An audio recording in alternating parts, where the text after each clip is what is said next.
Hello, good morning. Hope everyone. Oh, snap. Hope everyone's having a good day today, whether you're watching live or in the VOD. First things first, we're gonna do is we're gonna go through some reactions since I had some videos recommended for me to watch. Accidentally deleted one. I gotta find it.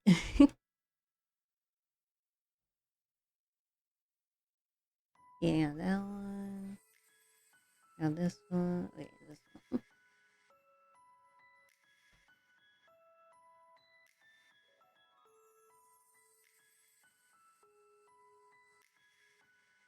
Okay. We have a couple videos. We have like 6 videos that we're gonna blow through today.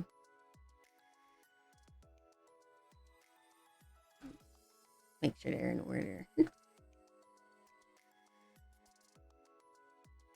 Yes, they're in order. Okay. Let's go to my reaction screen.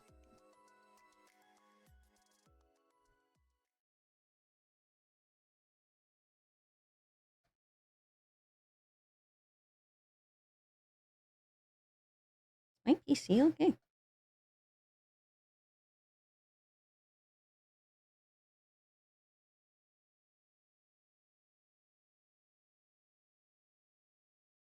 Oh, my PC is making a weird sound. Hopefully it's fine.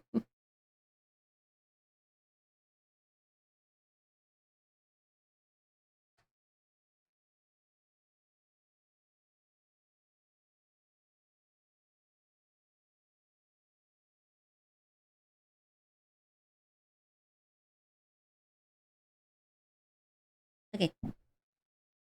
This is not the one that we are gonna watch first. We're gonna watch a death battle one first. Recommended to me a while ago. This one's Pokemon versus Digimon Death Battle. Now, I only recently just got into Digimon, and I'm very biased for Pokemon, but I will try to be unbiased for this video.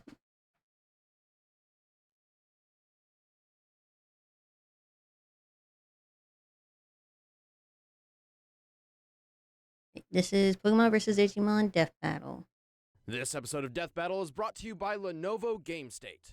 Before you keep watching, head to LenovoGameState.com and leave a comment to build a video game the way you want it. Just click the link in the description below to get started, and be sure to use the hashtag GameState on social media to spread the word.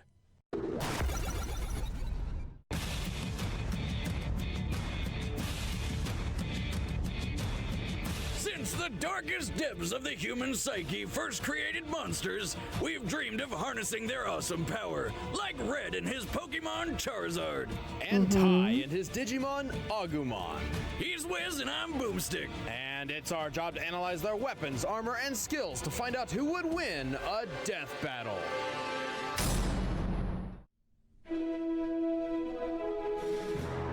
If you're an old man who's wasted his life doing God knows what, you may realize that you always wanted to catalog every animal in the world. But that would be a lot of work, so you probably would just bribe a kid to do it for you. So began the story of Red, an 11-year-old boy from Pallet Town. Specifically Red's Red. mission was to challenge the gym leaders of the Kanto region, defeat the Elite Four to become champion, and of course, capture all 150 currently known Pokemon. To do this, he needed a partner, a companion, a friend, a Pokemon. For obvious reasons, Why'd they he choose chose Red and the not awesome Ash? Fire Dragon.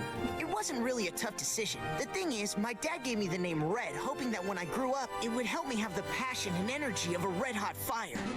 While exploring the world, Red and his Charmander began to grow and learn. Eventually, the little red lizard evolved into the 5'7", 200-pound mighty Charizard. Red's Charizard is his go-to Pokemon in battle, and he's taught him a variety of powerful moves. His flamethrower is hot enough to melt boulders, making it over 2100 degrees Fahrenheit. He can throw enemies around with Seismic Toss, beat the shit out of them with Mega Punch and Mega Kick, trap foes in a vortex vortex of flame with fire spin, never miss stars with swift, and bring the heat even higher with the ultra-powerful Fire Blast. Being a trained Pokemon, there are dozens of other moves Red may have taught Charizard, including Blast Burn, the most powerful fire attack. Over the course of their adventure beating up lesser animals, Red and Charizard became more than just trainer and Pokemon. They became friends. And in the Pokemon world, a strong bond between trainer and monster can make crazy things happen. In Red's case, he unlocked the power of Mega Evolution. Mega Charizard X gets a major boost in attack, defense, and special attack, making him a far deadlier Pokemon than before. To add even more power, Mega Charizard X gains the Tough Claws ability, increasing the power of contact moves by 33%. But fighting with a Charizard has its own share of problems. Being a fire and flying type, a Charizard is weak to rock, electric, and water type attacks. And if the flame on the tip of Charizard's tail goes out, he dies. Man, that seems like the worst thing ever. I mean, could you imagine living in constant fear that, oh, I don't know, you'd get caught in the rain and die? Fortunately, a Charizard's tail flame burns so hot, not even water can douse it so easily. However, Charizard's battle strategy relies entirely on Red's decision and direction. Without his trainer, he would be as random and unfocused as a wild animal. Luckily, strategy is Red's specialty. Red is famous for not just his unbreakable faith in his Pokemon, but also his brilliant and sometimes unorthodox strategies in battle. While still only 11 years old, Red defeated Kanto's 8 gym leaders, took down the criminal organization Team Rocket, and became the regional champion, all in less than a year. He's good, but he's also got one hell of a Pokemon on his side. Charizards are proud warriors. They dislike fighting weaker opponents and really enjoy a challenge. Many well-trained Charizards have won tough battles against all odds. Ash Ketchum's Charizard defeated an Articuno, and both his and Red's claimed victory in one-on-one duels with Blastoises. Blastai? The water turtle that's hard to beat. Which, on paper, should have an enormous advantage. But that's Should be not the just limit to the Blastoise. flame Pokemon's feats. Mega Charizard I'm doing X good. has I gone hope you're doing toe-to-toe well with today. legendary Pokemon capable of altering the planet, and Reds has even defeated Mewtwo, the most powerful psychic Pokemon known to man. After becoming the Kanto champion and catching over 150 Pokemon, Red and Charizard wandered the world, always training, always fighting, until eventually they stopped at Mount Silver in Johto. Distancing themselves from the rest of the world for no real reason, Red and Charizard stood atop its peak, waiting for the day a new champion would rise to challenge them.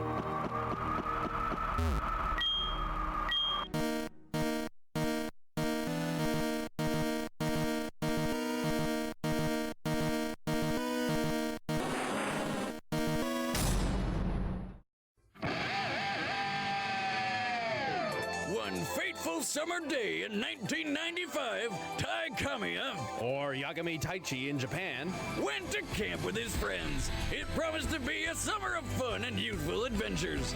Then a rainbow hole opened up in the sky, shot Tamagotchis at everybody, and sucked them into cyberspace. Well, yeah, basically. When Tai woke up, he discovered he'd been transported to the digital world, where he met... A bouncing pink blob that can talk. Red using new transformation against Mewtwo is kind of unfair, and I'm not just saying that because it's my favorite. It's not really unfair if it's like I don't get how it could be unfair when it's just a part of it. But Mewtwo is a genetically modified Pokemon, and Charizard's like a natural Pokemon that comes from the world. I'd say Mewtwo itself is already pretty unfair. You don't need to be afraid of me. I'm your friend, and your friend. I'm your friend. Man, this show is weird. That's Koromon, a Digimon specifically created to be Tai's partner and friend. And to protect Tai from harm, Koromon learned how to Digivolve, becoming the fire lizard Agumon. That's more like it. Agumon is a rookie-level Digimon with deadly claws and a fire attack called Pepper Breath. Together with the other Digidestined, Tai and Agumon traverse the digital world, bringing balance to the chaos and destruction caused by several diabolical monsters. For context, I have never watched Digimon. So I don't know anything about the story. I'm getting majorly spoiled right now. including an Elvis Presley impersonator. All of this is new to who me in was terms of also the a anime. monkey. Now, let's get something straight, sonny boy. I'm the monarch of rock and roll. Your jobs make me happy. Man, how high were they when they wrote this thing? As their opponents became more and more powerful, so did the friendship between Tai and Agumon. As their bond grew, so did their power, and Agumon soon learned how to digivolve even further. First up is his champion form, Greymon.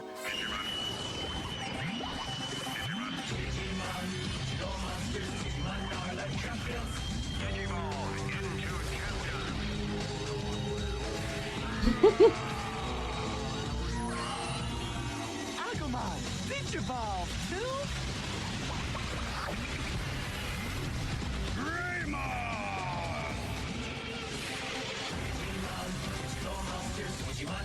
Unlike Get a whole Agumon, who magical can still girl pull transformation. off the cute and cuddly mascot thing, Greymon is 2 terrifying stories tall and way more powerful. Good luck snuggling up with that. Greymon is so strong, he is more than capable of trumping other champion-level opponents in combat, especially with his trademark attack, Nova Blast. Next up is my favorite, Metal Greymon. This form's got a robot arm and shoots Sure, I missiles. can. Metal Greymon I'll also do wears it. layers of chrome Digizoid armor, the hardest metal in the digital world. Since the digital world is based on the real world, all Chrome. real-life metals can exist in it as well, making chrome Digizoid tougher than the likes of tungsten, steel, and titanium. And finally, there's Agumon's Mega level, War Greymon. Though he's a lot shorter than Metal Greymon for some reason, but it's a small package with a lot of punch. Quite literally, in fact. War Greymon wears 2 clawed gauntlets called the Draymond Destroyers, weapons which are extremely deadly against draconic foes. To add to his defense, he carries the Brave Shield on his back, which is capable of blocking attacks from other Mega-level Digimon. We've come a long way from the annoying pink blob. War Greymon's ultimate attack is the Terra Force, where he puts all of the energy from the atmosphere into a big ball of total annihilation. God damn, that is some Dragon Ball Z shit right there. But don't overestimate a Digimon's power. The Agumon line is weak to Earth Elemental attacks, and too much damage may exhaust him and force him back to a prior form. Also, while Agumon and his ascending forms can fight and think alone, his power comes directly from Tai. Without their connection, Digievolution would be impossible. Yeah, but Tai started off as kind of a selfish dick. He even tried to trick Greymon into digivolving further, which ended in a skeletal monstrosity rampage. Well, he never wanted to come off that way, but sometimes Tai was just too courageous for his own good. And for those around him. Even as a child, his courage was unprecedented, promoting his strong relationship with Digimon in the first place. Oh no, Ty, he's hurt! There's nothing. Greymon, wake up! He's coming!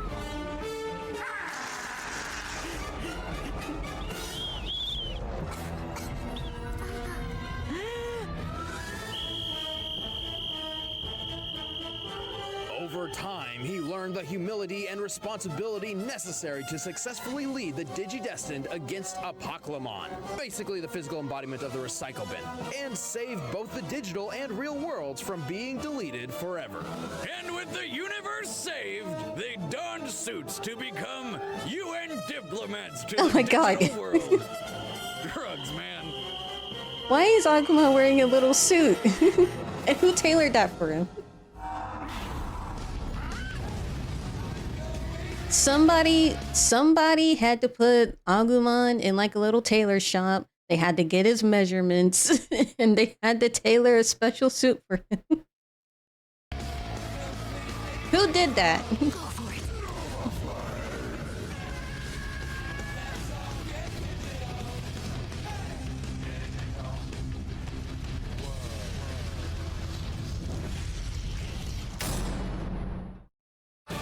All right, the combatants are set. Let's end this debate once and for all. But first, we've got a mission for you. Hey! Do you want to make a video game? Not really. Well, then we have a mission for you. Lenovo hooked up a few former AAA developers with the Lenovo Y series computers. They're making a 3D sci-fi tower defense game based on your suggestions and feedback. This video is like Your mission 9 is to click years the old or link in the something. description to go to They're not doing this anymore. lenovogamestate.com and leave comments on the tile Mission 2, Defend Your Territory. Leave your comments, questions, and suggestions to influence the direction of the game. Once you're done, be sure to spread the word on social media using the hashtag GameState. Let's build a game together with dragons. Or whatever you want. But right now, it's time for a death battle!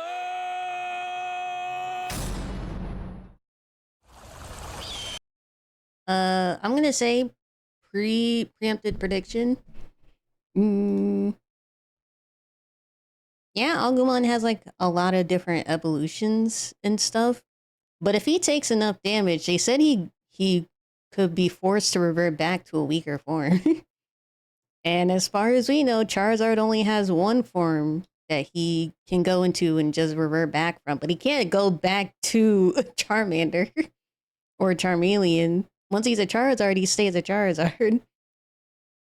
So I'm gonna say Charizard might win this one. There's nothing better than a campfire and a golden, delicious marshmallow. Who's that Pokemon?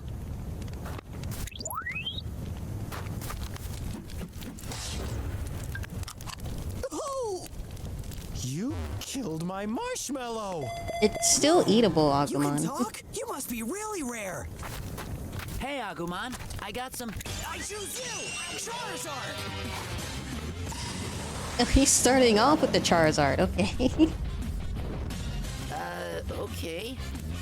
Yeah, right, you didn't even challenge him? Okay, buddy. No declaration of war?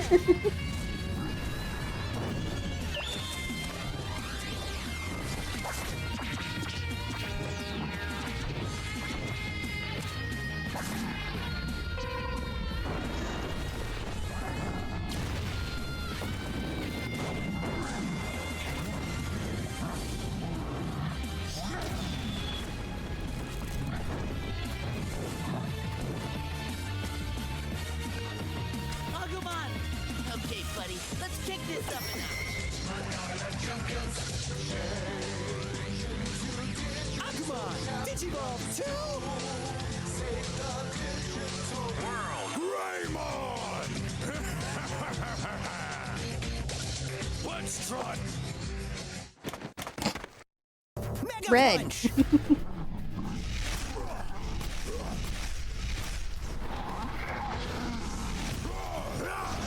Great Horns attack! That's it? Flamethrower. Didn't anybody teach her that you can't catch another trainer's Pokemon?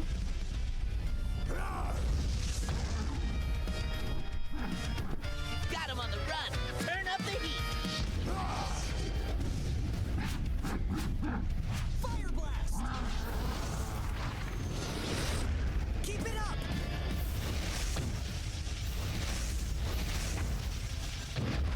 Aim above his head.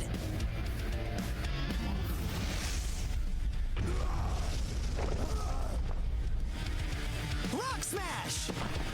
Greymon, he's coming! Tail Whip! Get up, Charizard. Nova Blast! No.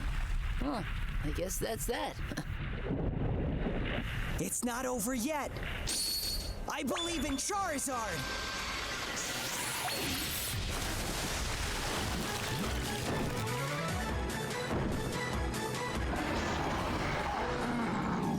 Whoa, he digivolved. No, this is Mega Evolution.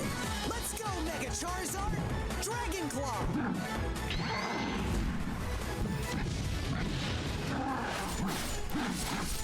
Flare Blitz.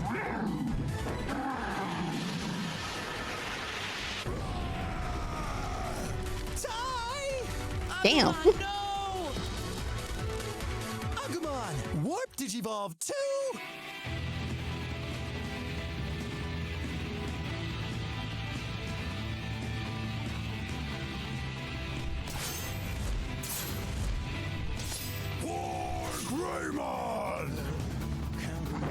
What? It evolved Hey, Octor. again? Yeah! Now you'll see what a real Mega Form can do. Charizard! Hope you're doing well today.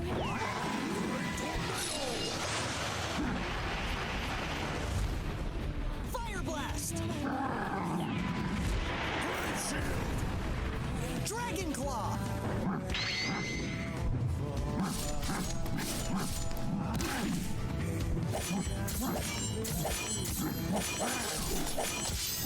Use Swift!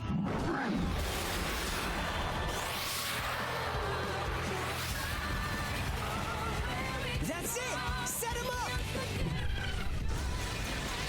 Perfect! Charizard! Blast Burn!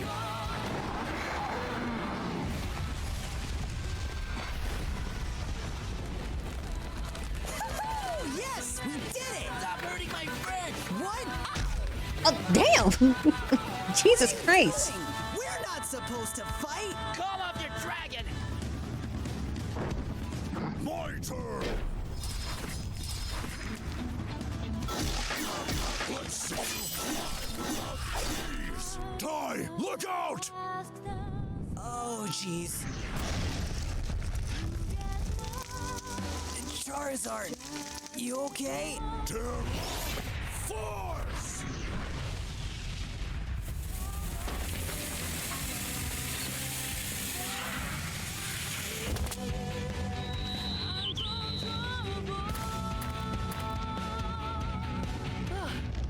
That was rough. That was a little bit overkill, Ty. Ow! My childhood. Charizard may have started off with a mobility and versatility advantage, but the difference in power between the two only grew as Also, the why'd he battle deck went him on. like that? Damn. First, when comparing the trainers, Red's bond with Charizard was strong enough to Mega Evolve, but like most Pokemon, their relationship is still one of master and, well... Slave, come on, you know it's true. I know there's the bond of friendship and whatever, but when Red's through with Charizard, it's back to the tiny spherical prison. Tai and Agumon, on the other hand, are best friends on equal footing, and Agumon's fighting power comes directly from Tai. Yeah, these kids were called the Digidestined for a reason, and together they had enough power to stop an attack which could have wiped out both the digital and real worlds. And this is the power Agumon's using to Digivolve. Charizard's flame could melt boulders, but that's hardly comparable to Chrome Digizord armor. Hell, Metal Greymon alone is officially documented as possessing the power of a nuclear warhead.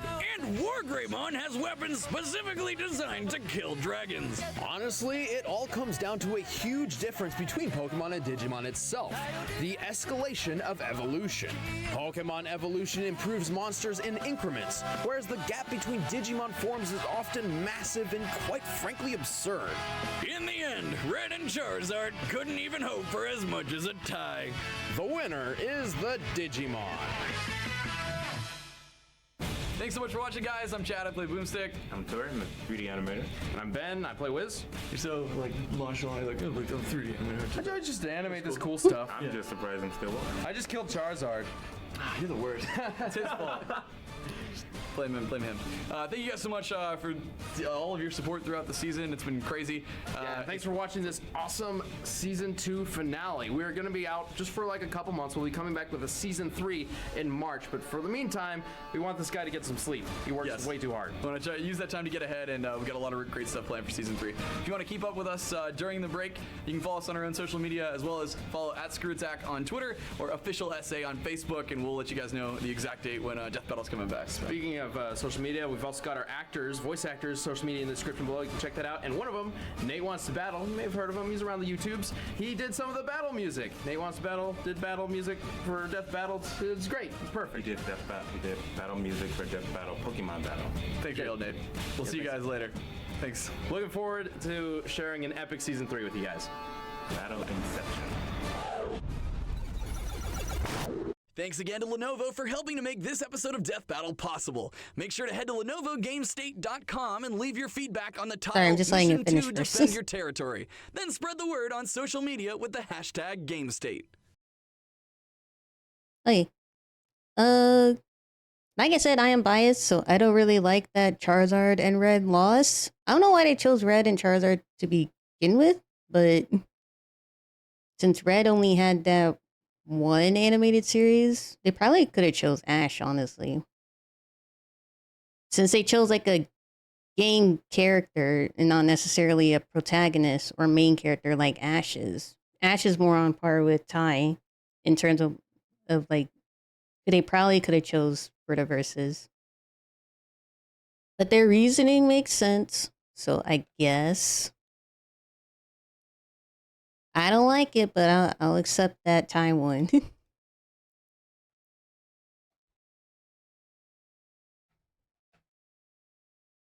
Let's see. Next video.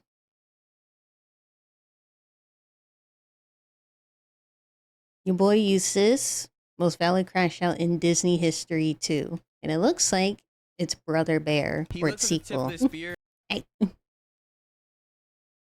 He looks at the tip of the spear with Kenai's totem on it, and that ninja gets angry. He clenches the spear, runs full sprint across this fucking gap, and stabs the log. Oh my, this is real hate. I just wanted to say I'm truly grateful. Guys, if you've never seen Brother Bear before, somehow, Brother Bear's a really good movie. It's a classic Disney. It's really underrated, actually. It's a really good movie. I loved watching it. I used to watch it repeatedly as a kid. Gave in the last vid. Like, y'all don't even understand. I am so thankful for the sequel is pretty good too, even though Disney sequels are notoriously bad. This week, I will be calling my recruiter and telling him I am no longer interested in joining the Marines. One more thing before we start the video. I usually edit these videos in a Discord call, so if you want to be my entertainment while I'm slaving away on Premiere Pro, join up. Back to the vid. All right, so we start off with our main character, Kenai, getting chased by Moose. Wait, what the fuck are these things? And why do they have beards? All right, so I did some research. These things are actually fucking reindeers. In the movie, they call them caribous. They have like the same name type of thing. But yeah, we got Rudolph in this bitch. Anywho, he hides behind these kayaks with his brothers, and then one gets mad at him for getting the caribou reindeer to chase them. So he pins him down and then tries to spit a loogie on him.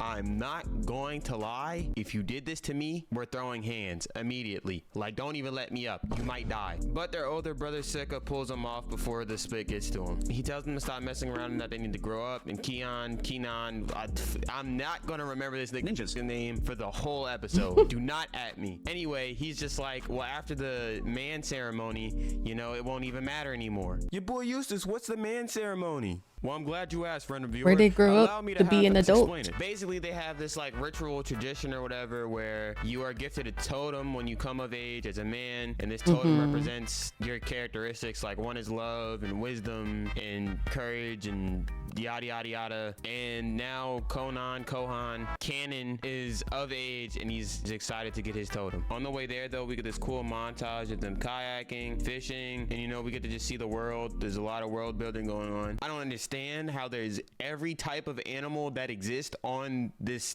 island, lake, whatever the hell they are. Like, it's movie logic. It's movie logic. Don't worry about it. I understand what's going on, but it doesn't matter. Okay, it's movie logic. Once they arrive, Kenai is tasked with tying a basket of fish up to a tree. But then he hears commotion. He gets super excited and he ties a knot real loosely and it instantly falls down. Right before this, his brother says he has a fat head. This gets relevant later. I noticed this on my rewatching of the show, you know, because I really be like, you know, I really be watching it. Come on now, come on now, come on. Okay, so everyone gets in this cave. They do a little song and dance, and then it's finally time for Kenai to get his totem. And the totem he got was love.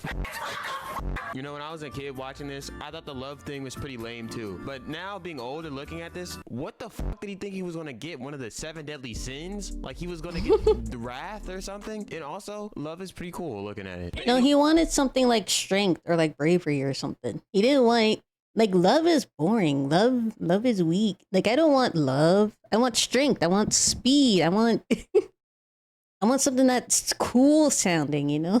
Kenai is pretty bummed about the fact that he got love, but Granny over here lets him know that love works in strange ways and he should act with love in mind with all his decisions so he can eventually put his hand on the wall and become a man. After the ceremony, his brother starts teasing him about the fact that his totem is love, and he gives him this like hat of flowers and jokes around with him. Then the oldest brother comes and tells him to stop messing with him, and he tells Kenai just because their brother's totem is wisdom does not make him wise. Then Kenai says, well then I guess the spirits messed up both our totems arms. The older brother said he felt the same way when he first got his until he lived into it and let it guide him. But they go over to the tree with the basket and they find out that a bear got to it because obviously he dropped it. He didn't tie the tie right. So his brother blames Kenai and tells him it's his fault. This makes him mad and he grabs a spear to go look for the bear. Yes, sir. That's what I'm talking about. Go spear that. They could go get more so he tracks fish, the bear but and finds okay. the basket, but no bear. He starts to walk away, but then he hears a bear noise. He throws something at the bear. The bear makes a sound, and in the next scene, we see this man being thrown off a cliff. Brody just got whooped. So his brothers find them, and one of them tries to reach off the cliff to grab him, but the bear is right behind him. That boy is scared for his life. But the other brother distracts him and gets the bear to chase him, allowing the other one to help Kenai off the cliff. The brother that distracted the bear then gets knocked down into this crack in the middle of the ice and is starting to fall. Kenai goes over to help him while the other brother is fighting the bear, but he gets knocked down by the bear and the bear starts walking over to Kenai. Sika sees the bear is about to reach his brother and notices a crack in the ice, and he grabs a spear, jabs it in the ice, and cracks it open, knocking down the portion of the mountain that him and the bear were on. So they fall into the water, but the bear makes it out, but Sika does not. Unfortunately, Sika did not make it, and they hold a funeral ceremony for him. After the ceremony, Kenai pulls up to his brother and he's like, yo, bro, we finna slide for bro on gang. But his brother says that he knows how he feels, but killing the bear is wrong. Kenai says it can't be wrong because the bear killed their brother, and his brother says he does not blame the bear. And I'm gonna keep it 1,000. This ain't wrong. This is fully Kenai's fault. Like literally, it's 100% on him. Like so true. I'm so dead at in every meaning. He didn't tie the thing on the tree correctly, getting the bear to get the stuff. He then pulled up on the bear and it was walking away, and then bro decided to fight it by himself. Who the fuck did he think he was? Batman? This is his fault. And I know I'm supposed to be devil's advocate and yada yada yada and go slide. I mean, he's right. He ain't wrong. But I ain't gonna lie, this is 100% on him. You provoke a bear, it's on I keep you. calling the other one the brother is because I don't write a script for these videos. I record while the video is playing, and they haven't said his name since the very start, and I don't feel like going back. So shut the fuck up, anyone that complains about it. Anywho, they get into this big argument about how killing the bear won't make him a man, and that he needs to follow his totem, and yada yada yada yada. Kenai just ends up getting mad. He rips his totem off his neck, throws it to the ground, and storms off with the spear, trying to get the bear himself. But his brother, realizing he's just gonna fail again because he couldn't do that shit the first time, goes after him. So Kenai pulls up to the river, finds the bear's footsteps, and starts tracking them. They lead him to this plain of shrubbery. Yes, plain of shrubbery. You like that? You like the way I talk? Yeah. They lead him to these bushes where he hears a noise. So he goes. Also, the brother giving him advice about, cause like earlier they said, like the older brother that passed, that sacrificed himself to protect his younger brother. He said that he got the totem for wise, but he's not really wise, is he? But he just proved right there in that scene that the brother is wise, because he was wise enough to say, I don't blame the bear for what happened. Our brother chose to sacrifice himself by his own choice, right? He doesn't blame the bear at all. That was a really wise decision. He tried to guide his brother, Kenai. He tried to guide Kenai, but Kenai just wasn't listening to him. On the prowl, he's ready to strike. He peeks out the bushes, and it's a prairie dog. Now, I know this isn't a prairie dog, actually. I just wanted to say it was a prairie dog because I wanted to put this meme in here.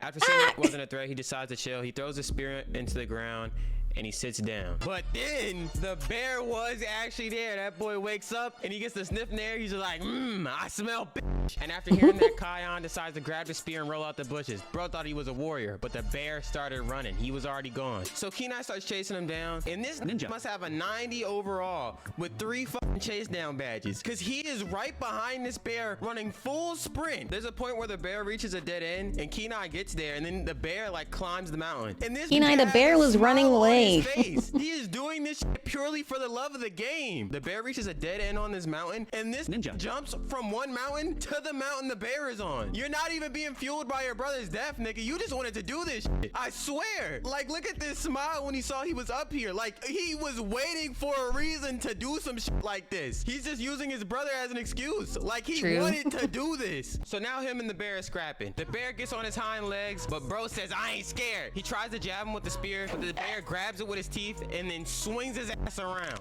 The bear lunges at him with a bite, but he blocks it with his spear, and while the bear has the spear in his mouth, he lets it go go, goes under the bear, and then climbs up this rock. The bear starts pushing the rock down, but Kenai sees the spear, jumps over the bear's back, grabs the spear, and while the bear is running towards him, he points the spear up, and boom! The bear's screams echo through this canyon. His brother hears the screams, and he goes to climb up the mountain to go find him. Kenai crawls from underneath the bear and lets out a fucking roar. This man is feeling ravenous. You see this? Like, bro, this was not about his brother. This ninja is just a monster. Like, genuinely. Oh my god. Oh my god. That's what the whole movie's about. Holy fuck. That motherfucker. That is a motherfucking grizzly. The guy has 0 survival instincts. The bear is sparing him. He's like, come here. He was chasing after him. He was chasing after. Wait, the bear's. If you. How old is this movie? Like 20 years old? The bear's a mom. The bear's a woman. It's not a boy bear. It's a girl bear. The spear would have been broken in half on the first bite. It's movie logic. Don't worry about it. I just awakened. Anywho, after the scream, these blue balls come out the air. These blue spiritual balls come out the air, and they form this like puddle on top of the mountain. Okay, spiritual I feel like water is an understatement, but anywho, he steps into this body of water. Okay, and there's this giant beam of like energy or some shit in the middle, and he's looking at it, and he stabs it, and it turns into the Nordic lights. And bro is scared because there's animals and random shit going on. I don't know what the fuck is happening either. I'm not even gonna lie. Anyway, he sees his brother in spirit form, and his brother looks at the bear, and the bear goes into the spirit realm with his brother. Kenai then gets lifted up into the sky by his brother's hawk spirit and gets transformed into a bear. Now, by the time Kenai's brother makes it up the mountain, all he sees is one bear and no brother. And when Kenai finally regains consciousness on the mountain, he's like all bewildered or bear-wildered. Oh my god, I'm so corny. He's all bewildered, and he knocks himself off the mountain, and he falls into this river, and then he bangs his head on a rock, leaving him once again unconscious. His brother's still on the mountain, sees his clothes and his spear, and decides he's gonna get his get back. Yes, sir! That's what I'm talking about! See, this was the good one. They didn't switch. Because from his perspective, the bear not only took his older brother, it also took his younger brother, so now he's got to do some shit about it. This ninja up now. Now this ninja's on demon time. Go spin the block, ninja. So he grabs Kenai's spear and his totem and wraps the totem around the thing. I didn't notice this when I first watched this, but this is Kenai's spear because while he's climbing up the mountain, his spear breaks and falls off. So the next scene, Kenai wakes up and he sees Granny. She talks to him. She's like, "Oh, you're finally up." Then Kenai tries to explain everything that happened, thinking it was a dream. Then she's like, "Oh, honey, I don't speak bear." And he's just like, "What?" Then he looks at his reflection in the water and he starts tweaking out. He can't bear leave it.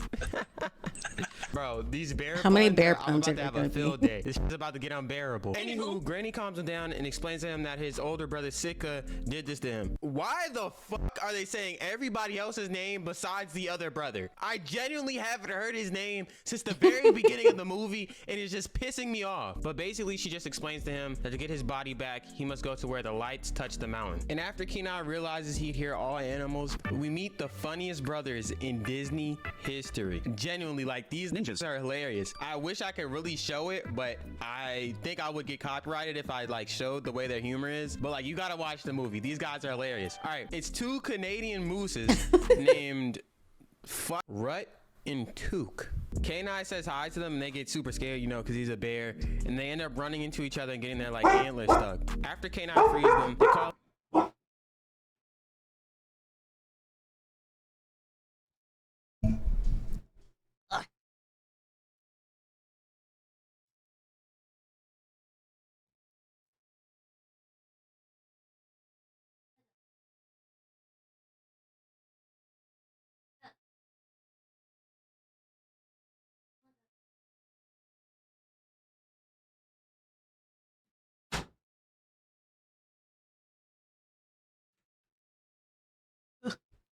Sorry about that. him a bear, and he's very offended by that, and so they just start clowning him. Yo, Tutu's my word, fam. You're definitely a bear, Crody. Yeah, Gerb, he's moving mad death, fam. Those Canadian ninjas cannot be real, by the way. Why the fuck do they talk like that? Yeah, but Kenan tells him the whole backstory about how he was transformed into a bear, and they just think he's crazy, which, you know, is pretty reasonable. And he asked them if he knows where the mountain touches the lights, or the light touches the mountain. Either way, it means the same shit. I don't even know why I just said that. But they tell him they don't know, so Kenan says he'll find it himself. Yeah, he takes 4 steps forward and walks into a fucking trap. While trapped, he sees a stick. He swings over to it and grabs it to try to break himself free. And then this fucking rock starts talking to him. I don't know how he reacted so calmly, because if this was me, I would have tweaked the fuck out. Like, look at this shit. This is creepy as hell. You know what? Let me chill. But the voice out the rock happens to be a bear cub, and he comes out and he grabs the stick and he tries to help him, but ends up just beating him like a pinata. And Kenai, not wanting to be helped by a bear, makes him put the stick back. This man has human supremacy. I don't know why he's so prejudiced against bears. I mean, like, I get it, but like, I also don't get it. He has to be. Gotta go.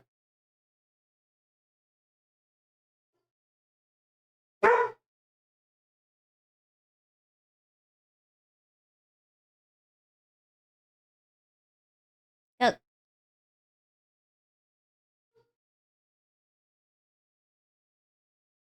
Hold on.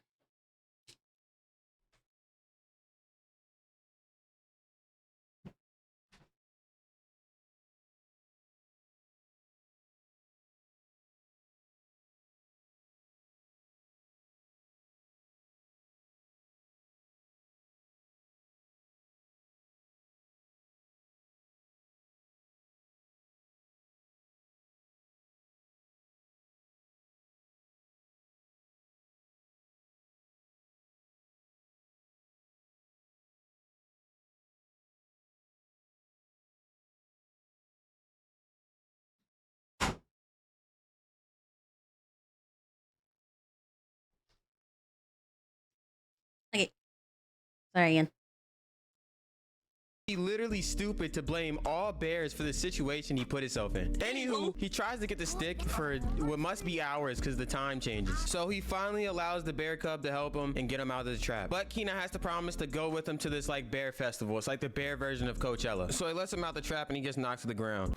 The cub sniffs the air and he says run. Kenai, being an arrogant dude, he's just like, yeah, good riddance. But then he sniffs the air too and he smells something. He looks and he realizes it's his brother. Now he's trying to explain himself, but his brother did not give a fuck. That boy was on timing. Also, his name is Tanahi. They finally fucking said it in the middle of the movie. But Kenai starts booking it and his brother is right behind him. Wait a second. Did the grandma not explain to Tanahi or whatever? I guess if she hasn't seen him, then I guess not. He sees a little crack in this ice mountain thing and he crawls in it. He thinks he's safe, but then he looks up and he sees and hears his brother walking on a layer above him. I'm not gonna lie, I don't understand the logistics of how the fuck he got here, especially this quick, without seeing him going in the crack. But once again, I'm not CinemaSins, so let me shut the fuck up. But the bear cub is in here with him. So Kenai grabs him and covers his mouth until his brother leaves. I'm 90% sure by this point in the movie, we have heard the cub's name. I just think I missed it. His name is Coda.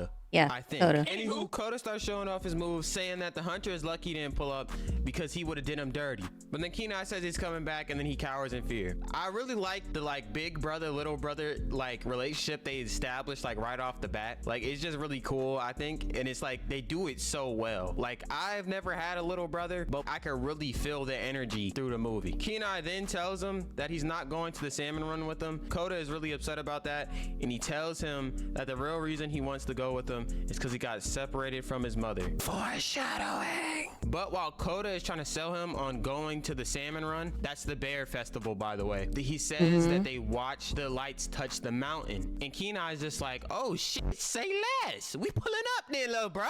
So they decide to start in the morning and they sleep in this little cave right now. They go into the Also, I cookout. just realized the only reason I think I know Coda's name without rewatching the movie or rewatching the clip is because throughout the whole movie, he says that his name is Coda. My name's not Kid. It's Coda. Now it's the morning and we see his brother walking up to the cave. And look at this. He just smelt the water to track them down. Who the fuck are these niggas? Are these the ancestors of the Tibetan monks that trained Batman? How are they tracking like this? He just smelt water. Smells like bear. Anywho, he makes his way into the cave. I mean, it's not like bears shower on a daily basis. I mean, yeah, they go in the water, but whatever dirt and smell is gonna be tracked in the water. But they are no longer there. My name's Coda. Say it with me. Coda. Duh. Yeah, I wasn't joking. I'm 90% sure the only reason I remember his name is because he psychologically drilled it into my head with doing this the whole movie. He then cuts to the moose spotting his brother walk out the cave. Yo, Tutu's my word, fam. We need to skedaddle. There's a Gerber. And peep the look in bro's eyes. He's giving these ninjas the Goku stare. Then we cut to Koda and Kenai walk towards the salmon run. Now, Koda is about to start sharing this story that he was going to save for the salmon run, but he starts it now. There is so much stuff in this movie that you really gotta like peep from watching it again. This might be one of the best Disney movies ever. I'm not even gonna lie. This movie is actually fucking amazing. So Kenai tells him he doesn't want to hear any of his stories and tells him to shut up. But instead, Koda starts singing. And oh my gosh, the soundtrack in this movie is so tell everybody I'm on my way.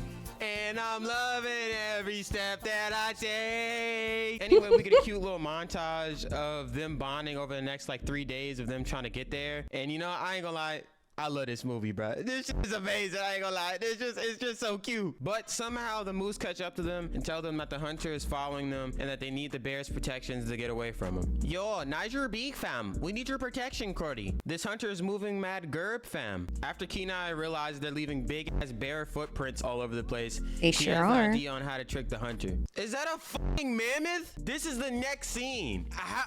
What time period are they in? Don't worry about it. It's movie logic. Confused. Where the fuck did they come from? You know what? I was gonna say something, but I'm gonna let it slide. I'm not even gonna do the thing where I yell. I'm gonna let it slide. I'm just letting this one slide. And as it turns into night, they see the spirit lights. They're still riding these fucking mammoths, by the way. You know what? It's okay. It's okay. It's okay. It's okay.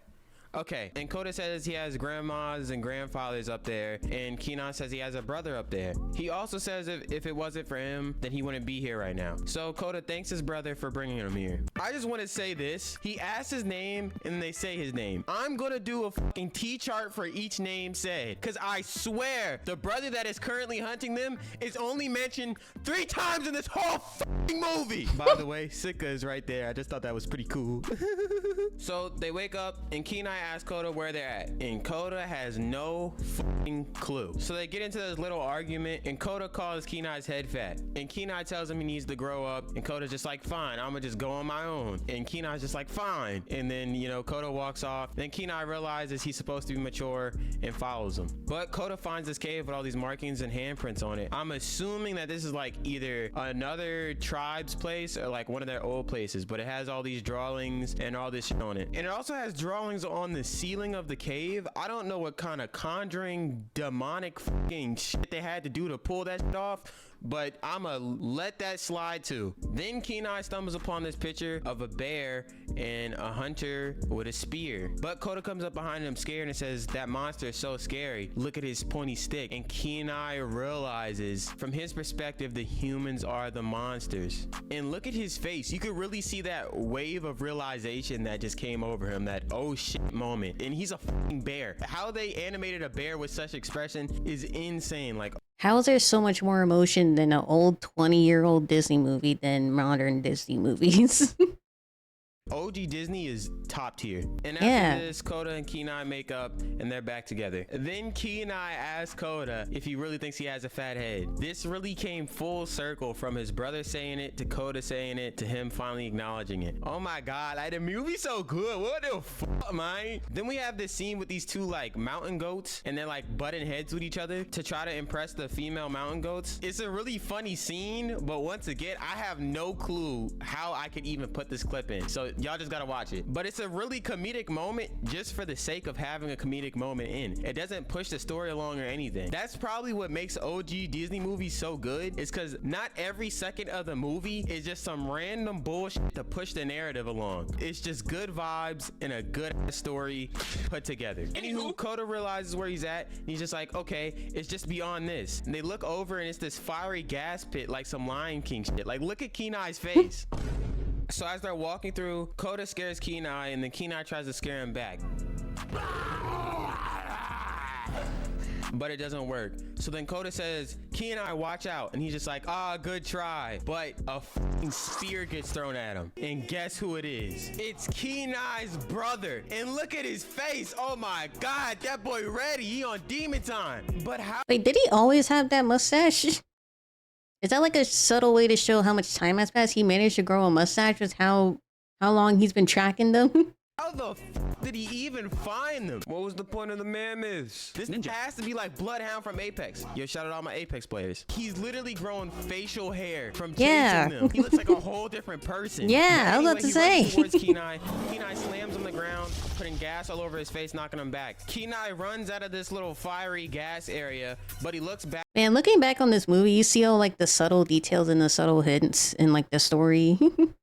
They're just like little details that, you know, man, old Disney. And he sees Kota still over there. So he runs to go grab Kota, but then he runs back to this log that he needs to cross to get to the other side. His brother sees him on the log and he tries to pry the log from underneath him. So he throws Kota to the other side to get him to safety. His brother's spears break and this ninja does not give a fuck. Grabs that shit with his bare hands and throws it off. Holy fuck, this nigga. I don't know how. But nonetheless, Kenai makes it to the other side, and his brother is literally pacing back and forth in anger. He even throws a rock just cause he's that mad. He looks at the tip of the spear with Kenai's totem on it, and that ninja gets angry. He clenches the spear, runs full sprint across this fucking gap, and stabs the log. Oh my, this is real hate. This is that shit Pain was talking about in Naruto. Oh my, this ninja is goated. He's goated. But with his weight on it, the log falls off into the stream,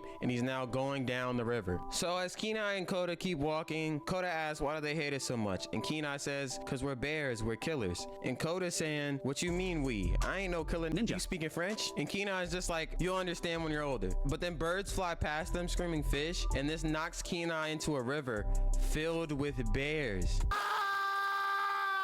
And look at these bears real quick. Notice how all of them have pupils and don't look like actual fucking demons? I don't know why they made the bear from earlier look like an actual fucking Satan spawn, and everybody else looks like they're straight out of snow. I mean, I'm assuming they made the bear look more like a wild animal because it was coming from Kenai's perspective, or whatever his name's perspective, when he was a human.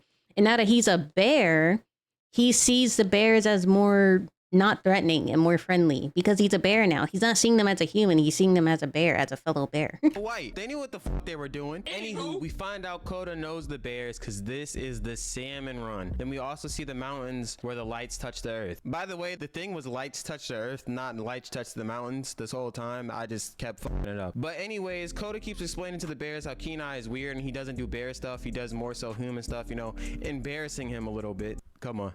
Come on, embarrassing? Embarrassing? Come on, I know y'all people. Anywho, they make this like adult joke saying Kenai is a little jumpy. I don't know, I just thought that was like hilarious. Kenai tries to leave, but the other bears rope him into this montage of the salmon run, showing what goes on and how many bears there are and how it's like just a cool little bear get together, you know? Bearcella. And we see him catching fish and having a good time with Kota. It's just a very wholesome, cute couple of scenes. Then it gets a little later in the day and they have this thing where they all like sit around in a circle and they throw around this fish, and whoever catches it gets to share the interesting story they have. So someone throws it at Kenai and they force him to tell a story. So he says that he was on the longest, most grueling journey of his life with the most annoying person he's ever met. And he looks at Kota. Kota gets all sad, but then he finishes it off with my little brother. That was so cute, bro. I ain't gonna lie, I'm about to shed a tear. Oh. But afterwards, Kenai gives Kota the fish and he starts to share his story. And he starts the story with the story he was telling Kenai earlier before he told him to stop. But he starts telling a really traumatizing story about how his mom was ambushed by hunters and how she was trying to just get rid of them and fend them off, but they ended up catching her on the glacier and knocking it over. And while hearing the story, Kenai gets traumatized because he realizes he is the person that killed Kota's mom and she is not coming back. Now, this scene with the music and the way the colors are is actually fucking traumatizing. There's a part where Kota's mom is looking for him and she speaks in her voice. Koda? Oh my gosh, that joint gave me chills. This movie is insane. After hearing the story, Kenai ran away, and then Koda later finds him. And Kenai starts to tell him a story about a hunter, finishing it off with "Your mom is not gonna come back." And Koda looks at him in disbelief and starts to run away. Now imagine if Koda went back to the other bears and was just like, Kenai said my mom wasn't coming back. Them niggas would jump this man immediately, expeditiously. Like what? Anyway, Kenai chases Koda up this mountain, and after not being able to find him, he looks at his paw print in the snow and then drags it the opposite way to show a handprint. This is some deep symbolism. I don't necessarily know what this means, but I It means they're all the same. I guess. know it means something. But Kenai not being able to find Koda, They're he starts saying human. he's sorry You're all and screaming creatures of out the into earth. the wilderness, and he starts walking towards the mountain. Koda hears this and he climbs down the tree. Then we cut to Kenai's brother. In a moment of defeat, he looks to the sky, he apologizes to Kenai, and he asks for help. He looks to his right and he sees a hawk. The hawk flies over him and he realizes this is his brother. After seeing that, bro gets activated immediately. Bro grabs the spear and gets the book in it. Then we cut to the mooses arguing about how one of them crashed the mammoth. So one of the mooses says, "You're no longer my brother. Now my brother is little Koda over here." I don't want any more brothers. See, he's had enough of you too, eh? But his brother reminds him of all the things he's done for him and how much he loves him, and they tell each other they love each other, and it's very sweet. Yo, Niger Beak fam, I love you, Crody. Yo, Tutu's my word fam, I love you too, even though you're a mad gerb fam. And Koda sees this and realizes he needs to apologize and make up with his brother. Not gonna lie, this is a whole different situation. I mean, technically this ninja killed your mom and is not your biological yeah. brother, but you know, hey bro, Koda, you know, you do whatever you want with that information. Anywho, Kenai has reached They're the top circumstantial of the mountain, brothers. and he starts calling out to Sika, and he's just like, I don't know what else to do. I need help. So then he looks and he sees the silhouette of a hawk, but it turns out to be his other brother. That boy on timing. And he lunges at him with the spear, but he reaches out and blocks him from being able to stab him. Then his brother grabs him by the leg. This is a grown-ass bear, and he just grabbed him by the leg. This man is literally fighting him with his bare hands. With his bare hands. Kenai kicks him off and then climbs to the edge of the mountain. But his brother jumps on his back and wraps the spear around him. This makes Kenai fall off the mountain and they land on the lower ledge of it. His brother then pulls out the broken spear tip while standing over him and is about to stab him. Koda jumps on him, knocking him over. But once he gets up, he sees his spear and he runs over to it. But Koda realizes what he's doing and he runs to the spear first, grabs it, and is dragging it through the snow. Kenai rushes towards him. Koda trips, dropping the spear. His brother picks up the spear, does a little turnaround move, crack-a-doom! And right then, Sika's spirit lowers Kenai from the sky, slowly transforming him back into a human. And after realizing the bear was Kenai the whole time, he drops his spear. Kenai looks at his brother, but then sees Koda hiding and walks over to him. He tells Koda that it's him, and then Kenai runs to his arms. So for some reason, all the animals can understand humans, but the humans can't understand any animals. Okay. Kenai looks at Koda, then looks at his brother, and he realizes that Koda needs him. And his brother makes a joke that he looked better as a bear. His brother tells him that no matter what he chooses, he'll always be his little brother. So Kenai decides to turn back into a bear. And all the brothers hug each other while Koda sees his mom in spirit form and gives her a hug. Look, she has pupils. You see that? You see how she has pupils right there? And then look, they're gone. They're gone in the next scene. Why the f do they do this to only her? Why do they make her look like this? They know what they're doing. Anywho, Koda's mom. I mean, technically in that far away shot, it's too far away to see the pupils, so they just simplify it. I don't know. I'm guessing on an artist perspective. Run back into the spirit realm. And Koda, Kenai, and his brother all play on the mountain together. Then we cut to under the cave, and they're having a little ceremony going on. And we see the hunter brother ignite the flame, and then welcome Kenai in bear form. He places his paw in this red dye, and imprints his paw on the wall, finishing his trial into manhood. And we get this ending shot with Sika looking at him and then flying away. W-fucking movie. Pinecone breath, crusty tail, twig legs, big nose. Sorry. You went too far that time. Besides, yours is big as mine. So he puts Kaihan's Kodum. I bet y'all are getting sick of me. The sequel is pretty good too, if I remember right. I should take some time to rewatch some old Disney movies. Okay, next video. We have Derek FBB the most toxic woman ever. And I guess this is about Mary Jane Watson.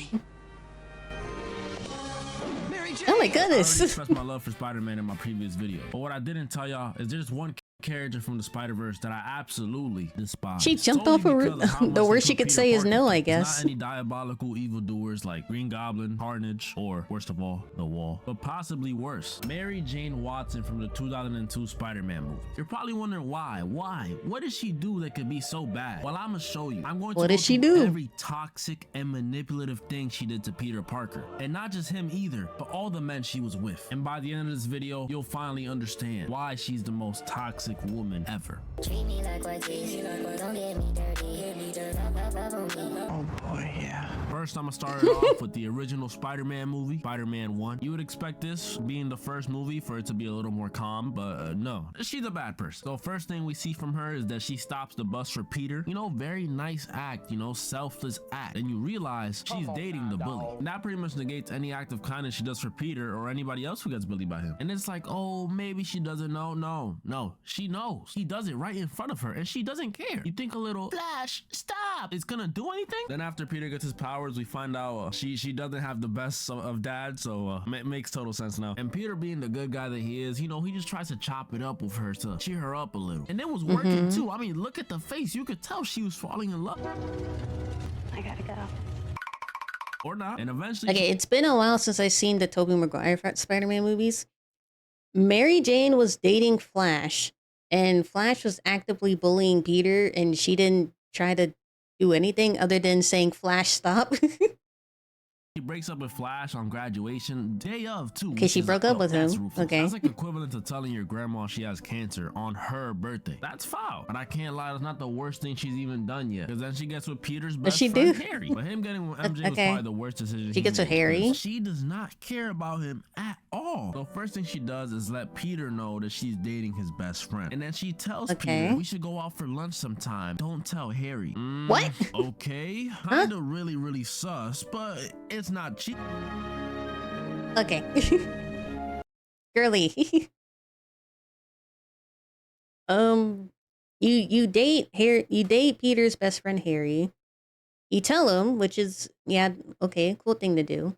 Just so he'll know, hey, we're dating now. Okay. And then you ask him out to dinner, telling him, don't tell Harry. That's kind of sus, but okay. And now, next scene, you're kissing. You don't even know that this is Peter. This is just some random guy that she's kissing to her. So she's actively cheating on Harry with some dude.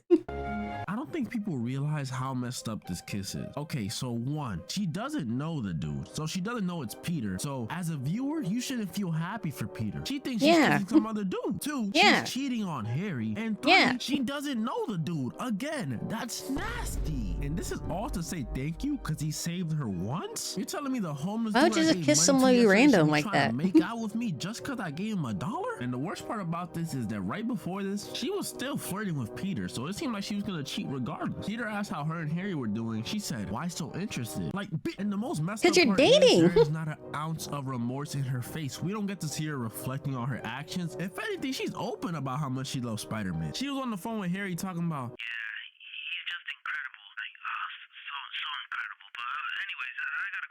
Don't let the bed bugs. Damn. They let him finish. Did not catch a break. Next thing that happened is that he walked in on Peter pretty much risen up his girl. And again, I gotta backtrack. Mary Jane came talking to Peter, who she knows for sure at this point. If she doesn't know, she's just who she knows for sure likes her. She came to him to talk about how much she loves Spider-Man while still dating Harry. And look how happy she is to talk about this. Like, what's wrong with you? Like, I'm glad Goblin kidnapped her because she deserved at least a little bit of bad karma for this. I don't even know how she survived this whole situation. Her forearm strength must be insane. Look oh my goodness. Look at it. And then by the end of the first movie, when her and Harry are broken up, she decides the best place for her to confess her feelings to Peter is at Harry's dad's funeral. Wow. Oh my god. We're off to an amazing start. Okay. So we got we don't have to dock points for her for Flash's actions because it's not I guess she tried to stop him, but she didn't really anyway. When she was dating Harry, she told Peter she tried to set up a date with them without Harry knowing. she kissed, to her knowledge, some random guy in a mask in the street. Presumably, she didn't tell Harry. Low-key flirting with Peter. Wait, how many is that? 4 already? And then she's actively kind of neglecting Harry in their relationship. Like not giving him any emotional support or anything. Harry's dad died. At the funeral, she broke up with Harry and then kissed Peter. So at the end of the first movie, after Mary Jane confessed her feelings to Peter, he pretty much told her, Wait, did she break up with Harry? Since I'm Spider-Man, but you don't know that, so I just gotta do my own thing. So the first time we see her is at Peter's birthday party with her, Harry, and Peter, which is like probably so awkward. I don't think I'd be able to do it. And Mary Jane starts this movie off hot. I cannot hold you. This is the most toxic she's ever been. So first thing she does is go up to Peter and try forcing him to confess that he loves her. She was busting Aren't out you all the dating stops, Harry? The face touch, the eye contact, and she almost got him too. She had my boy Peter saying, "Oh boy, yeah." MK Ultra levels of manipulation, but Peter held it down and didn't say a word. He didn't confess any feeling. And I know this got her tight. Look at her face. And right after, she does one of the most petty things I've ever seen in cinema history. She immediately walks away and says, "By the way, I'm seeing somebody," and just sits there and waits for my boy Peter's reaction. Okay, she wasn't dating Harry. She broke up with Harry, I guess before or during the funeral. So she kissed somebody she just broke up with at her ex-boyfriend's funeral. And then she tries to get Peter to confess his feelings for her. He doesn't say anything, and then when she doesn't get what she wants, she just tells him, "I'm seeing somebody." What? Action. Do you know how messed up that is? Like, let that happen to me. I might just. And she was about to cheat again. she low-key looked like she was about to kiss him. Not again, because to her, she just kissed Spider-Man. She didn't kiss Peter. She low-key was about to kiss him, cheat on her boyfriend or partner again. What? I woke up Chris Breezy. So in this movie, Mary Jane's an actress, so you know she has plays and stuff, and she really wanted Peter to go to hers. But you know, Spider-Man stuff comes up, and Peter wasn't able to make it. And MJ, well, she took this to the heart, because next time she sees Peter, you know what happens? She agrees to get married to the dude just to get back at Peter. You know how messed up this is to Peter and to the guy she's with? He's just an innocent bystander who's getting in the way. Like, she's just using the man. There's that scene where she tells him, why is she so pressed that Peter won't confess to her? If you like Peter, he doesn't have to chase after you, girly. Just confess your feelings. To lay a certain way so she could kiss him and pretend like she's kissing Spider-Man, pretty much confirming that she's still thinking about Spider-Man and Peter while with this dude. Then later in the movie, she's telling Peter again, "You love me. Just say it. You love me." And when Peter tells her no, she's like, "Kiss me." You're getting married. Mind you, she's still engaged to the dude. The ring is really right there. They show it in the shot. Then she gets kidnapped again. And after Peter comes to save her and he convinces Doc Ock that he's good again and all this stuff, the whole place starts collapsing on them. And Peter's holding it up by himself, the whole place, and she's under him, and she has the audacity to say, "You do love me." Girl, get out the way! Yeah, get out the way! Movie, after they do all this lovey-dovey, the confess love stuff, she does one of the most messed up things I've seen in my life. So at this point, we know the guy she's married to, Jameson, she doesn't love him. We know that. She's in love with Peter. So a normal person would call off the wedding and just get with Peter. But Mary Jane, since she's an actress and she wants to be in this fantasy world where she gets to be dramatic as hell and all this stuff, she waits till the day of their wedding and then just runs away to Peter, probably leaving the dude with years and years, and I'm talking years of emotional damage. Like, that man is DTB for life. He ain't trusting no one. And by the end of this movie, why did she wait till the day of her wedding why did she just break up with him? She could have called off the engagement. What is she doing? She confesses to Peter again, and she pretty much says they'll be together no matter what. Him being Spider-Man, him being Peter Parker, it doesn't matter. They're gonna get through it all together. And if you watch the third movie, you know that's cap.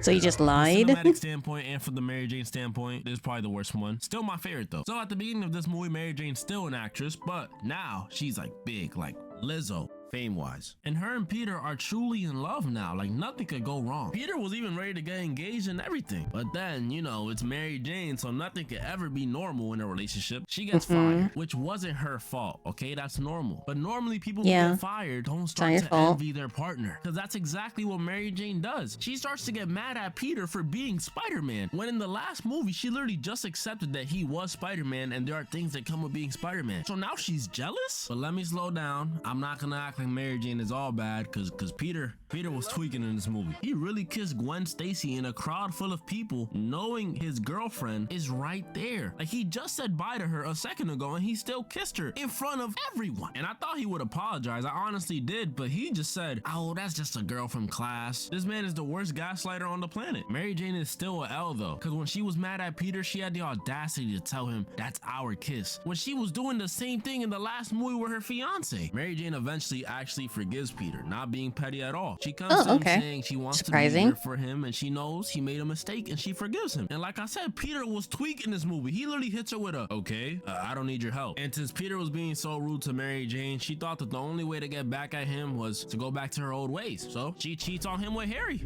I woke up Chris Breezy. I would say I didn't see this coming, but she cheats on someone in every single Spider-Man movie. She is literally 3 for 3. So then now Peter comes to apologize to her. This is so toxic. He starts saying he loves her and she's like, no, we can't be together. No, no, no. There's someone else. I've fallen in love with someone else.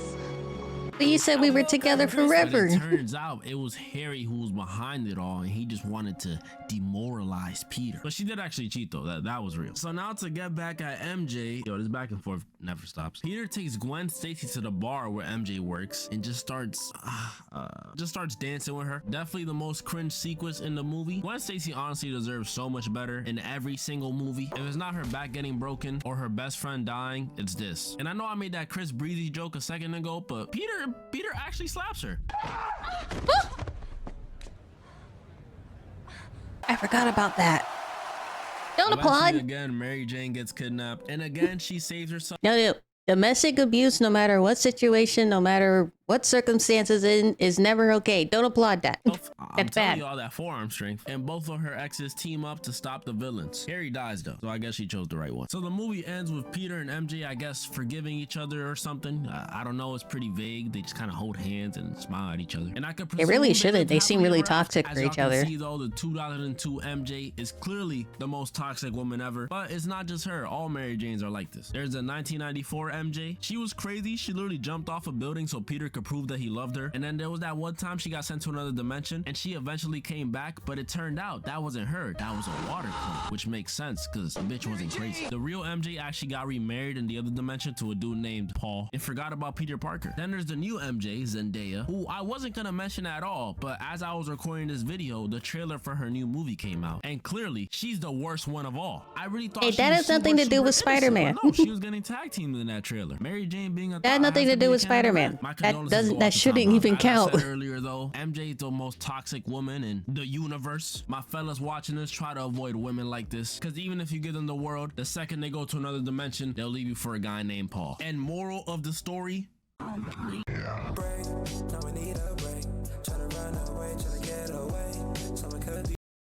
Did Tobey Maguire, Peter, and MJ seem like a really toxic couple? They probably shouldn't even be together, to be honest. Okay, next one. Yeah, Ray William Johnson. Remember him? He's in prison now. Do you remember a long time ago that 7-year-old kid who became famous for stealing a car? Well, he's the kid that was on Boondocks, yeah. Now, the kid's name is Laterion, and Laterion is 7 when this story starts, and he's living in Florida, and all this kid seems to want to do is get into trouble. And one day in 2008, he and his grandma are visiting his mom at her townhouse, and so they're all there, and Laterion asks if he can have his friend come over to watch cartoons, but his mom says no. Here's the thing though, Laterion's friend is already there, waiting outside. Regardless, Laterion's mom won't let him in the house. And so Laterion gets super pissed off, and he steals the keys to his grandma's SUV. Then he and his friend, they get in the car, and Laterion gets in the driver's seat, and he starts it up, and he puts it into gear, and the two drive off. He can't even reach the pedals. His tiny little legs can't even reach the pedals. To Walmart. Meanwhile, back at home, Grandma and Mom are putting together one of those kids' basketball hoops. And at one point, Grandma goes inside to get some screws that she had left on the counter, and she notices that her keys are missing. And she also notices that Laterion is gone. And she's like, oh shit, that little jerk stole my car. And immediately she starts freaking out. And she screams for someone to call the police. Now apparently, Laterion can drive. Like, he's actually doing it. He and his friend cruise around for miles down busy streets, through How big was the car? Was it a truck or was it like a car? Mailboxes, they hit 2 parked cars, and even 2 moving cars. Oof. Now eventually, someone sees Laterion, who is so short it looks like he can't even see over the steering wheel. And they call the police. And so police come and they spot Laterion driving, and they turn on their lights and they try to pull him over. But I guess instead of pulling over, Laterion is just like, nah, I'll just drive home instead. And he starts driving home.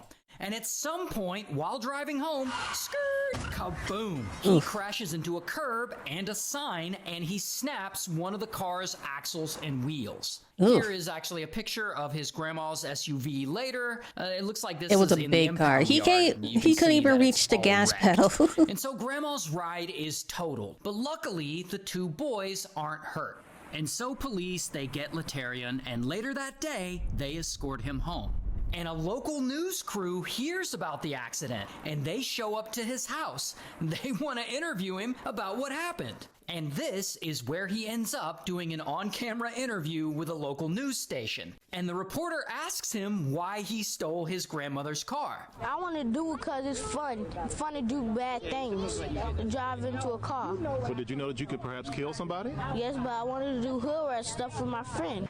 And so that news station posts a clip of that interview to YouTube. And the video blows the fuck up. People find it hilarious. Why does that guy have an evil smile on his early face? Viral internet sensation. It gets millions of views, and like people are sharing it all around, and they're quoting him because he has so many quotable lines. I took my grandma car because I got mad at my mom, and then I saw him have my friend come in, and he smokes with cigarettes. People start calling him Hood Rat Kid, which is just not a good name to have when you're 7. Now, you would think that this viral joyride would be the end of Laterion's crime spree. But no. He's just getting started. A few weeks later, he's at Walmart with his grandmother, and he gets into a fight with her because she won't let him get any chicken wings. And during the fight, he starts hitting her, and he hits her in the stomach and on her legs, and basically anywhere he can reach. And this causes a whole scene, and it makes the local news too. The problem began when Laterion asked his grandmother to buy him some chicken wings. So, unfortunately, his Over some terrible chicken behavior wings? keeps getting him attention. For example, I mean, I love chicken wings as much as the next time, but if I had ever fought my mom over some chicken wings, I would be 8 feet under by now. I would not be here.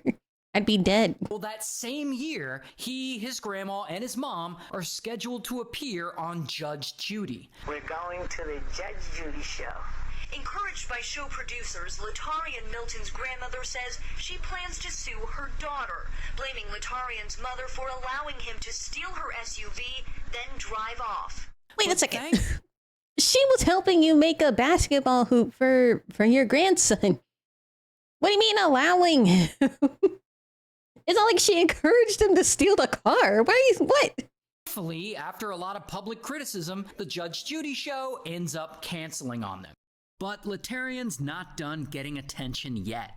2 years later, in 2010, he's 9 years old at this point, he gets invited onto the Comedy Central show, Tosh.0. Do you think that this was kind of your grandma's fault?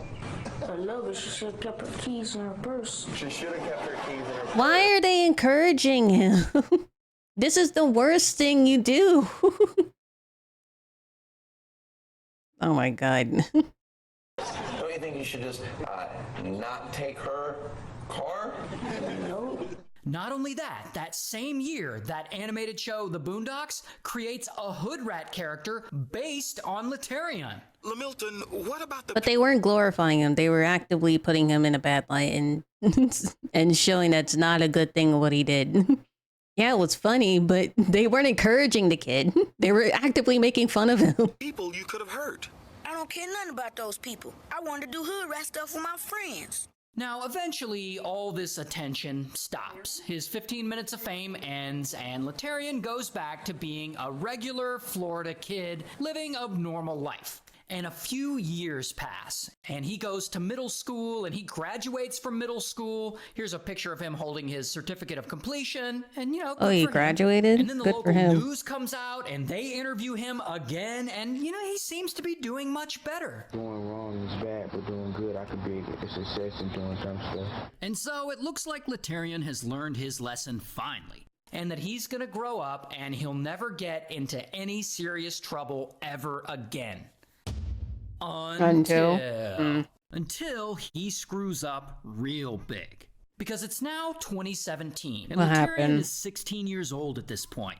And one night, he's hanging out with 4 of his friends. So there are 5 of them total. And they order a lift. And so the lift shows up, and the driver picks them up, and he takes them to their location. But when they get there, only one of them gets out. And the driver's like, what's going on? And Laterion and the rest of the group tell him to take them somewhere else, a different location. And the driver's like, okay, You gonna well, pay? you gotta make a request through the app. And I guess they don't want to do that. So the driver refuses to take them anywhere. Because, he's trying to get paid. This is his job. And that is when suddenly one of Laterion's friends in the back pulls out a pistol, and pow, he hits the driver in the head with it. And the driver is totally freaked out. Then Laterion's friend points the gun at him, and he forces him out of the car. Oh my Then they goodness. take his wallet and his jacket, and they take the whole car too. And with Laterion driving, they all speed away. And they leave the driver just standing there on the street.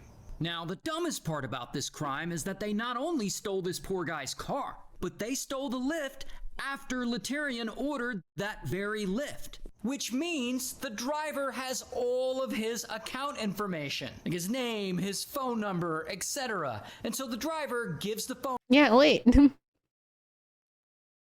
They can easily track him.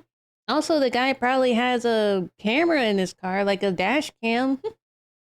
Most Lyft and Uber drivers do, right?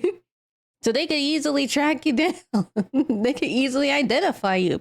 This has got to be the stupidest thing he's ever done. Number to police, and police easily trace it back to Laterion's Facebook account.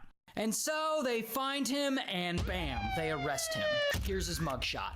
And he gets 3 years in prison for this. Okay, so And he's he gets out now. A little early, and in 2019, bam, he's arrested again. For what? Another mugshot.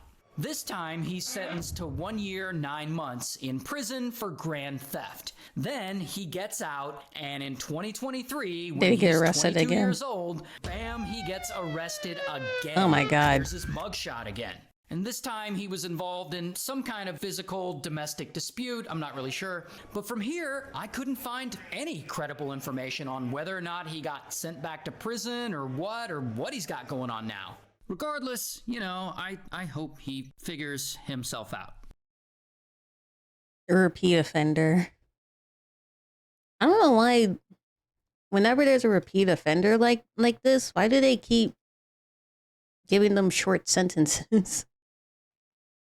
Like, give them longer sentences so it sticks. I don't understand.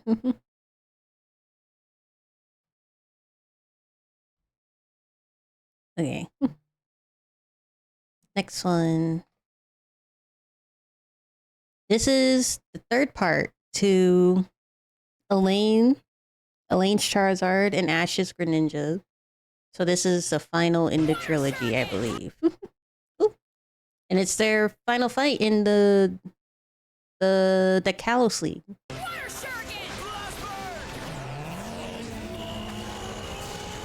The contents behind this smoke are about to throw the global Pokemon audience into the biggest internet uproar in franchise history. On one end we have Alon, the Megamon mercenary who's been convinced that it's either become the best or his loved ones are cooked. And on the other hand we have Ash, our GOAT for 19 years at this point. 0 major trophies in his first finals appearance ever, equipped with his strongest regional ace and its prophesized transformation. Victory's never been this within grasp for our GOAT, and it all comes down to whether he can just win one more battle. Welcome to the Kalos Trilogy finale. Now, stakes this high aren't created within a single 20-minute episode. They're built off the backs of dozens if not hundreds of episodes prior, and everything leading up to now is why millions of Pokemon fans globally were tuned in on August 18, 2016 to this final climax. So to truly feel the I don't think gravity I of was what's at there. stake, allow me to provide I don't you think with I some watched it much-needed when it context. Starting with, why when it the aired. fuck is Alon even in this bitch in the first place? Now, we've already covered Bro at length, but to catch you up to speed, he's a I just man remember on a mission watching to the collect fight between energy the from two. battling Mega Evolved Pokemon because his totally not evil boss said so, and his makeshift little sister's partner Pokemon needs it to wake up from a coma, allegedly. So how the hell does a man on this urgent of a mission find himself in a Kalos League final against a trainer that doesn't even have a Mega Pokemon? Well, for this, there's one person and one person only to blame. Bonnie. Walk with me, gang. Now, you may be thinking What did it Bonnie must have do? been Ash that attracted this matchup, and you'd be partially right. This man loves attracting demons. Niggas see this man and start licking their lips ready to dethrone him. He's never been in a throne.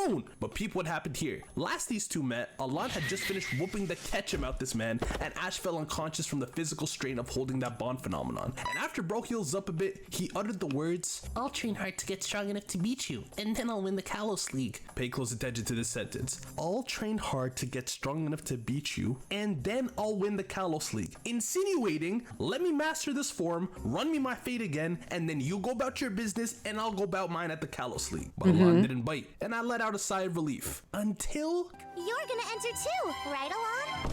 What the fuck are you doing? Whose side are you on? This is the only man in the region who could threaten Ash's league run, and you decide to open your Goldilocks mouth, even the way you asked. You're gonna enter too, right, Alon? As if it's obvious. Bonnie, you're not slick. You know what you need to enter the Kalos League? 8 gym badges. You know what your brother is? A gym leader. So if you've never seen this man at the Lumio City Raw Squad gym, no fucking shit, he's not entering the league. Has You Elaine did it, even whispering runt. Stop done giving him any ideas. gym battles? Now, luckily, Alon answered with, I'm not really. But he leaves the conversation with a mysterious 4 words after Ash talks about how great the league will be. It sounds like fun. Call me delusional, but this sounds like a no to me. Like a, you have fun with that sort of thing. Plus, the league is 9 episodes away and he got no badges. Ain't no damn way you could have even collected them all in time, right?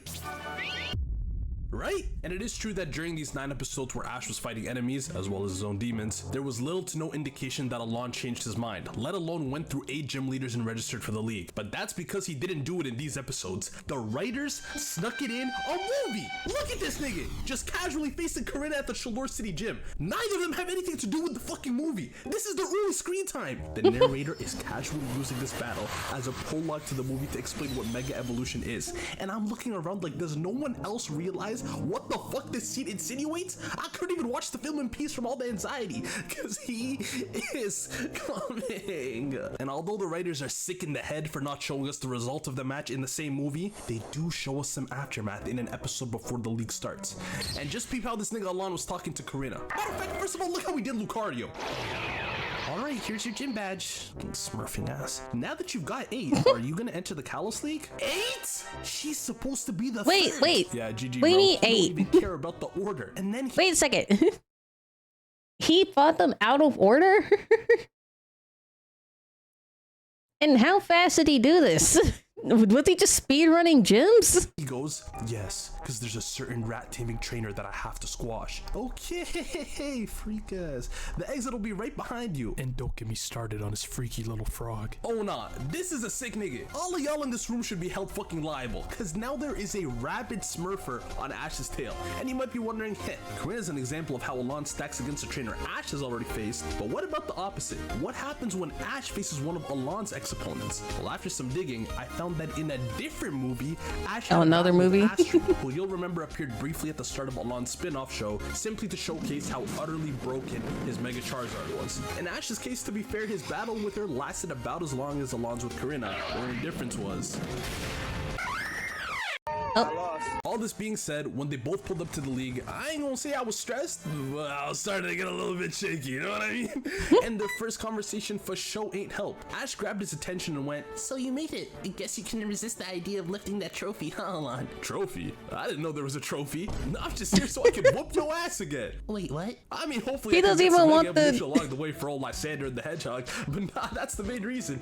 Hey, I'll be seeing you. Don't fuck around and get eliminated. He doesn't now. even want the championship title. You know, when we gotta experience those fireworks of a final, I am fucking terrified from hearing that shit. And what makes it worse is that he immediately shows us that he ain't all talk.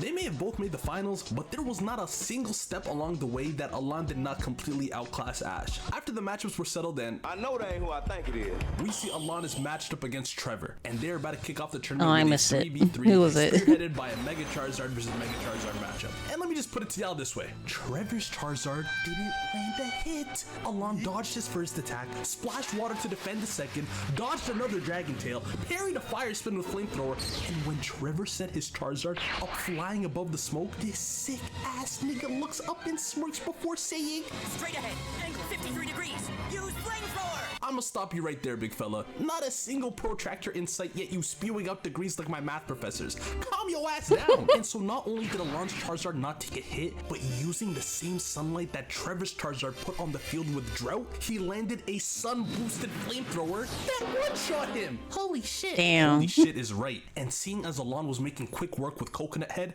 Ash cut to prepare for his own battle, because he was up next. And this is where we see the most annoying cutscene of this arc. Out steps this nigga Everett, a random bum who stepped to Ash as soon as he arrived near the arena, challenging him to a battle. And his whole thing is that he doesn't have 8 badges and thus didn't qualify for the league, and now wants to beat Ash to prove that badges mean nothing. Like, what the fuck are you doing, bro? This dude needs to get a trigger warning. Actively breaking the rules. And since Ash blew him off earlier and promised to face him next time, this stream sniping ass dick rider ganked him in the hallway right before his first playoff game. Ooh, nah, he dead about to get me tight. All these fucking lengths you're going to, you better at least send out something. How'd you even get in? Oh my god. With all due respect, on God's green earth, let a nigga with Tapion's haircut try and step to me with one of these rich bitch poodles. On God, they talk about me at Peter's HQ like fucking Voldemort. Ash obviously smacks the poodle out this dude before giving a quick speech about how he's gonna win the Kalos League, while Everett gets on his knees all emotional, pleading to Ash to He win had for the one trainers who Pokemon? didn't get Oh a my chance goodness. to make the league. Am I the only one that doesn't have sympathy for this dude? This is just such a weird hill to stand on. Nigga, there's no prejudice here. If you don't got Wait the a second. badges, you ain't He had a single Furfuru, and he thought he could just walk up to the Pokemon League and just win with a single Pokemon? No badges to his name? He thought he could just walk in, beat up whoever he wanted? What kind of... Oh my goodness. He was as dumb as Rusty. being discriminated against, nigga, you suck. And the cherry You don't even have is that two. all You this don't even have bullshit half was of causing 6. Ash to be late. He And didn't you're have thinking, 3. damn, He had late already? 1. Ain't Alon still battling? Don't be embarrassed if you ain't put the pieces together. But it was right under our noses the whole time, because all the while Ash is dishing out thunderbolts and speeches, we see on the monitor in the back of this hallway that Alon is sweeping Trevor's Aerodactyl and Florges for the 3-0 win. This nigga is so demonic that he swept the first round before Ash could even make it from his seat to the battlefield. And while Alon's Charizard didn't get hit once, Ash's Greninja on the other hand, the first attack of the battle, my guy. Of course, he did win in the end with some mild cinema, I ain't gonna cap, but it was getting increasingly Wait a second. I just remembered. Ash doesn't have a single Mega Evolution Pokemon in his team. I get he has Ash Greninja, but that's still not a Mega. It's a new form.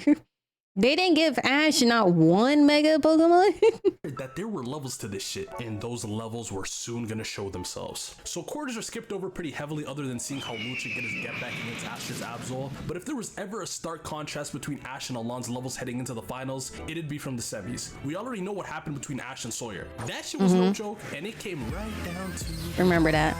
Shit had Alon smirking once he seen Ash won. Like, I finally see you, bro. Not every day aura farming. Just take a seat. But Ash wasn't the only one battling someone he was familiar with. Raipo, no! Oh my god, what happened to this nigga? My dog hasn't shaven in months. Ash Greninja is actually officially classified as an unofficial Mega Evolution. Then why the fuck is Greninja getting a Mega Evolution in ZA? If Ash Greninja is technically a Mega Evolution, according to canon. So Greninja technically has 2 different Mega Evolutions? And the eyebrows, my guy? The fit's crazier. There are more tags. I mean, Charizard has 2, Raichu's getting 2.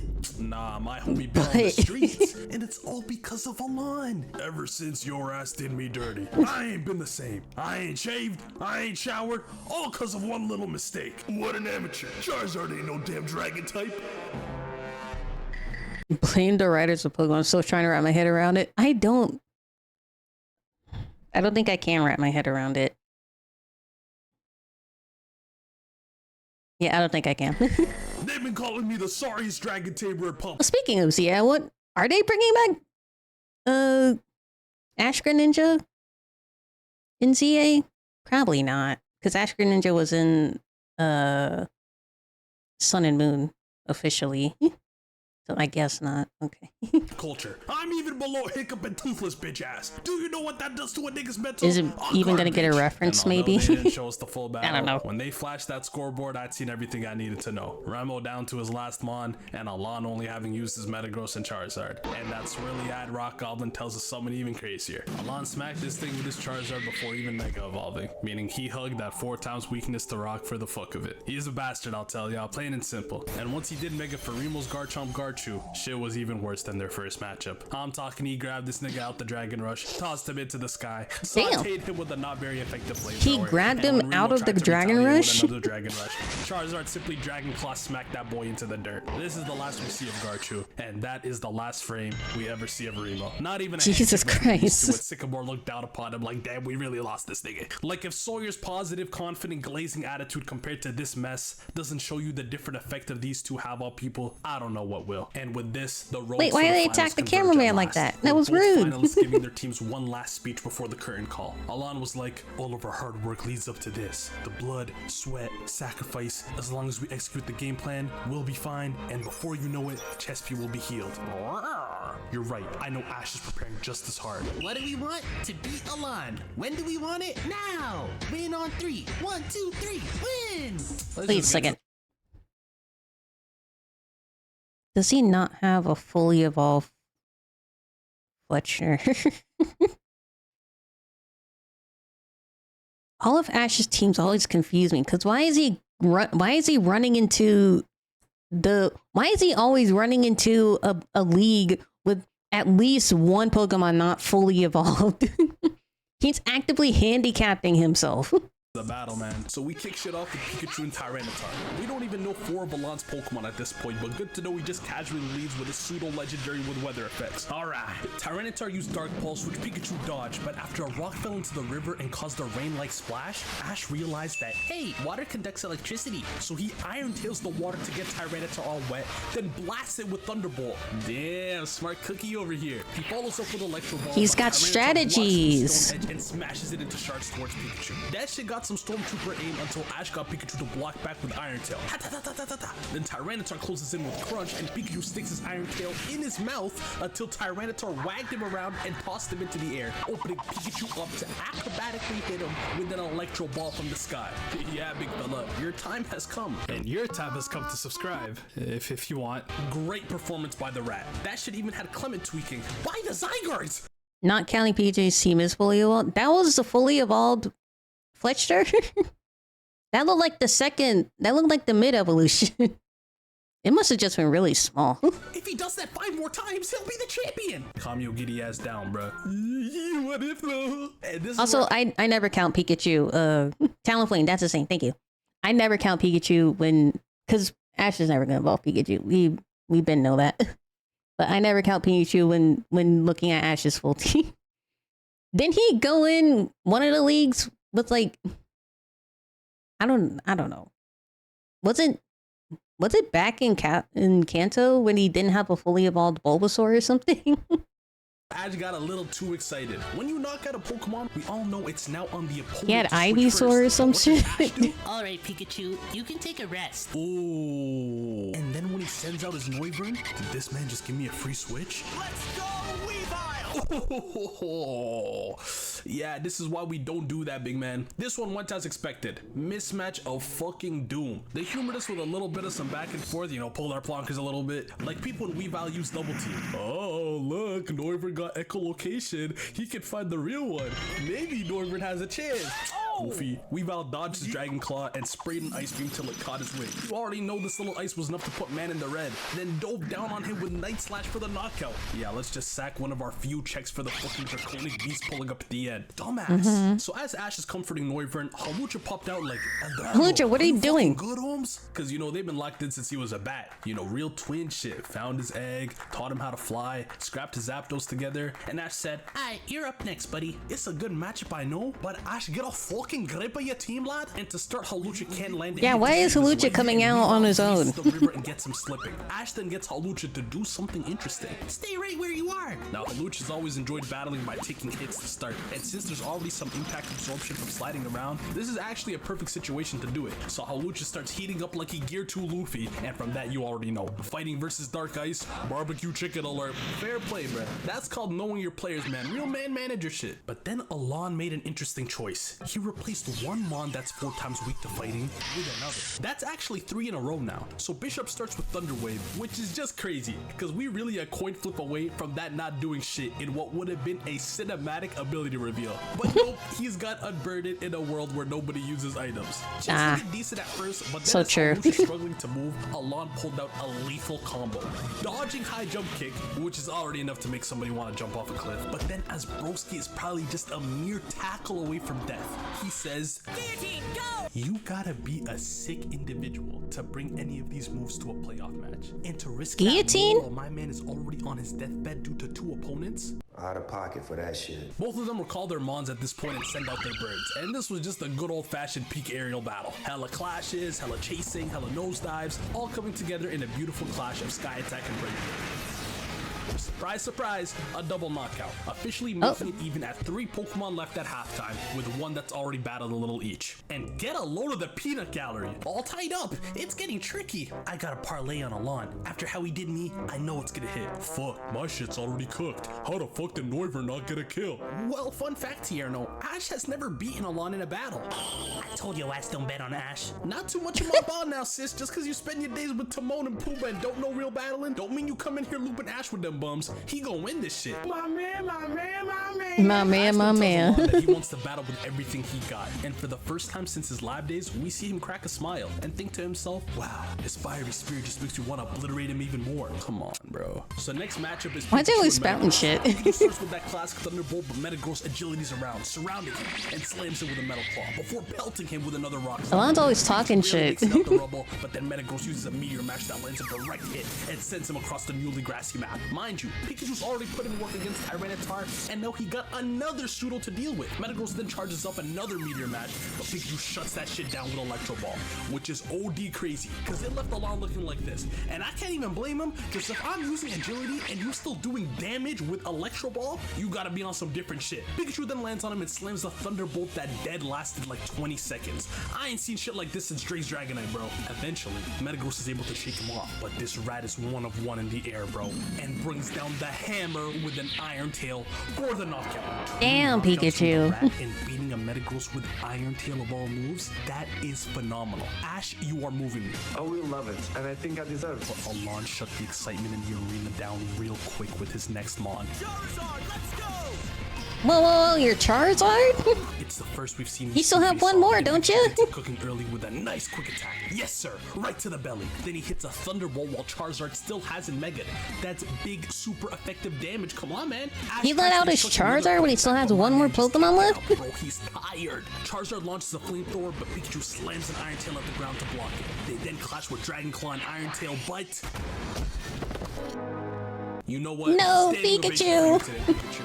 2 pseudo legendaries and body bags and early damage on the ace, you got yours, my brother. And now Ash is in a pretty blessed position. 2 unused Mons versus 2 beaten up ones on Alon's side. And out comes Goodra, causing Alon to switch to Bishop. This is how you switch, by the way, my nigga. Don't mind me, but I'm about to rain on your parade. Faces. Which is perfect because with Goodra's ability, it means he can't get paralyzed by Bisharp's Thunder Wave. So then Goodra uses Ice Beam, but Bisharp dodges and goes for Iron Head. Goodra then grabs him with his antennae and tosses him before Dragon Pulsing, but Bisharp counters it with Focus Blast. Bisharp then I always really like Goodra. Goodра's one of my favorites. Has him tank it while using Bind. Alon then has Bisharp get around it for another powerful Iron Head, and then Goodra releases the Bind. Shit was so cinema that Goodra's homies back home were even watching it from the reserve. But somehow, Bisharp has still not fainted. He comes in for another powerful Iron Head that Ash was too stunned to respond to, and while he's on the ground, Ash desperately instructs another Dragon Pulse, but it's too late.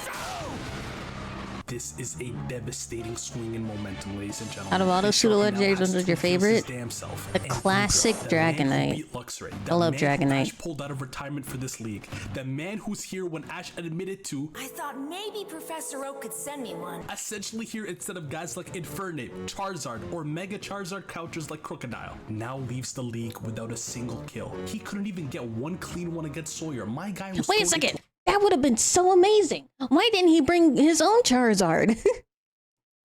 A Charizard v Charizard matchup would have been awesome.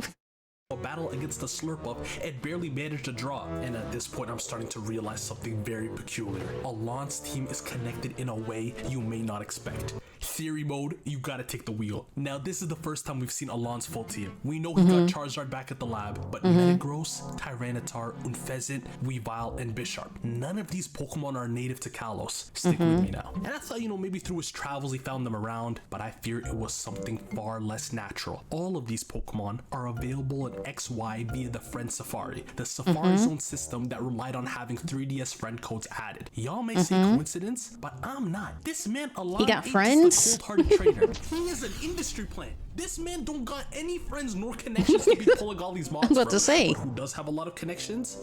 Bingo. Y'all seen the way he smooth talked Steven. Whose Friend Safari you think had the Matang? Duh. He's setting up the same type of operations in Sinnoh, Johto, and Unova, bruh. Cause this is an outrageous team. Wait, hold on. Tyranitar can Mega Evolve. Metagross can Mega Evolve. Bisharp can Mega Evolve too, right? So he has 4 Pokemon who can Mega Evolve? And he didn't Mega Evolve. Bisharp can't? I thought it could. I must be thinking of its evolution. Team, an Unfezant with Steel Wing. Seriously, A? Y'all say it's a TM, I'm saying it's an egg move. Bisharp should not be moving like Prime LeBron, but with 2 guaranteed perfect IVs, shit, it could. Come on, bro. He put this team together last week. Get right before you get left. So now at last, So half of his team can Mega Evolve, yet he didn't give his Tyranitar or his Metagross Mega Stones. And like it's super intimidating when he has so many bodyguards around him, and he came in. I was so nervous, but when he stuck his hand out and smiled, I felt safe. You give this demon water frog that rain boost and you get what you expect. Bisharp comes in, but with some elusive double teams and a boosted water shuriken, he finally puts this fucker in the dirt. Yeah, that's probably what I was thinking of. Charizard returns to the fray, and this is the finale we've all been waiting for. Both run at each other, flamethrower into a Greninja dodge, and with the raid still up, I'm sat here like Ash, hit him with the water shuriken. It's time, the belly's exposed. Now, Greninja, use cut! I really wanted to cover this battle without poking fun at the obvious. Why run cut on Greninja? Why does he still have cut? But why the fuck are we wasting the raid? Why does he still have cut? He didn't give him Hydro Pump. He didn't give him Water Pulse. He probably already still knows Water Pulse. He didn't give him Hydro Pump? What's the point? You had this fat ass belly for the Tekin. He hasn't Mega to neutralize the super effectiveness, and you use cut. I can use cut. Oh, look at me. Charizard's beware, I'm armed. And now the calls are gone. Are you tapped? Shit had me in my room looking up raid dances, begging for it to come back, bro. Please. So obviously it's emergency time and they activate Ash Greninja. Sycamore's admiring it, the crowd's admiring it, Team Rocket, even backdooring ass Lysander's giving a little sneer. Alon responds with a transformation of his own and the stage is absolutely set. Greninja closes in and double teams, but Charizard sweeps through the face with Flamethrower. Greninja then flings a Water Shuriken, but Alon gets him to parry with Dragon Claw. They then hand to hand with Aerial Ace and Dragon Claw. Pure blockbuster cinema that ends with Charizard edging it. Ash Look is at this feeling the crisp pain, and Charizard animation. follows up with another Flamethrower. Greninja's able to barely protect himself with Cut. See, it's not all that bad. And Charizard then whips out Blast Burn, but Ash gets in his bag, and Greninja Water Shurikens the ground with his own aquatic Blast Burn. Oh my word, you'll never see anything like this ever again. Greninja then sneaks his way through the steam to Aerial Ace him and heals him right on the dome. And we're treated with the final dialogue before the deal is sealed. Ash, you really Wait, did you catch that frame of Charizard's face when he got hit? I caught that frame. Spirit, it's like a free punching bag over and over. But this is it. I'm ending this shit now. Alon, you're super cool and your shiny Charizard is always a fun challenge, but I need to be a Pokemon master, so I have to win now. They go for it again with Cut and Dragon Claw, then Thunder Punch versus Water Shuriken, and this combat is just absolutely intense. But then we all feel it. This is it. Greninja has gotten the best of him and has him staggering. Ash sees the opening through his eyes and gambles it all on this. A Water Shuriken so big and powerful, it changes into an amazing fiery orange, never seen before. Alon so influenced by Ash's synchronicity that he mimics a Blast Burn for his final move call. The two moves clash, the silence fills the arena, everyone around the world waiting for someone to break, and oh my god! Oh, no! This has got to be the biggest bait in My heart Pokemon broke. history. The never before seen move, the stagger on Charizard, the type advantage. They of the robbed moves, Ash, still truly. didn't match. As you can imagine or experienced, this had a horrible reaction. Can you blame them? Japanese episode titles always spoil what's gonna happen, and this one was called Kalos League Victory Satoshi's Ultimate Match. Y'all are really trolling. Dislike bombs on official Pokemon videos, memes flooding the timelines, even threats that I'm not gonna show on screen. Yeah, these niggas were out of pocket. But just like that, our region champion was crowned, and once again, their name was not Ash. He didn't even want the trophy. To this day, he probably didn't even want the title or the trophy. He didn't even want to be champion. He just spun the block just because Ash challenged him. No, this may have been the climax of the league, but the climax of the season was still to come. And I forget y'all asked for a separate Zero Rico organization review of an orange-headed freak and his team. So this does conclude the Kalos trilogy, but if this vid gets 10,000 likes, fuck it, a bonus episode on y'all heads. And with that, thank you for watching. He didn't even want the title. He just did it for no reason. Don't even know what it takes. The diamonds they hit like a rainbow. Why would they give it to somebody who didn't even want it in the first place?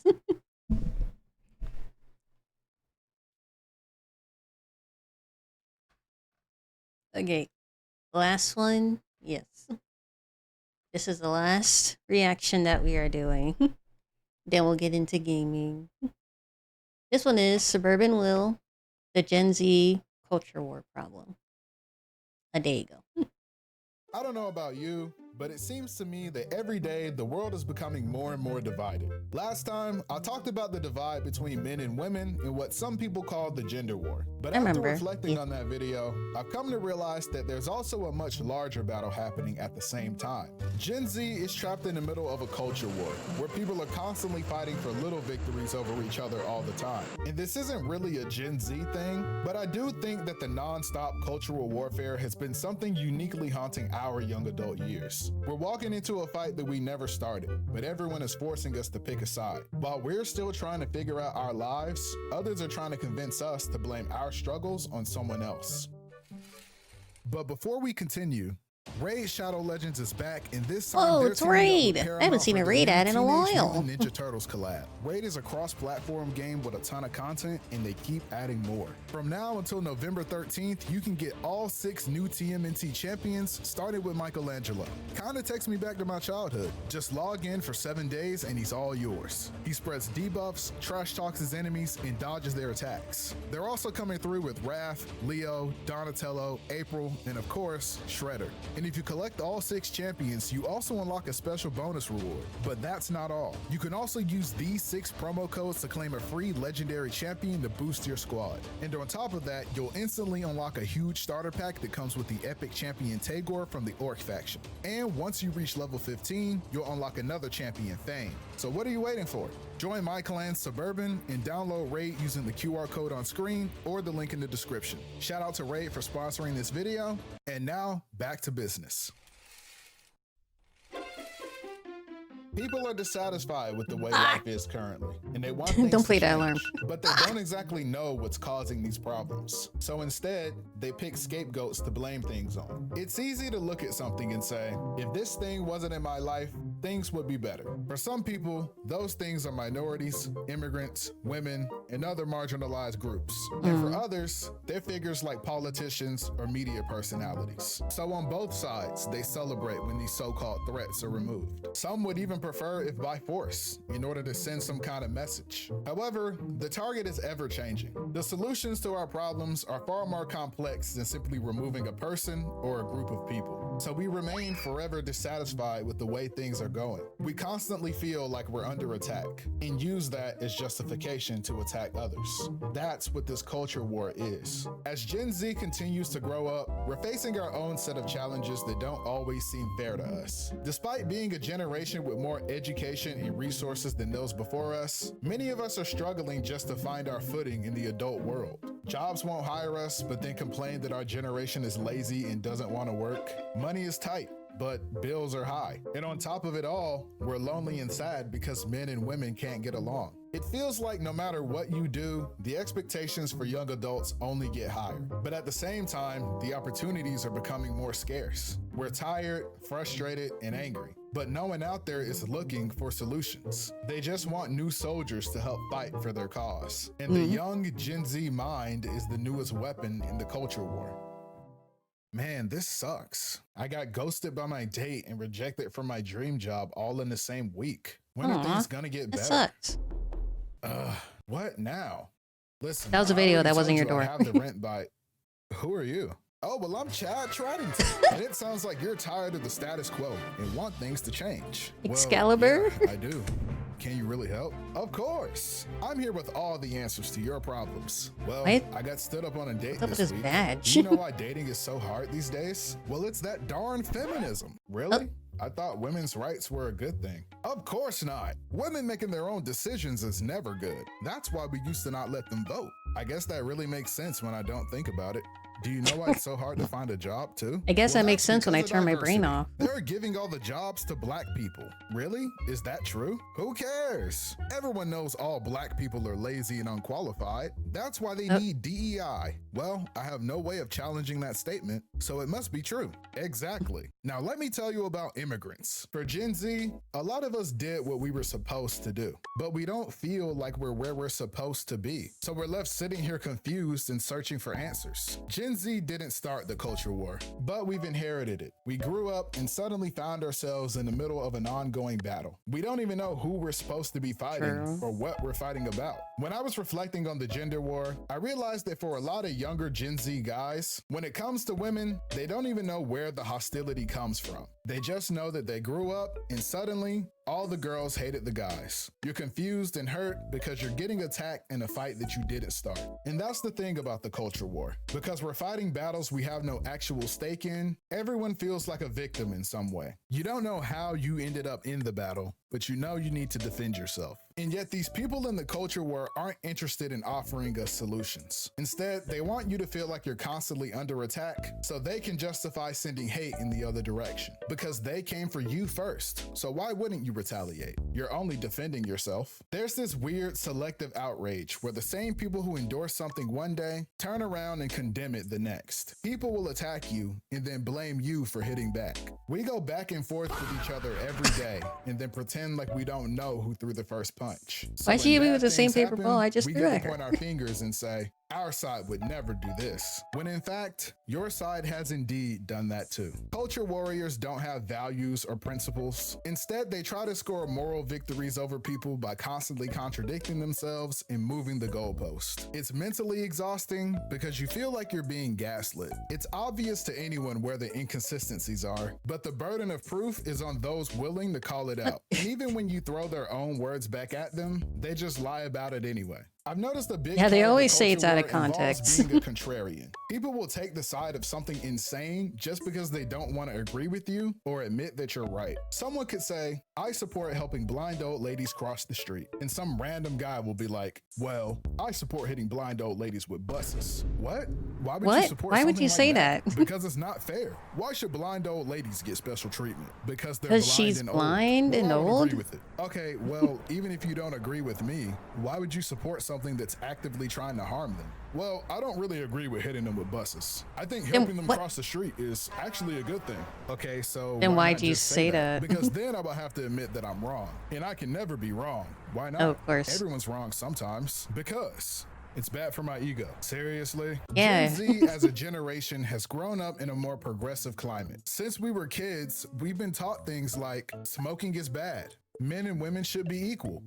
Don't be racist. It And I does think for the seem most part, we all it does seem more about people like they probably just say stuff just to say it, but other people they say stuff because at first they did believe it, but then they realize they're wrong. But then it's like, oh, but now I can't admit that I'm wrong because then that would make me because then that makes me feel bad because I just said this horrible thing, but now I can't back down because now that hurts my ego. So I just gotta keep doing it. agree on these things. At least we used to. But in recent years, there's been a growing number of people who want you to see this kind of progress as a threat. They want you to see equality as injustice and inclusion as replacement. We aren't adding more seats to the table. We're kicking people out to make more room. And they want you to think that if you don't kick others out first, you'll be the one left standing on the outside. I think it's ironic that we often complain about boomers being a selfish generation that only look out for themselves, while we're watching ourselves do the same as we fight for what's left. The culture war never ends because you're forced to make an enemy out of everyone. Now that we're the adults, even children are under attack as people debate the value of their lives against the cost of their ideals. We're more interested in running defense for the people doing the harm instead of protecting the ones being harmed. People have unlimited excuses for why the people they support didn't actually mean what they said, but offer zero compassion for the people who challenge them. You feel powerless sometimes because no one takes you seriously because you're still young, and you can't even rely on the people you vote for to do the right thing anymore. Even the government itself has turned into another theater for the culture war. Seems like no matter who I vote for, nothing changes. What's even the point? Hey there, young man. I'm running for office and I'd like your vote. What are some things you'd like to see in this country? Well, I'd like to be able to afford groceries and to go to the doctor too. Everything is pandemic the next. I didn't mean to put back that part. I like free healthcare, maybe. Right here. And I'm running for office and I'd like your vote. I'd What like are free some things healthcare. you'd like to see in this country? Well, I'd like to be able to afford groceries and Yeah. to go to the doctor too. I'd like to be able to Everything afford is so gas. expensive now. Okay, so what I'm hearing is you want to get rid of all the immigrants. What? No, What? that's not what I said at all. Oh, I see. You want us to ban gay people. No. What? Look, can you That's just do not- something about the prices? I'm late on rent almost every month. Okay, if you vote for me, I'll promise to lower prices. Thank you. And we're going to throw 100 kittens into a wood chipper.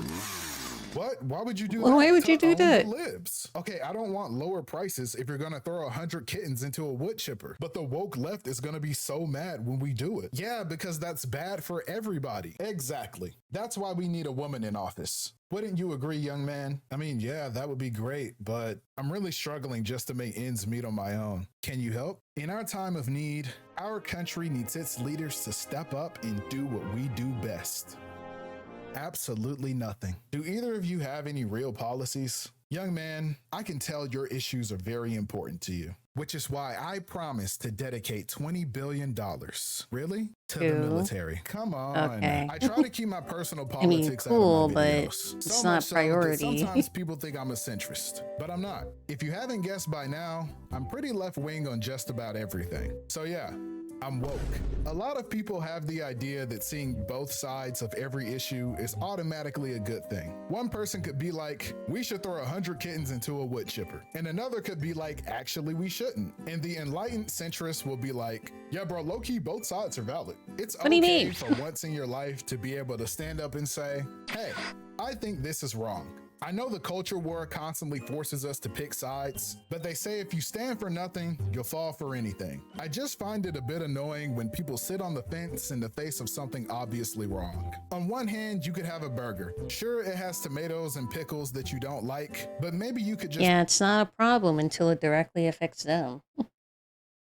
pick them off and still enjoy the burger. And on the other, you have a poop sandwich with pea sauce. And some people would still look at both of those options and go, yeah, both of these are equally bad. It's important to keep an open mind and see things from a different perspective. But you don't need to try the poop sandwich just to see how it tastes. I don't like to get political because I feel like it distracts from my message. I've noticed that when you bring up politics, people start arguing against what they think you believe instead of actually listening to the words you're saying. I actually have a degree in world politics, so I know a lot more than I tend to talk about. I spent a lot of time debating people in college, but I don't really do that anymore. Mainly because I don't find it productive. I mean this in the nicest way possible, but I've noticed that the people who like to debate the most tend to know the least. I think that if you're someone who truly does understand the situation we're in as a generation, you're more concerned with finding solutions rather than proving yourself right. In college, when I was in student government, other more conservative students would sometimes come to me and say, hey, I want to work with you to make this campus more inclusive. Because even though I think a certain way, I can see that things around here aren't fair for everyone. And instead of arguing about which one of us is right, I'd rather work together to be a part of the solution. And I was like, bet. But as people have continued to turn up the heat in this culture war, we've lost the opportunity to do that. And I'm saying opportunity, not ability, because we are still able to work together. But with the culture war constantly making enemies out of our own neighbors, there isn't really room to do so right now. People like to say, if you disagree with them, you can just debate them. But nowadays, it's almost impossible to meaningfully engage with the other side. Many people are dishonest and just want to attack you under the guise of a debate. They aren't interested in understanding your perspective. Instead, they're more concerned with trying to turn you into another enemy. At one debate in college, someone in the audience called me the N-word. My other two panelists also believe the same things I believe. But since I was the only black person on stage, I was the only one attacked because of my race. People shouldn't be attacked physically for their beliefs, but attacking someone's identity because you disagree with them isn't right either. People go out of their way to antagonize others, but then play the victim when that person responds in the same way. It's not very productive when your idea of a debate is going around trying to convince everyone else that they're the problem. Good afternoon, fellas. How we doing? I'm all right. What's going on here? Well, we're just out here trying to have a little respectful debate about the important issues of our time. Care to join us? Sounds interesting. What are we debating? Black people are terrible and we should just get rid of them. Yeah, I'm not doing this. Good luck, bro. We got another triggered liberal. Don't you guys think that sounds a little, I don't know, racist? Not at all. We believe God created us all equally. Yeah, we just think that black people and white people should be separate. Not that they should be treated any less. Okay, I see. You're saying that so you want people segregation. And white people should be separate, but equal. Exactly. But people keep calling us racist for some reason. Yeah, I can't imagine why. You know, they actually tried that before. Really? How did it go? Yeah, some guy named Martin came along and ruined it. Well, he sounds like an awful person. Yeah, can't believe people keep calling you guys racist. The problem with the culture war is that people like to sit around complaining all day, but never put any real action behind it. And that goes even for people I personally agree with. In college, I was a member of the Young Democrats, and our weekly meetings used to be packed with students coming to discuss the issues that were important to us. But we also wanted to be a group that was willing to put action behind our words too. And it's not like they were asking people to go start the revolution tomorrow. It was more like, hey guys, this week we talked about food insecurity. So this weekend, we're gonna go volunteer at the food bank to help feed people in the community. However, most of the time, it was the same handful of people showing up to volunteer. And I understand that when you're a college student, your number one focus is school. It's not like I was always there either. But at what point are you gonna make the things you say you care about a priority? At least just once or twice. As someone on the left, I think sometimes we're a bit out of touch with what the things we believe in look like in reality. Many of us are young, and that makes organizing difficult. So our activism is That was a often real contained to online conversation? spaces. And while it's great to use our social media presence to keep the conversation going, sometimes we lose sight of our real world goals and start aggressively policing everything in the name of inclusivity. That's called virtue signaling, and ironically, often makes things less inclusive. We all know that one person who's too woke. I've seen it online where people make an enemy out of someone who's genuinely on their side. People were attacking public defense attorneys for doing their job of defending people in court. You Yeah, it's can't literally claim their to be for a job. more equitable society while not understanding the importance of due process. I don't really get why people attack public attorneys when most of the time they don't even get to choose who they're defending. It's like I don't know the entire like process because I don't have anybody I know that's in the legal system as a lawyer. But from my knowledge, they get like assigned these things if they're public defenders from the state. And that's the issue. We want to seem like a good person online while lacking Most of the true time, it's not even their commitment to the choice. cause. And people on the other side cling But to they that gotta do their and use job. it to discredit you. But I get it. I didn't always have the beliefs that I do now. I'm from the South. My friends used to call me GOP Will because Also, they can choose to like lead the case whenever they want, the lawyer, but and like the client can also say I want a different lawyer. But if they want to get paid, they gotta do it. It's literally their job. I used to have some pretty conservative beliefs. But then I got hit with the woke mind virus. I'm joking. I was actually patient zero. But as I got older and became more progressive, I had people willing to educate me instead of attacking me because I wasn't woke enough yet. We shouldn't make enemies out of the people who are on the same side as us. If there's one thing I've learned is that things like misogyny, racism, and homophobia don't belong to a single side. There are people who know how to say all of the right things and still act hateful towards you. And likewise, there are those who might still be learning that don't deserve your hostility. It's important to have principles, but it's also important to understand what making a difference actually looks like too. Recently, there's been a lot of people claiming that Gen Z is shifting to the right, especially the men. But if I can be honest, I don't think this is fully the case. I think Gen Z as a whole is a generation that desires change. The split lies in which direction to go. I think growing up in a more progressive era and then ending up in the situation we're in now, some of us have a desire to return to a simpler time. When I talk to other Gen Z guys who lean a little more to the right, the biggest emotion I get from them isn't hate or even anger, it's fear. They're afraid of the hostility they get from women. They're afraid of being attacked because they made a mistake.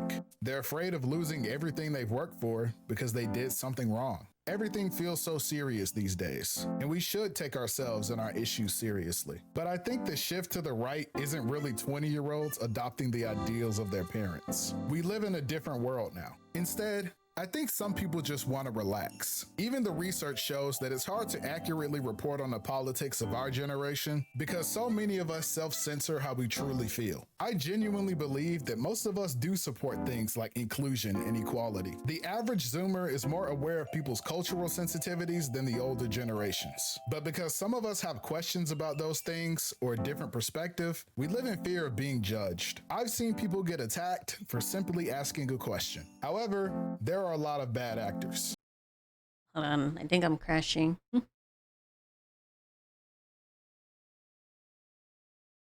I don't know why. Let's see if it gets better on its own.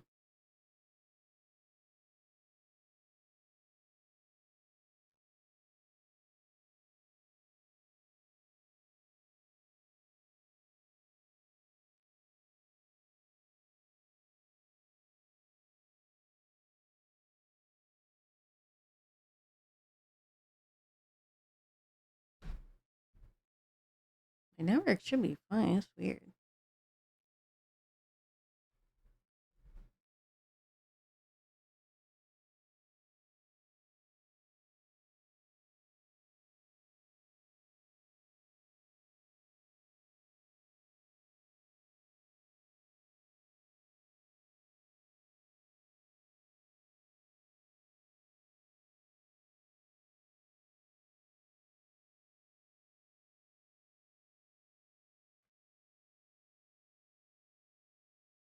Got better. Looks like. Okay. Yeah, sorry about that. That was weird.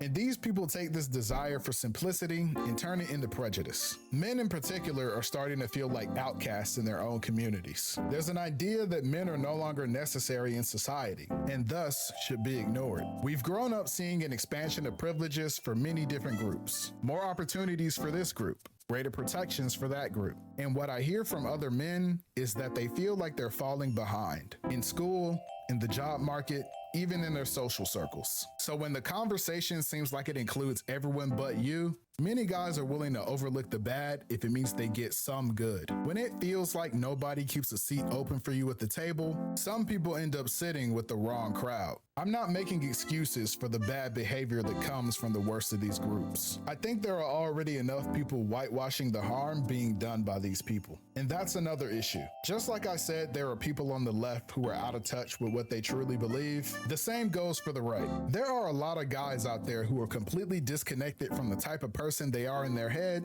versus what they say and do. And I think it's allowed Gen Z to be strung along into ideas they don't fully support. They're telling you that everyone is your enemy and that they are your only ally. They promise you their ideals without showing you their weapons. So you go to war for them, thinking that they're the good guys. They've silenced their weapons with good intentions, so you can't hear the hate in their words. You defend them, not realizing that they're only pushing you further from your peers. You're more concerned about supporting your argument than your character as a person. Hey man, you shouldn't smoke here. There's children around. Well, I was here first. I'm not going anywhere. If the kids don't like it, they can leave. Yeah, but you're smoking at a playground. This is supposed to be a safe space for kids to play, and you're doing something that can harm them. At a playground. Well, it's the children's fault for playing where I want to smoke. Why should I have to move for them? But you can smoke Why are you anywhere smoking in the at a park. playground The in the kids first can place? only play right here. Then we need to ban kids from the park. That way What? I can smoke in peace. So you'd rather ruin the fun for all of these children than move 10 feet away so everyone can be happy? Exactly. Do you see yourself as a good person? Of course. Why do you ask? No reason. Like most things nowadays, a good chunk of the culture war takes place on social media. And social media What do you is mean only a ban kids from caricature the of park? reality. The worst parts are exaggerated and the normal parts are minimized. The problem is, for Gen Z, most of us have become reliant on social media as a genuine source of information. I have people honestly telling me that they got radicalized by triggered SJW compilations on YouTube.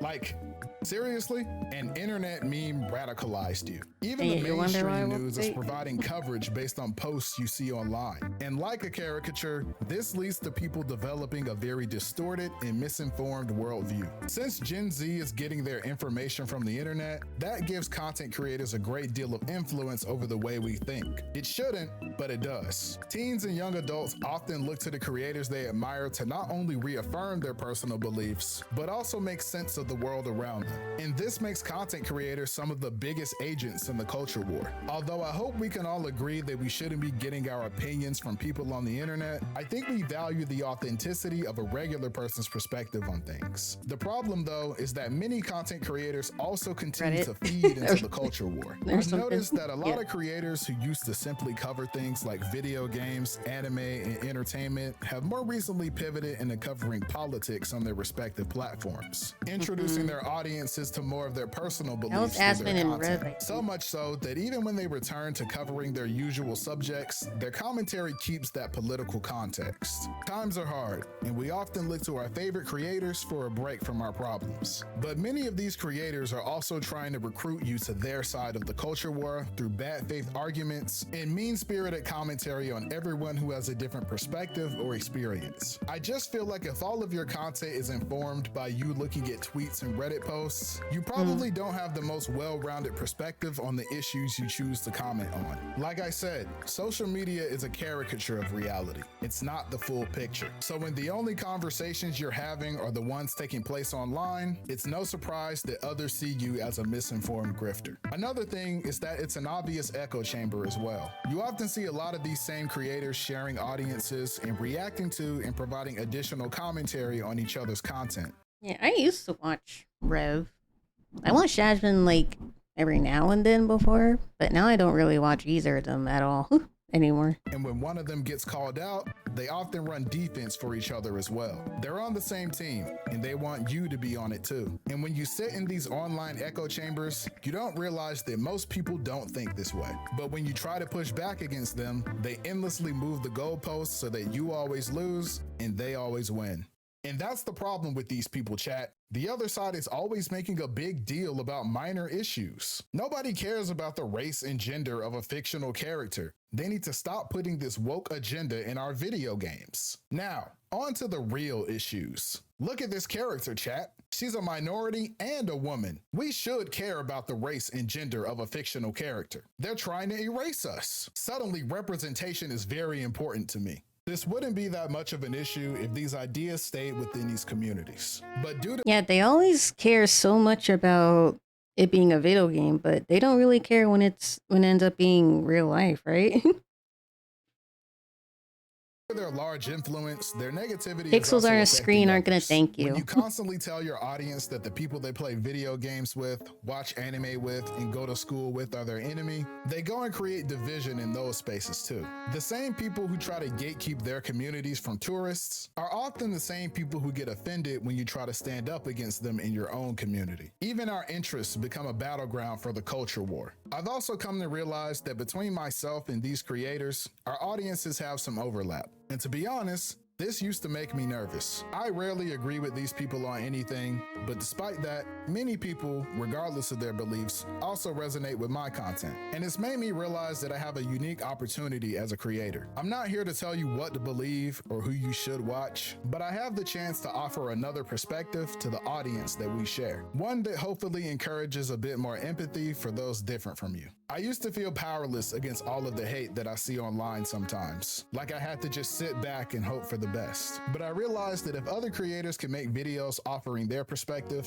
maybe I could do the same. It's been a year since I started making these videos talking about the Gen Z experience. And one thing I've learned is that across the world, we're probably more alike than we are different. I never expected that my videos talking about my experiences as a Gen Z adult would be relatable to so many people. One of my biggest privileges as a creator has been interacting with people from all over the world. I remember one night I thought my Twitter was getting botted because I was suddenly getting a bunch of followers from China. But it was because someone re-uploaded my videos on Bilibili. Because even all the way in China, people are coping with being a Gen Z adult. Times are confusing, and we're all struggling in different ways with the same things. I don't make these videos to change anyone's mind or act like I have all of the answers. I don't. I just know that the direction we're going now isn't the way forward. I think that's something we can all agree on. The older generation started the culture war, but we don't have to be the ones to finish it. We don't need to keep endlessly fighting each other while the people with actual power continue to make our lives worse. Older people call us lazy for being tired of the problems they created, and we're often referred to as the worst generation. But maybe that's a good thing. One thing I see being thrown around a lot in this culture war is this idea of good times create weak men and weak men create hard times. Personally, I think this is corny. You are not a Spartan, lil bro, and I ask for no pickles on my burger. There is no strength in violence. And there If is I want no wisdom fucking in pickles, war. I want no We fucking all pickles. lose the longer we continue to fight. Giving into the hate is weakness, and good times last when we choose to become better people. True strength lies in kindness, and real wisdom can be found in the desire to understand. Hate will never win, and I'm not here to tell you that the solution to all of our problems is to just love each other either.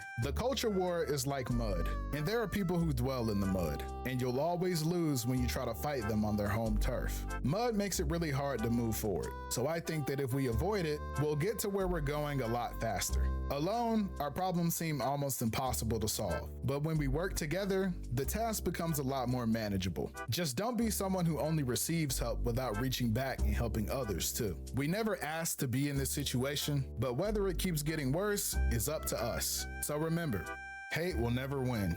Thanks for watching the video. Don't forget to subscribe and Good follow me on video. Twitter. Peace. Okay, that is it for reactions. I'm gonna go on a short break so I can feed the dogs and so I can also eat some lunch myself. And then we'll get into Silk Song. I'll be back.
Hello. I return. I am done eating my lunch. Let me get the game up.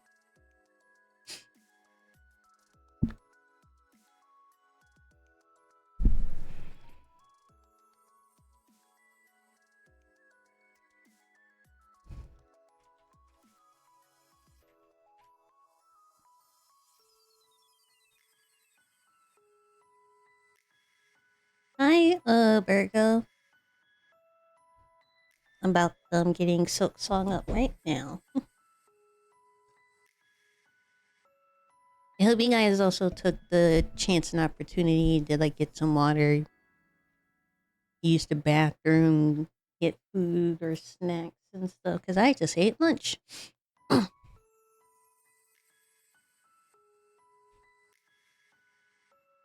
I don't know. Silk Songing.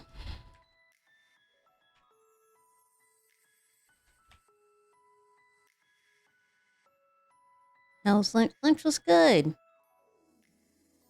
I had some hot dogs and I had a Sprite.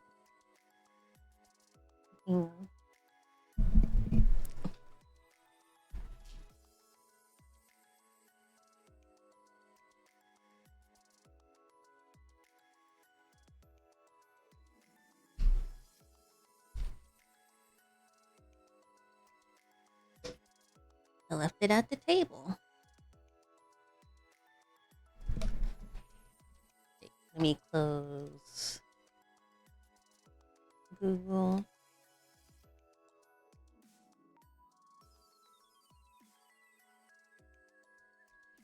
This.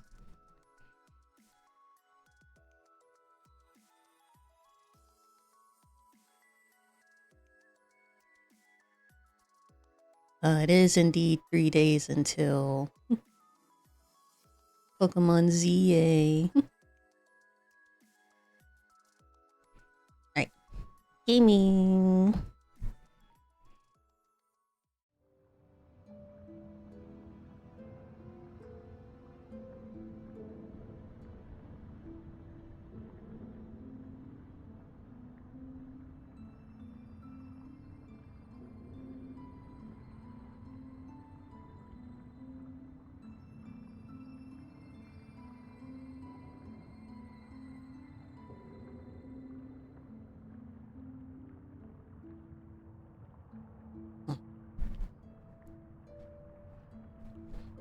Controller. There you are.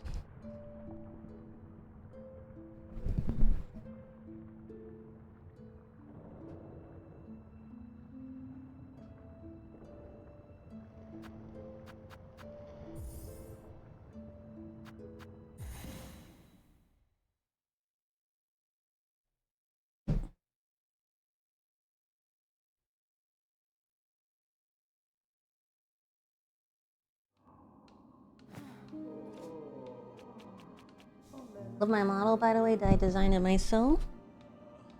I did the initial concept design, but I got the design cleaned up by Aiki Tukor,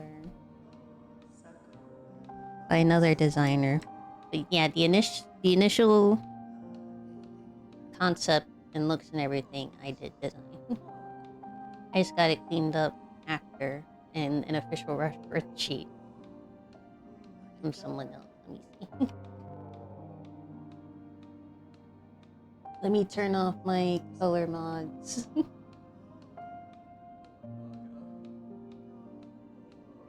So this is what I normally am.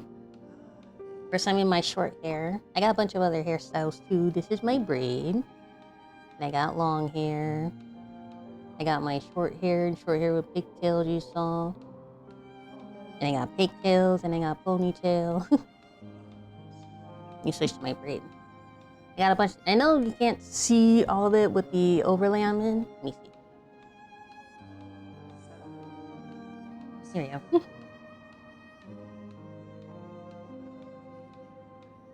These are all my outfits. I got my royal outfit, I got my academy outfit, I got my casual outfit. This only gonna be for a second. This is my swimsuit. And these are my pajamas.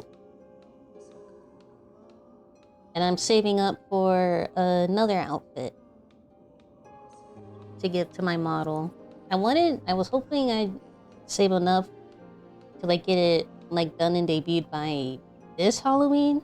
I think I'll try again next Halloween. So many options, very pretty. Thanks, yes. I love my model. I'm gonna stay casual. I'm on break. Yeah. The guy on my arms is Clump, our mascot, as you probably already know.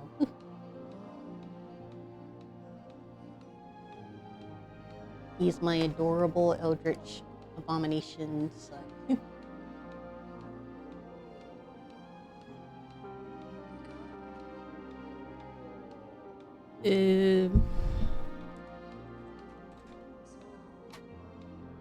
Yep. Those are all the links and credits to my designer, the person that did my model art, and the person that did my rigging.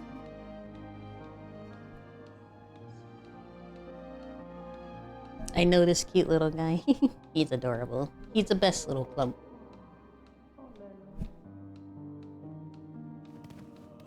You love Clump.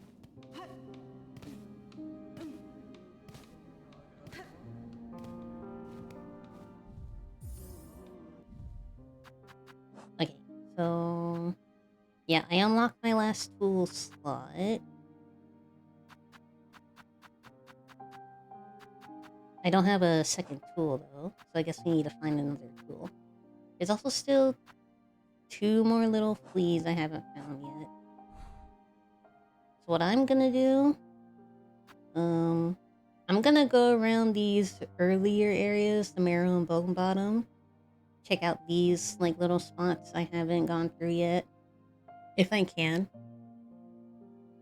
Also go through here, see if there's anything I can do here and discover here. I went through here before, but it was a bit strange. Right. I wanted to get a mask and this simple key from you. So we need to save up to 800 rosaries. I shall try. But for a little bit, I'm just gonna... yeah, try to fill out this bottom area. Find what I missed here. Made some progress yesterday. I see I was lurking a bit. Yes. Last stream I stopped when I got here to Greymore. I'm gonna take some time to go through like these areas first to see like whatever items or possible skills and stuff I missed over here. And then I'll make my way back up to Greymore and we'll see. I think I'll see what's going on here first.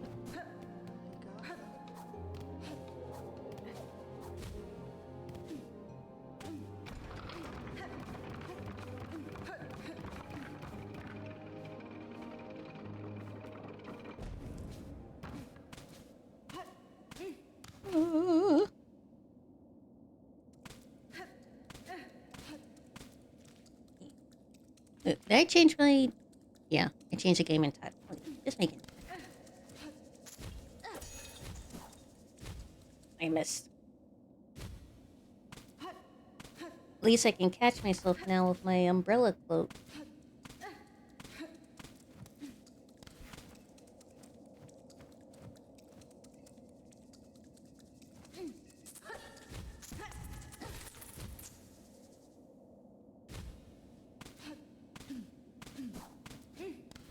All right, my dash. I don't even need to... nope.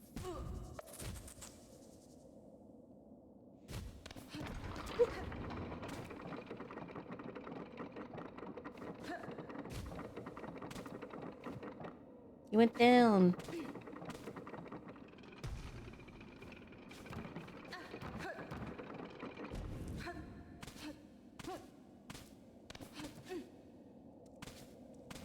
Might still need to do the down dash strat for him.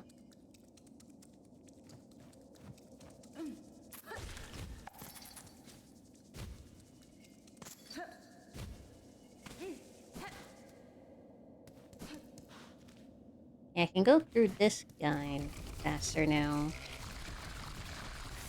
that I got my dash.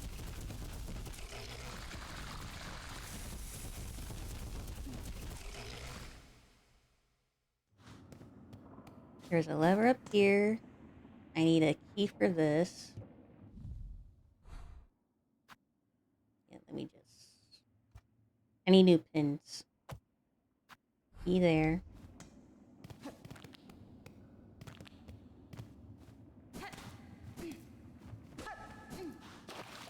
Nothing here, really. No hidden walls or anything. Right, let's go back. Just checking to make sure.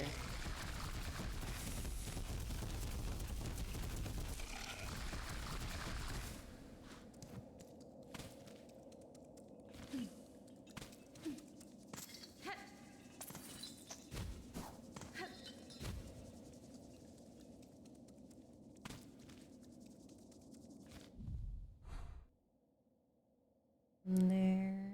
Can't really go up. Okay, let's go back here. We'll check this. We'll check this. And we'll check this. And this part. First, I'll check up here.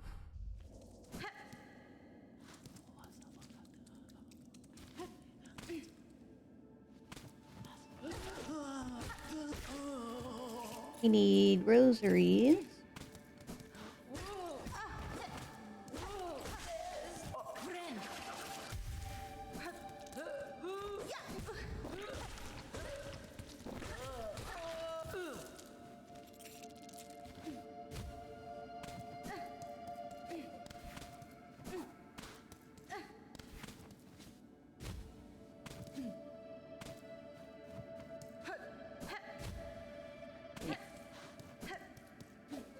Oh, I might be.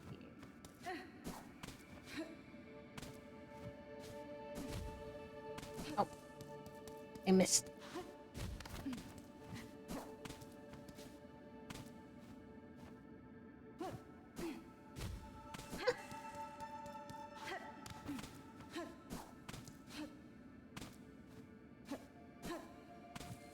Hmm.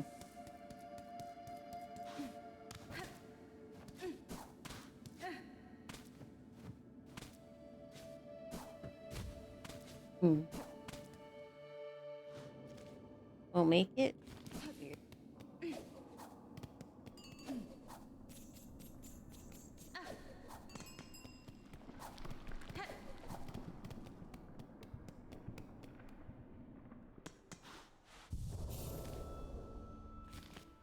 Look, push the pin.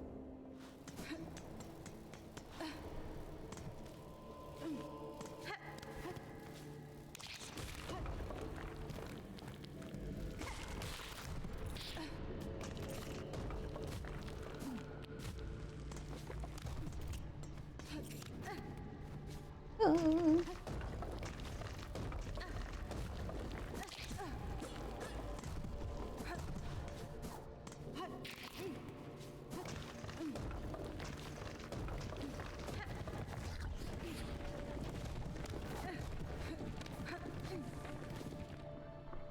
There you go. Now here. Is that up there? Or is it over here? Yeah, this. Can't reach up there. There's nothing over here.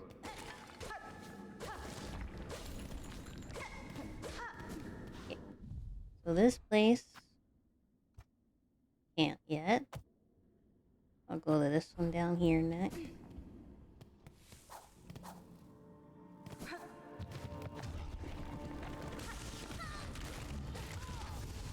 Ah!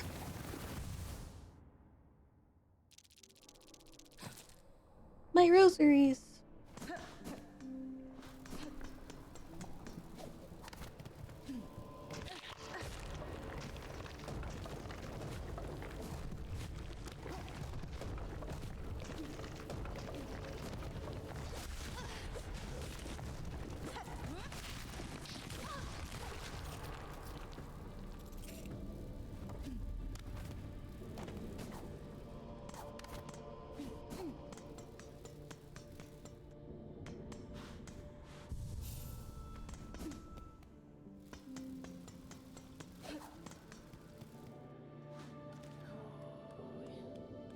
Hi,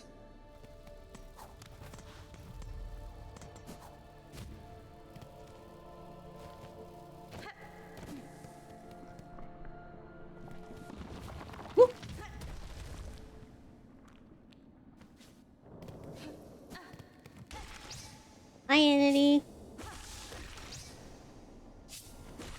I hope you're doing well today.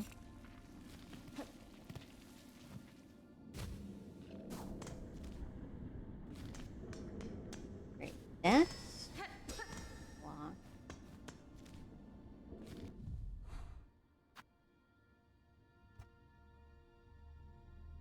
Okay, so I guess this connects to here, maybe?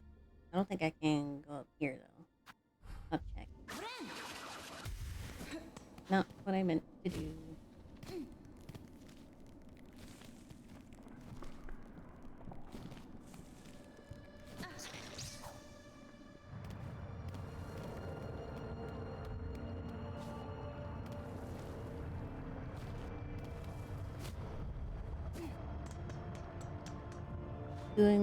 Doing your best? Well, that's all we could ask for.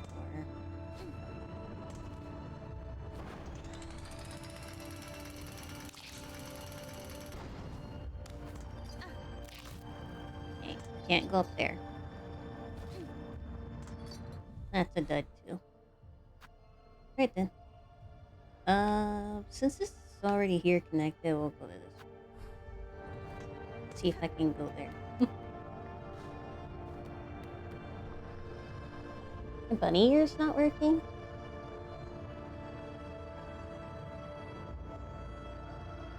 Blanket. Here it is.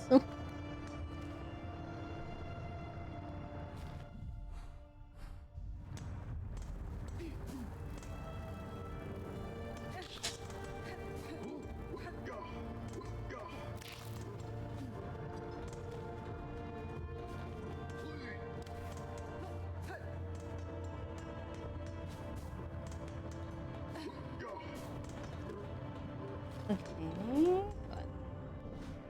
Maybe I go up from this way.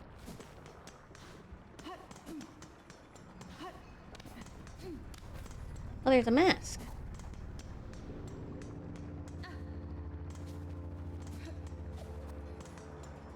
Okay, there's a mask here, but I can't reach it.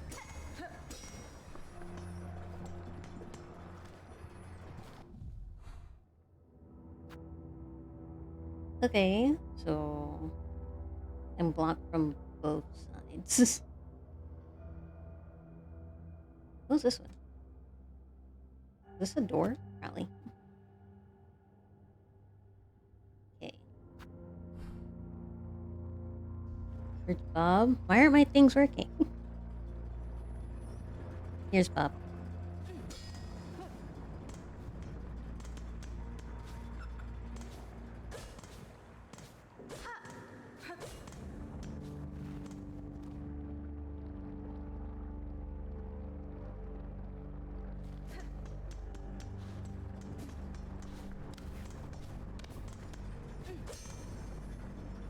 Okay, I see a max thing.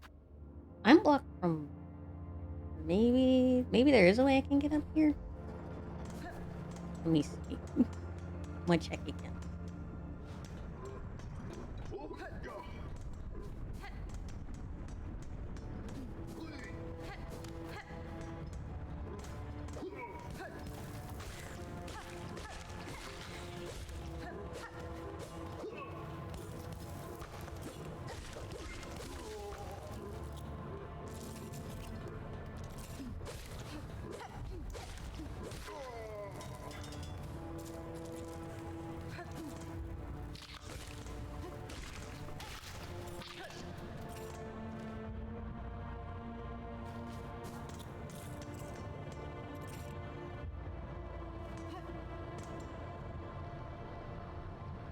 See something up there. I can't reach. See a platform up there. I can't reach again.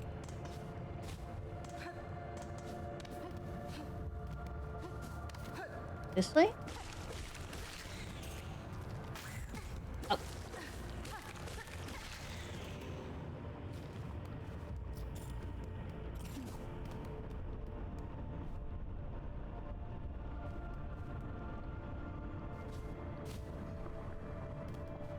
Okay.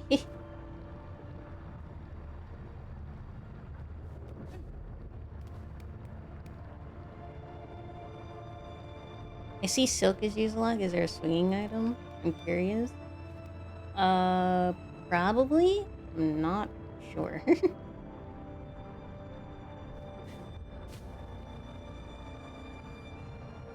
Okay. So I need like a wall climb thing. Item or skill or something for that. I've seen like a little bit of Silksong gameplay, but I don't... Oh. Missing Rosary's here. I don't know all the items and stuff. Because I wanted to come in blind. So I don't know where any of like items and skills are. I didn't want to get spoiled. Okay.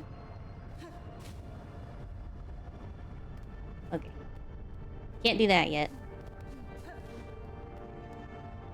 I know with like all these like walls that are blocking me, there's got to be a wall climb item somewhere, but I don't know where it is.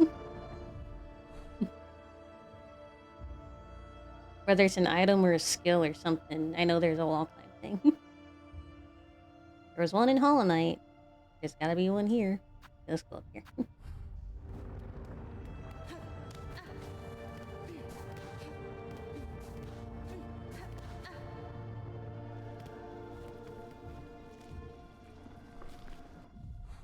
We're gonna see if I can get here.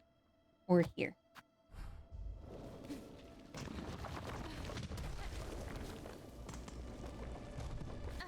Not here, but we will get this bench. Since it's the closest bench to us right now.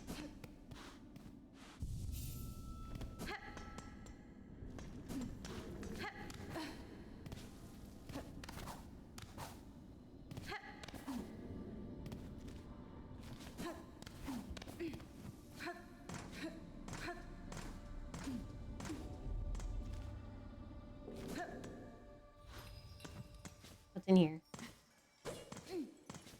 I do remember there are rosaries here.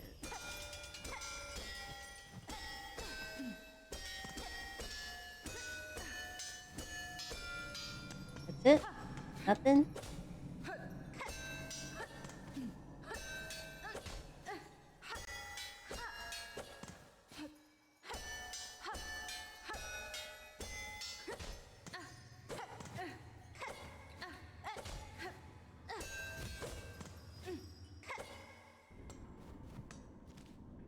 Nothing in there, I guess.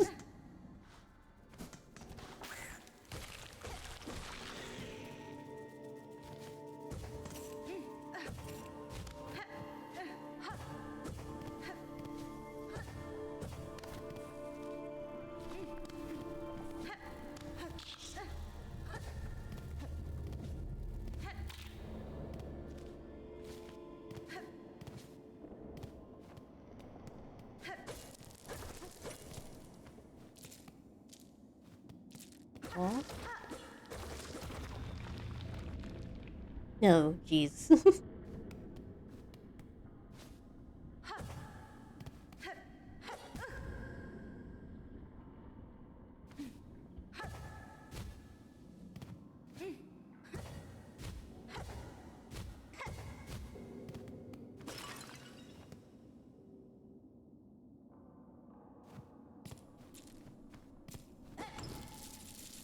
Money!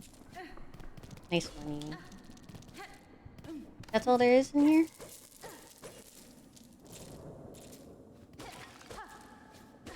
Nothing? Nothing else? Okay.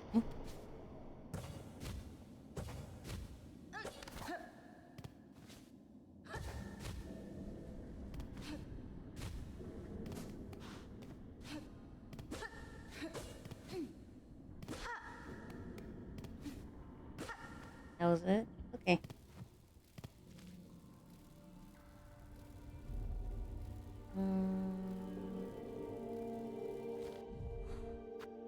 already look up here? I think I did. Huh, there's gotta be more here.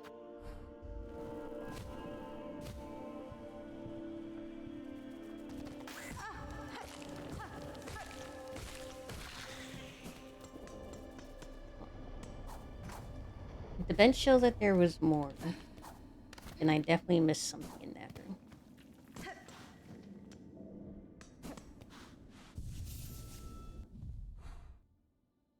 Well, it just shows that, but it didn't show me continually in, or like, if that was it for the room, it would have showed just like a little room thing. But there's something more here that I just haven't seen yet.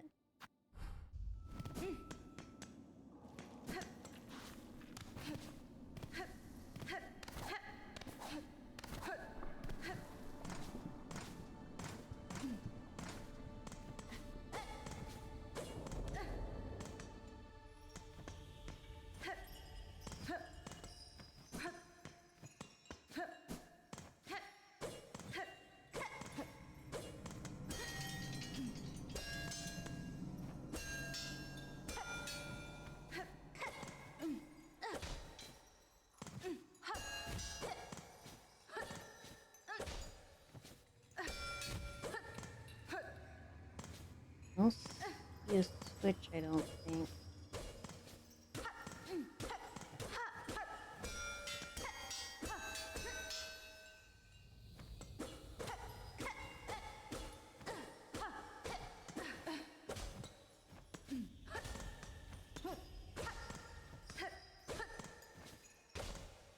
This room's weird.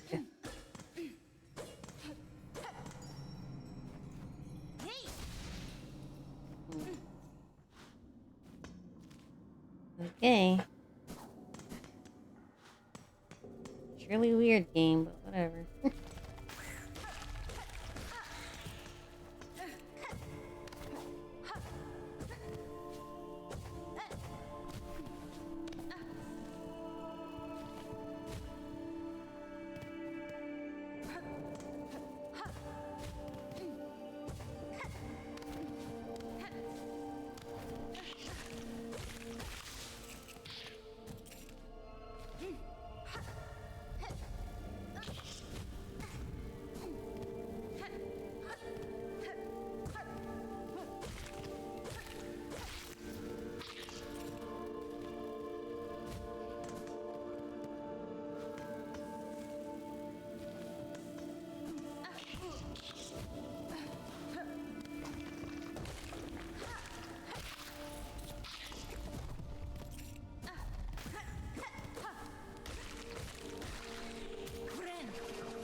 I could check over here.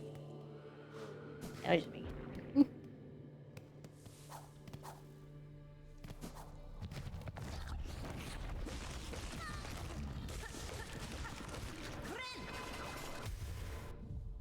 Okay. Well, I discovered all I could here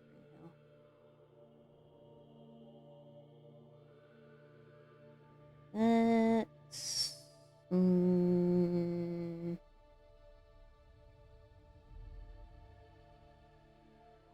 This is a locked door, I think. Should be, if I remember right. That's a locked door.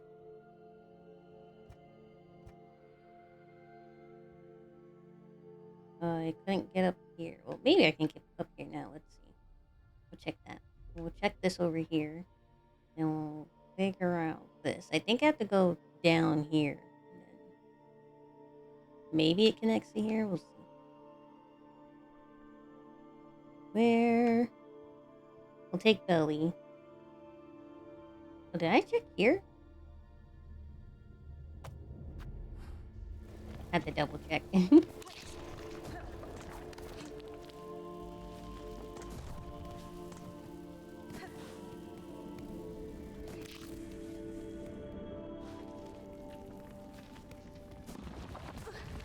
Ow.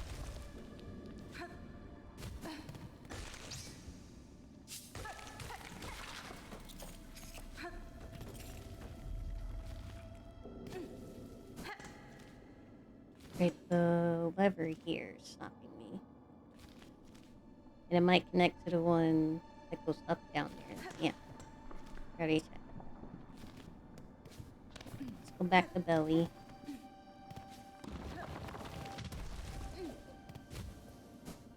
Ah! If I can stop dying.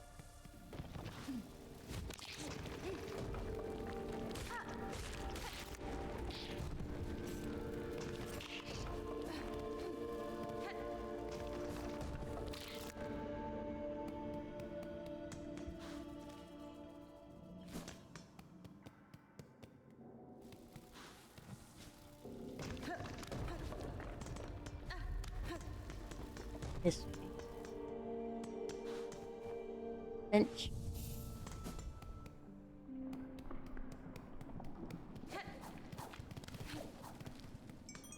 Hi, Belly. Oh. Belly.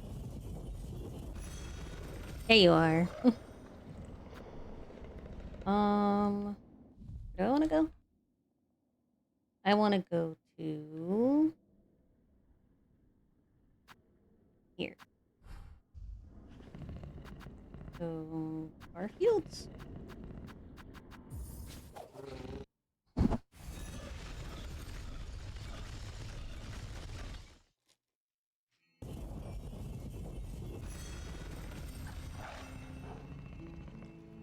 Thanks, Belly.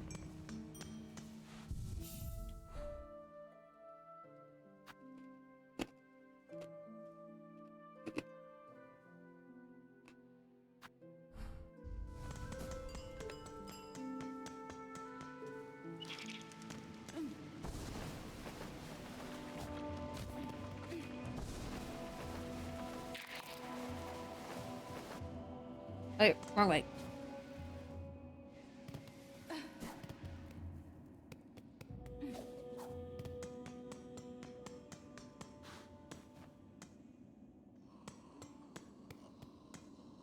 And grab this bench. We'll see it for sale.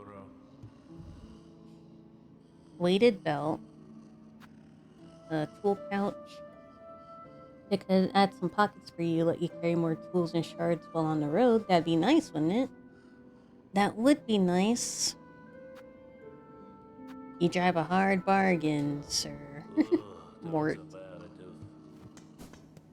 But I gotta save up.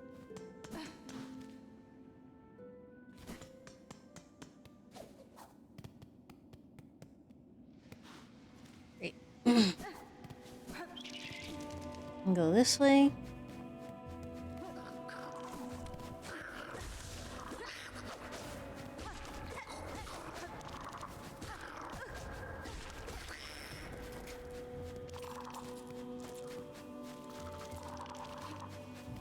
Those guys will basically leave me alone as long as I don't hit them. Okay, down here. Oh, is there anything hidden? Oh, you.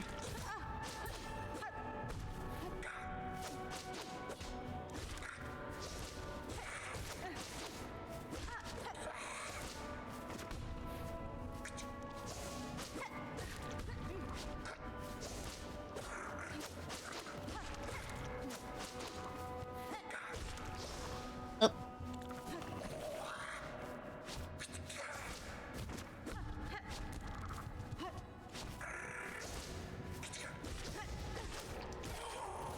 Oh, I thought for sure you respawned your health.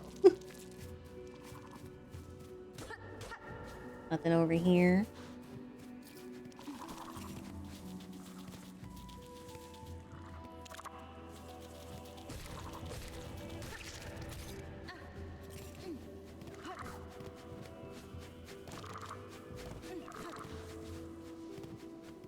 look at all those rosaries.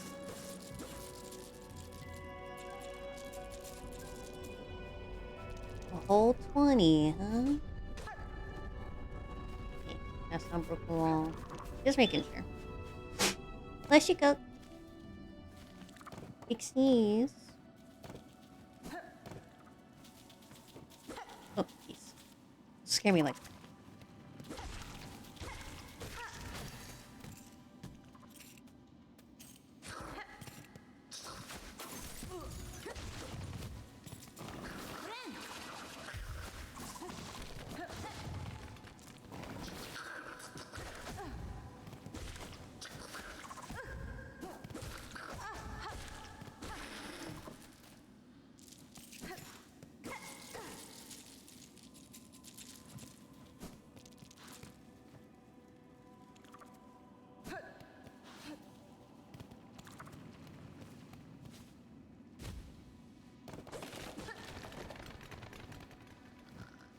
Oh, that looks like a trap. Oh, but I hear a friend.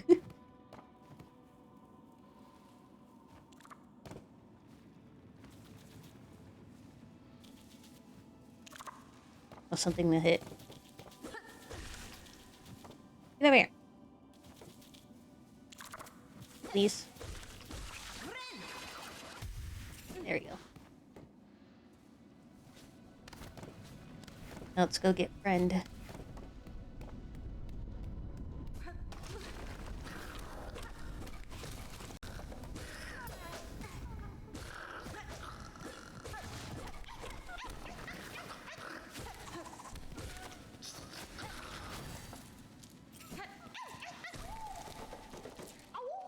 Ooh!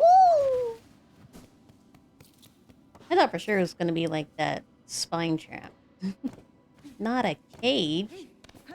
He tried to cage me in. Oh. Now that was just silly.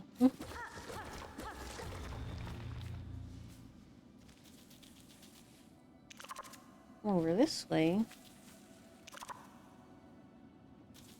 Hey, can I hit you real quick? Thank you. Ah! Damn it. I thought he died. Oh, jeez. Okay. You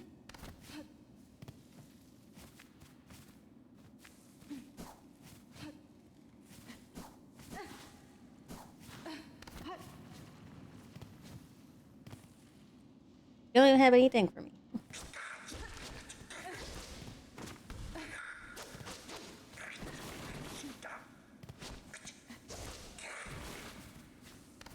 I just need to hit him enough times to heal and not die.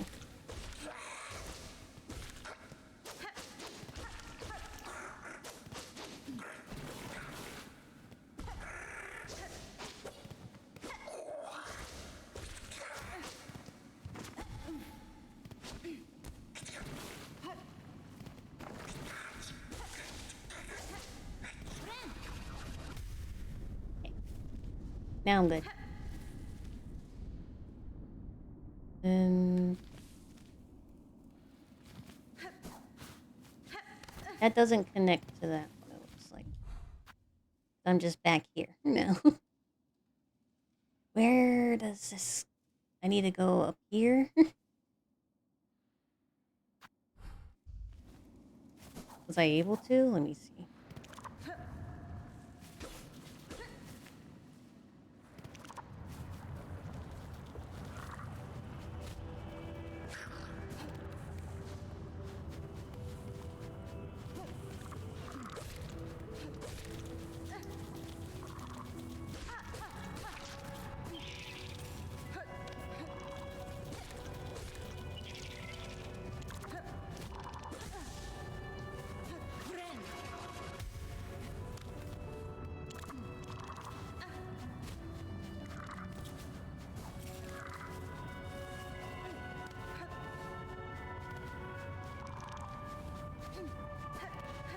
Alright.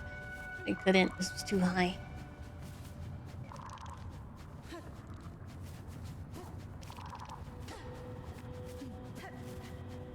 Okay. Can't go up there. That's too high. Next, I want to...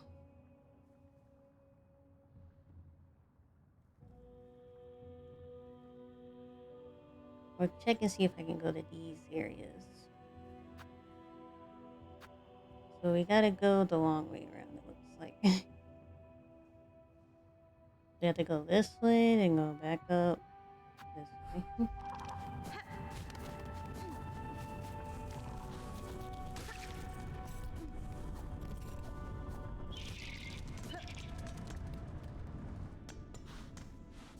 Take this bench.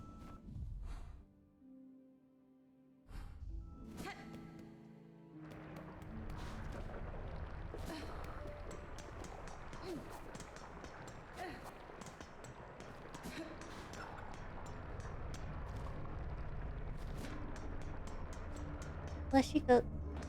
Woo!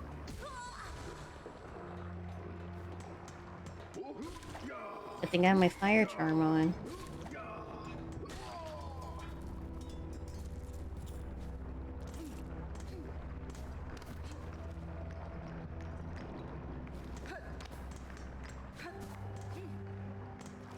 Up here, more up.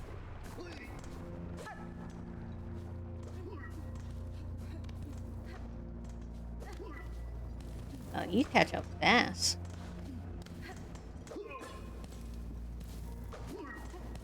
Whoa, I can dash down?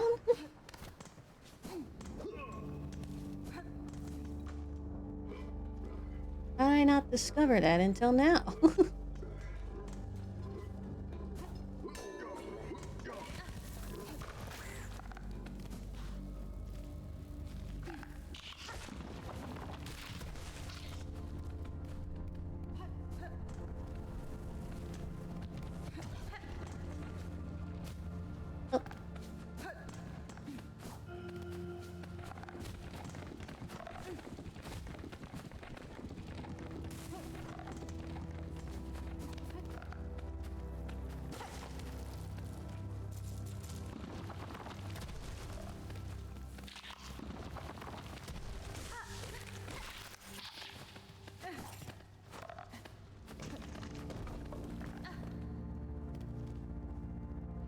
Okay.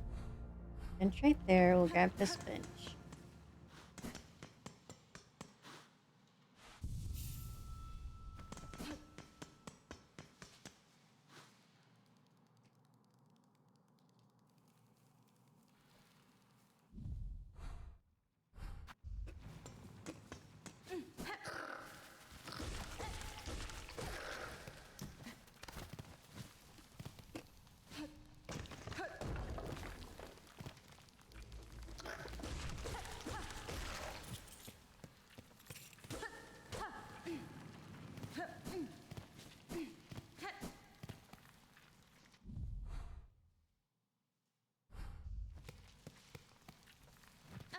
Can't go up there.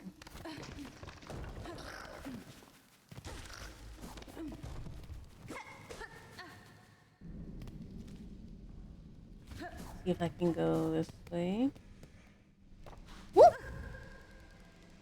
I can now with my new skill.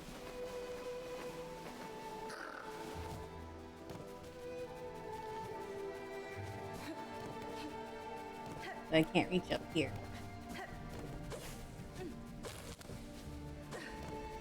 Unfortunate.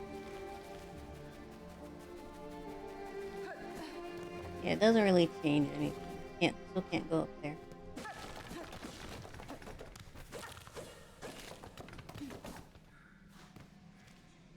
Alright, go back down.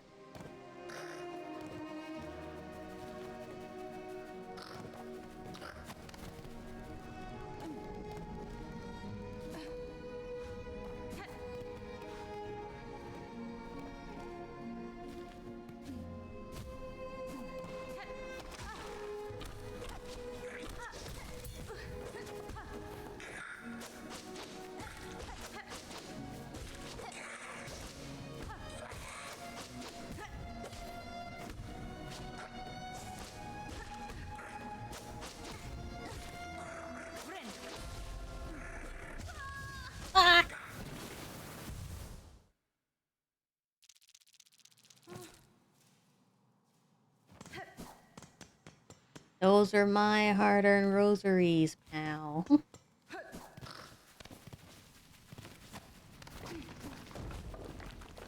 Ugh.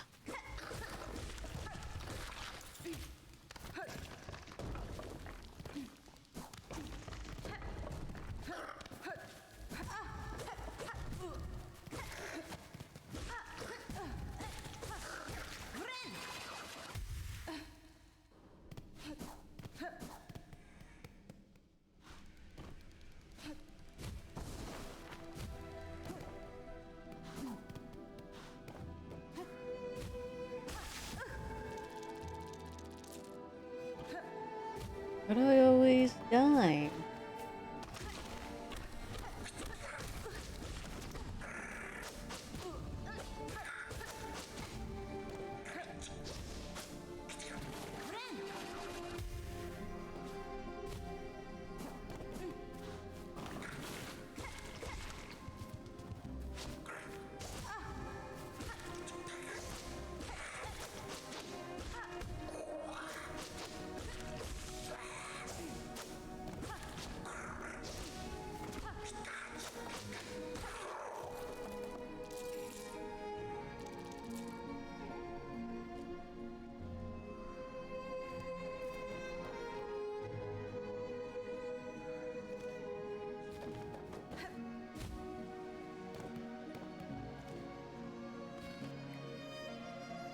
Okay.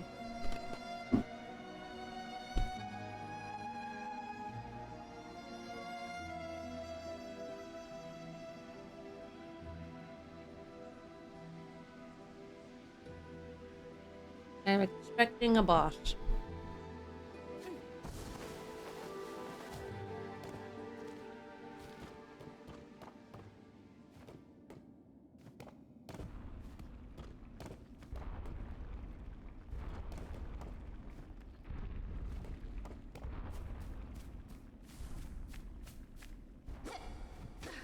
Should I be concerned at the shaking building?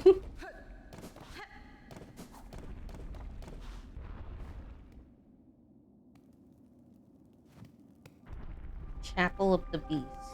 That doesn't sound nice.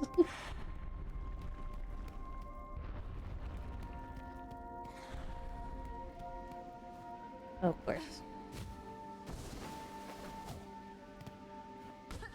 That's blocked.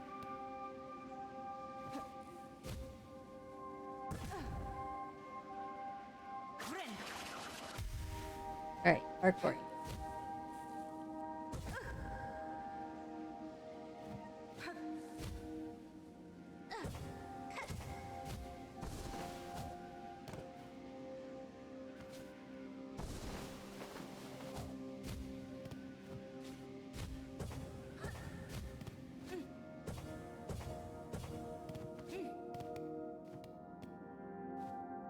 Okay, I'm getting pretty alright with it.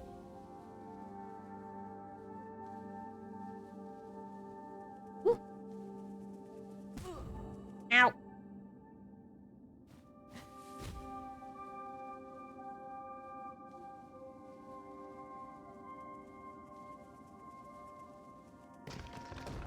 Woo.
Oh, jeez.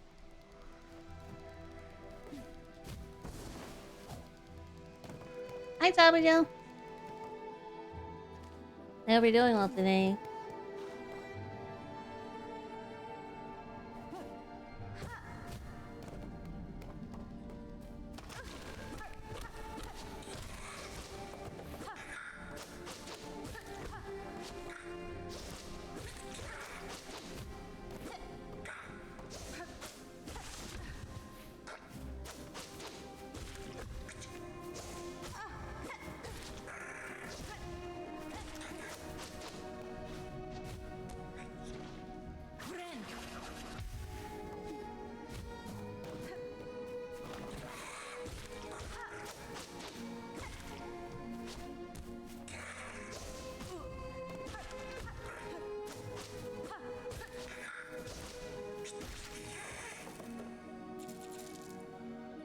Doing some full house stream going. Stream's doing pretty alright.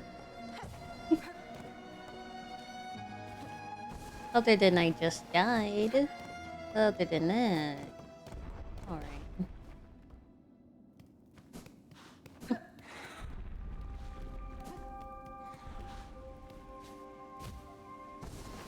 Don't really like that there's something big and scary sounding in here, but...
Here you go.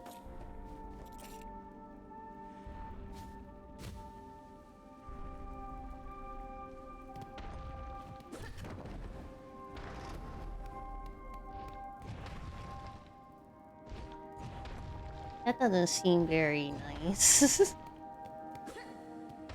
But I don't want to be rude. I did kind of just intrude in. I might as well introduce myself.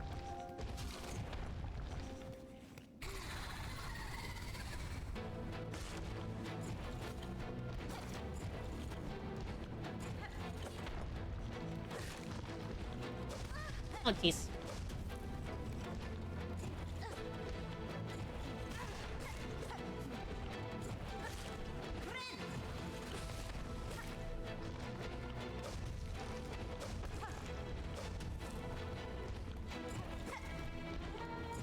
Let me hit you.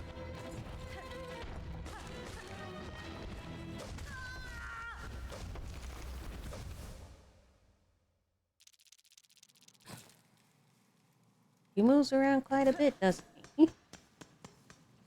He doesn't seem very hard.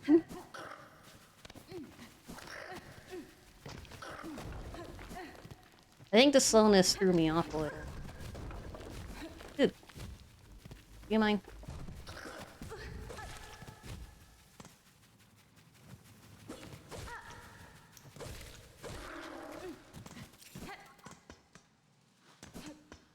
I don't want to lose all those rosaries just because of you, Fly.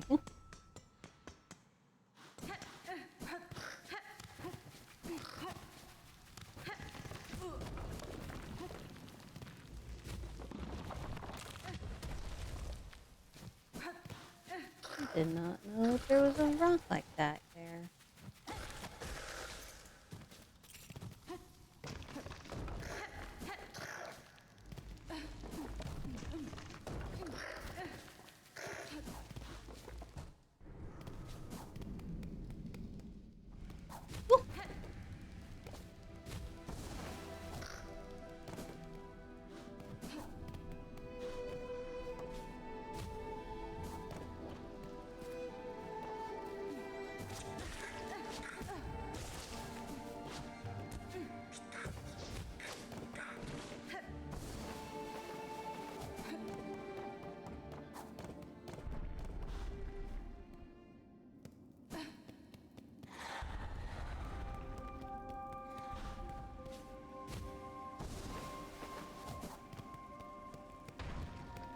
Where's my silk? Here it is.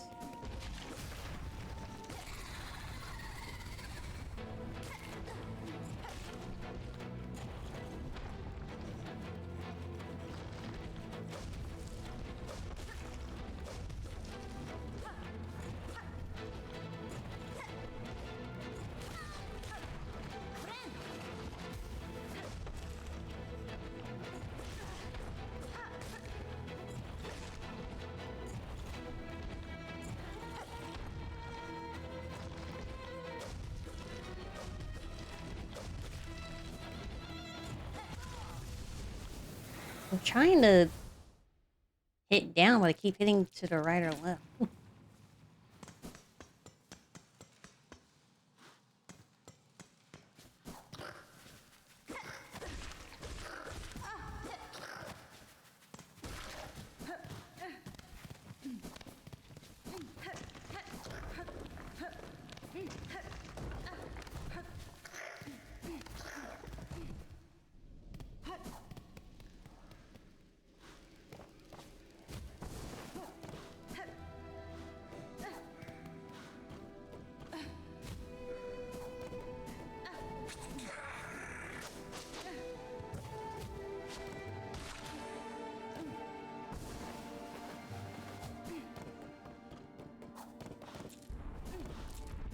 Oh, he gave me 1 rosary for his death.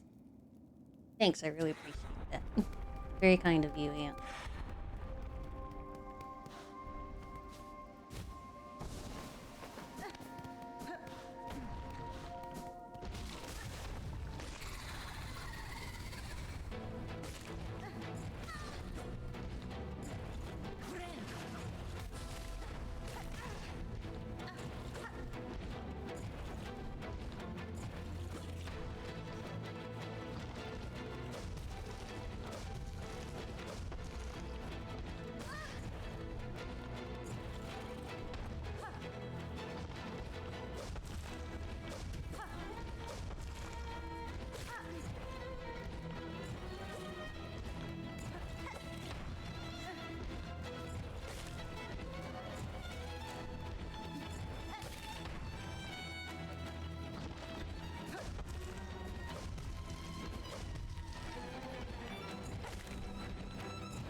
Ow. Jeez.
Everybody hit so hard.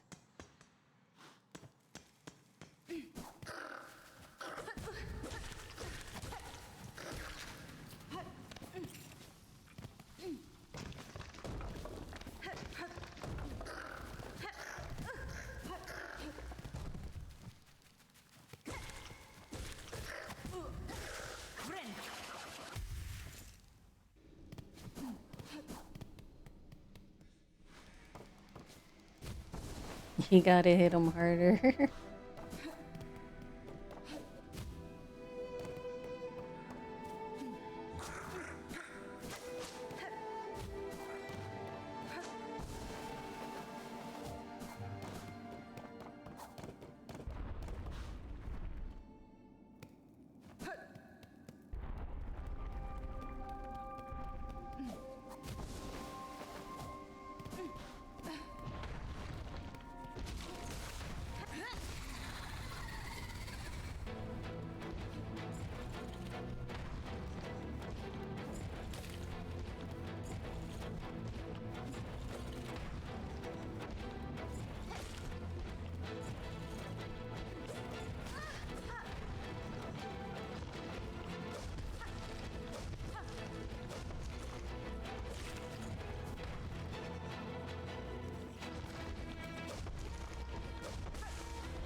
What? I thought for sure I lunged.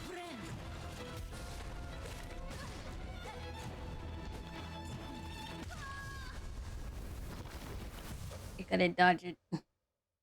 I jumped.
Dude.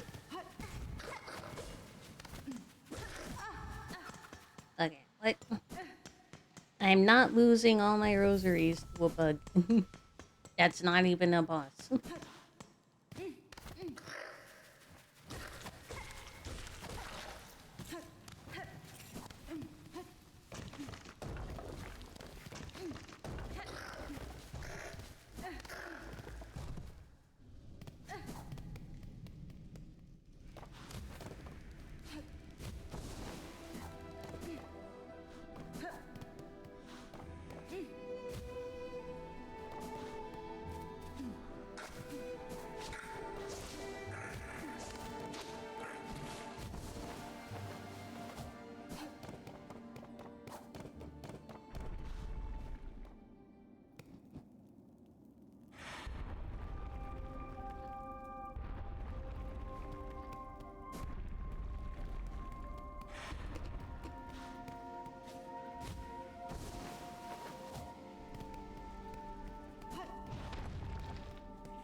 Oh, I dashed the wrong way.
Ah.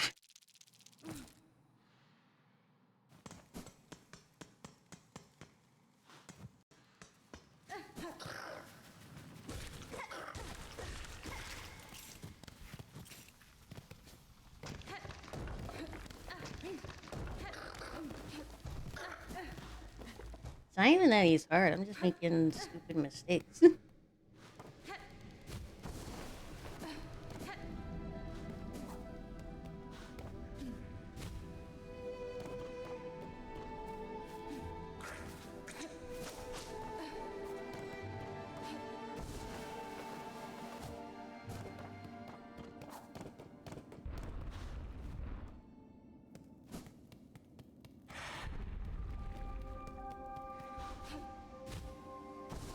I just need to calm down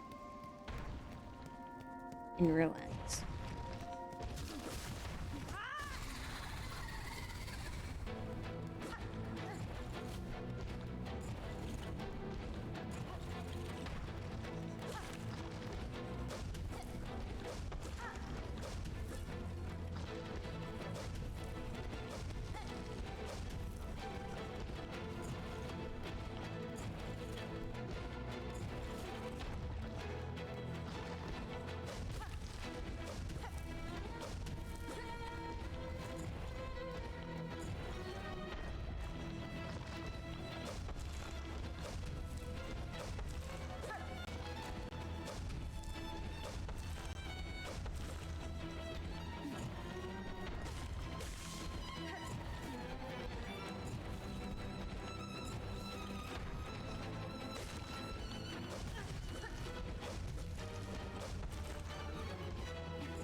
Trying to hit him. There we go.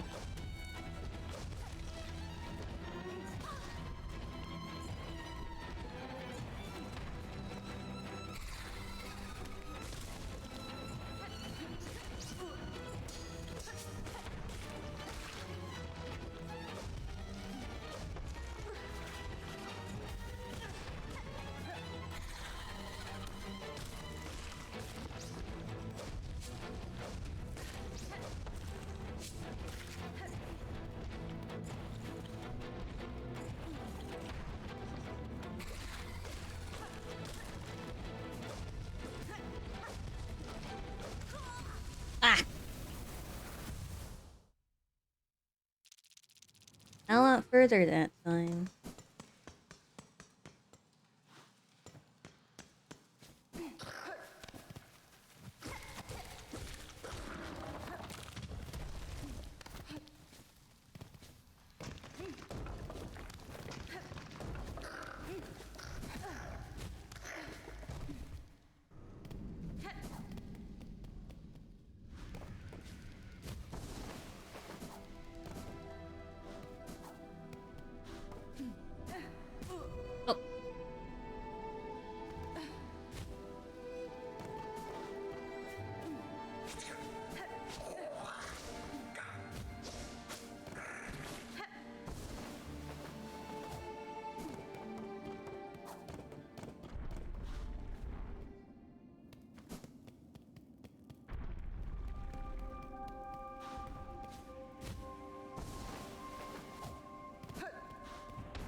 Controller!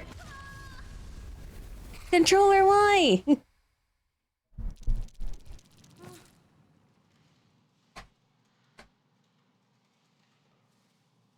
What the heck, controller? That was so good. Why'd you do that?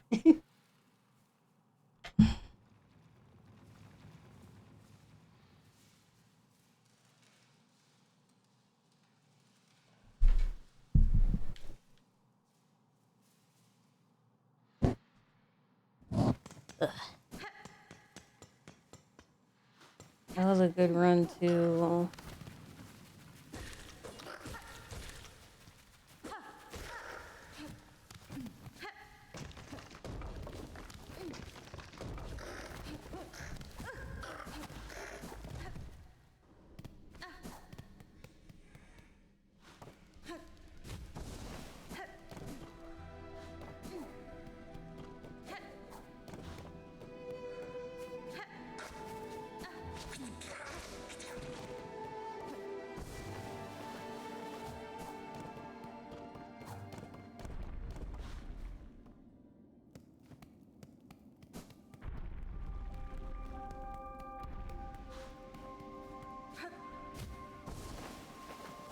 Nirvana's greatest enemy, her controller. Truly.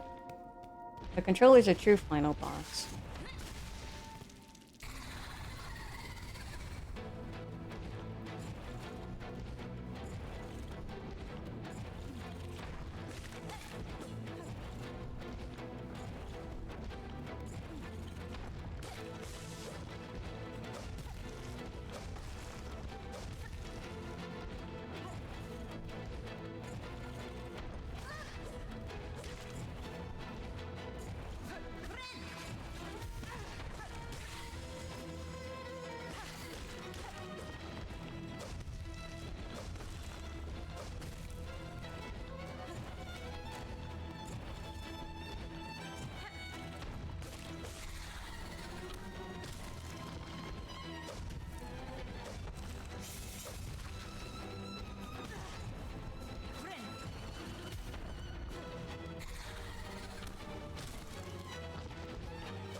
The small ones.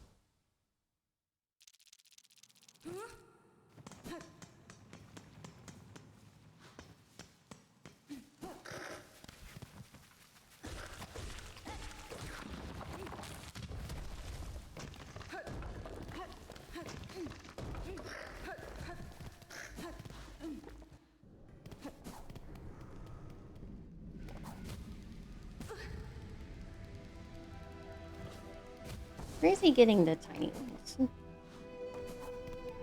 He just has them stored away in cages. I don't even think he was the one who caged them.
him destroy the small ones he summons.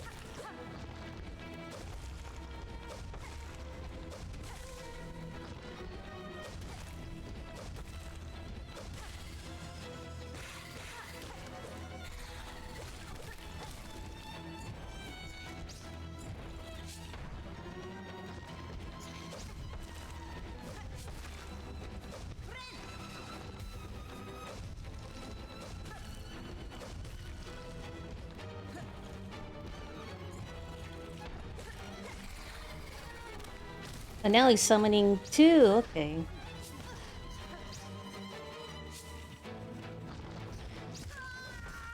Damn it. I didn't get hit by that one.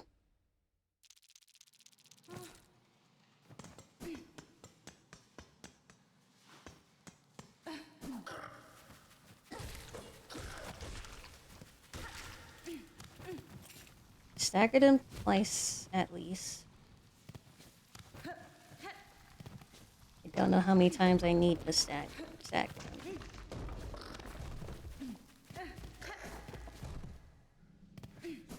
I know there's at least maybe at least 3 staggers.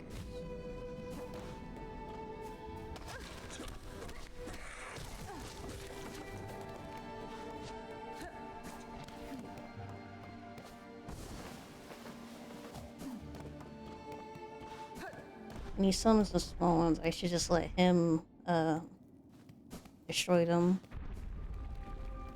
And just dodge them as best as I can.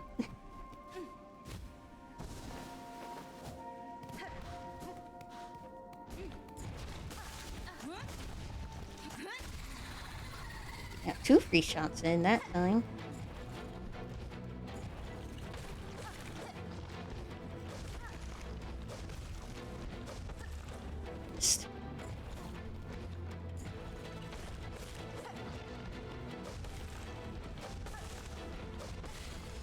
Heal.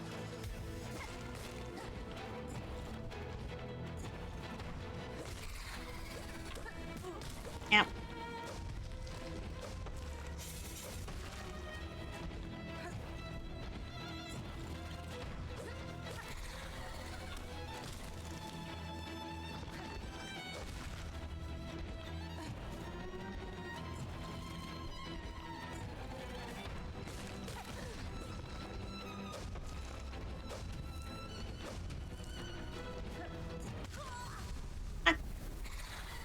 I thought I could heal. I misjudged myself. I thought I was full when I wasn't.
They cornered me.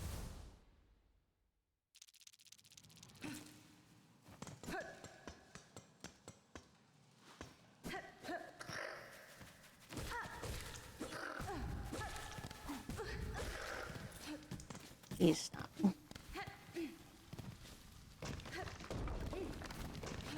That ant is super annoying.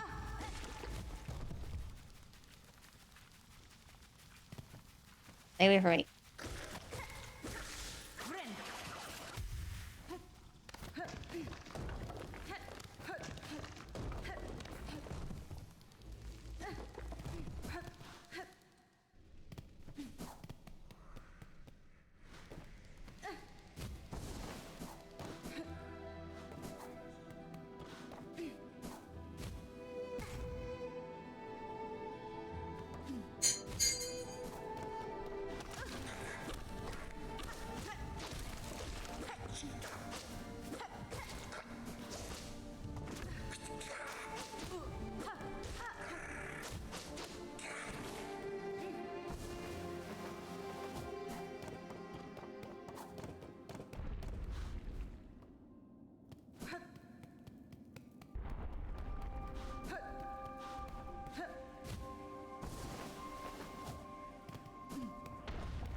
Good.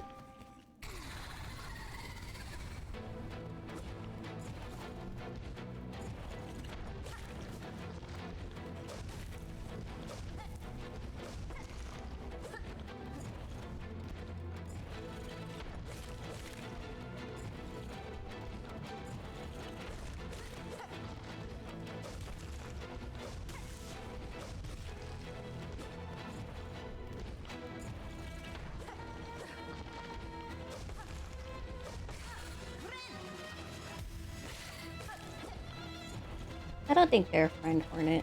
I think he's not a friend.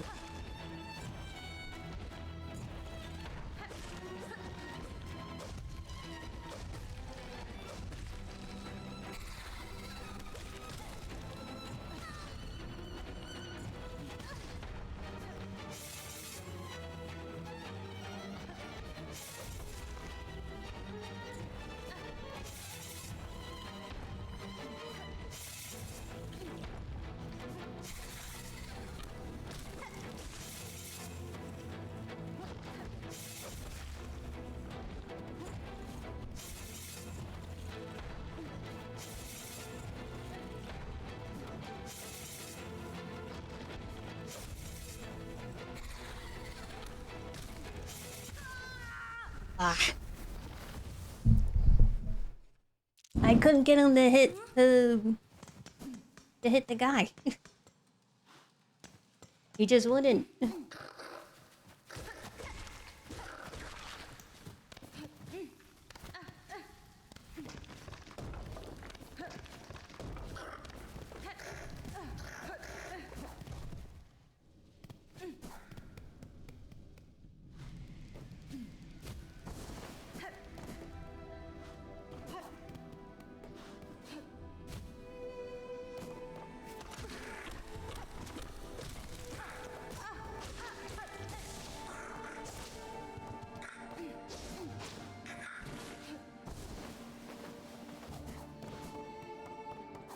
I wonder why you waited so long. It like took him a second to start attacking me there. That was strange.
There you go.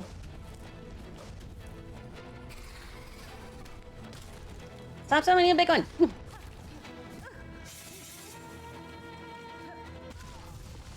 I was...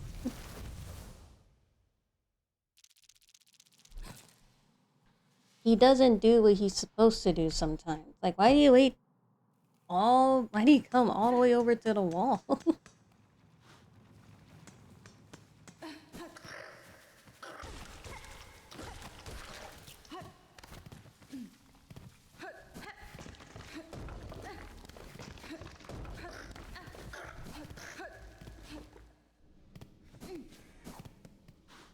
Hybridarian. Oh,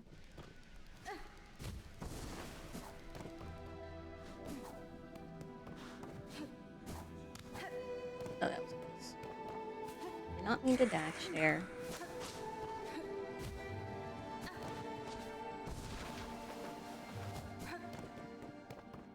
Okay. He can't summon two big guys in a row. That's not fair.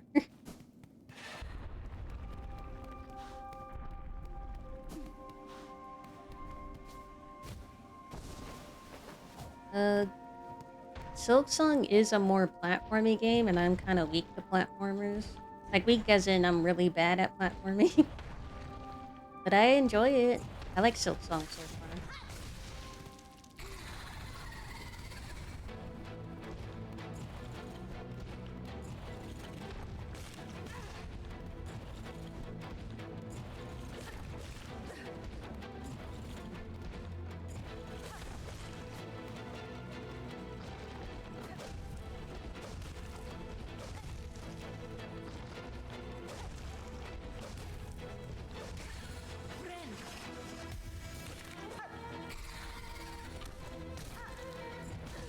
Really, the big guy?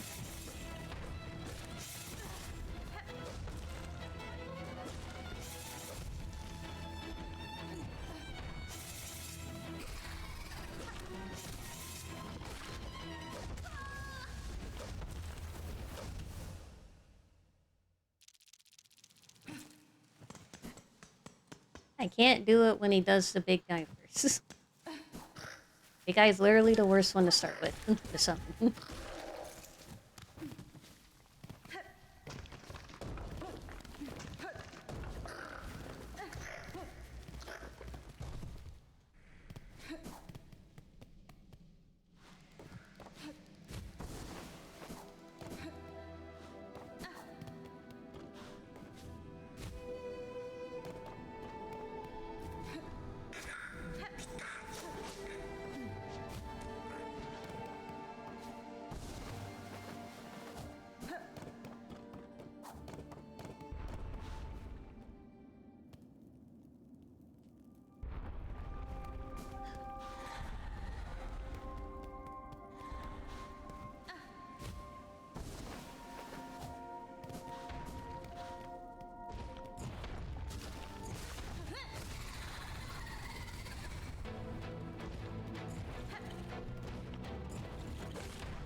I was risky with the 3.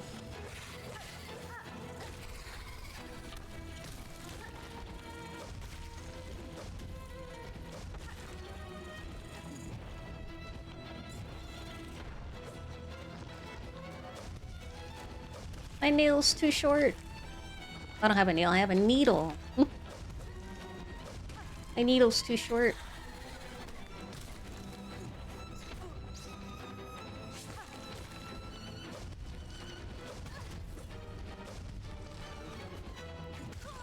Ah.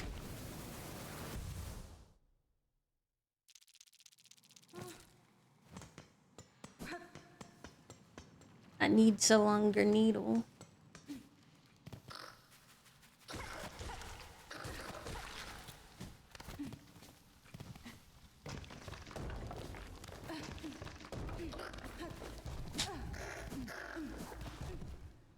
Hi, Anthony.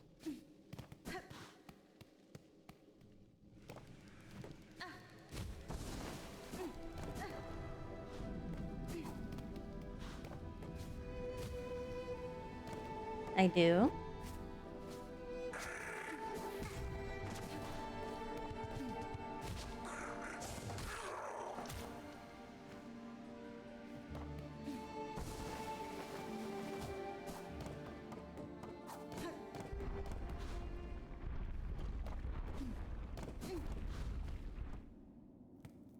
Thump doesn't get baby or bunny ears.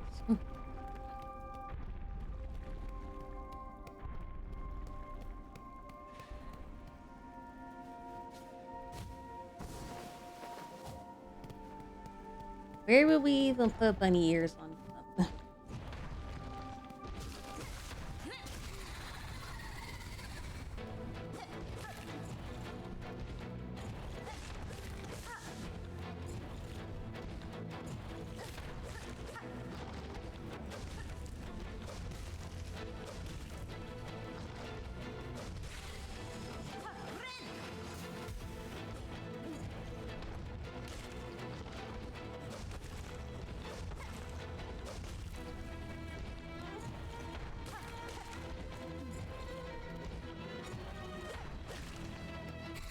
Hi, Nicolaj.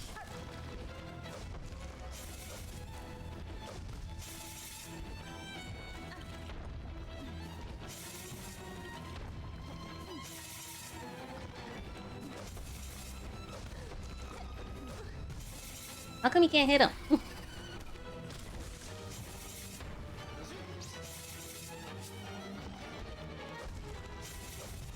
Oh, can he not hit him when he's doing his thing? That's stupid.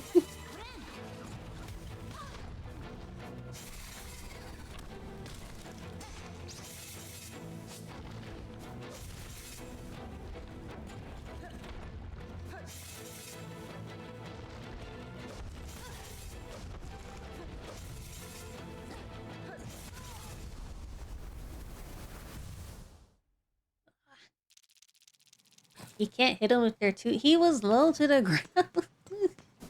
Ah. And so, do I come back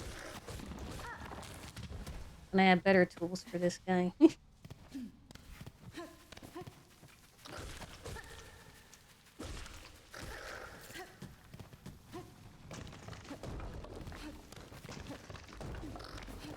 I need to go collect more health?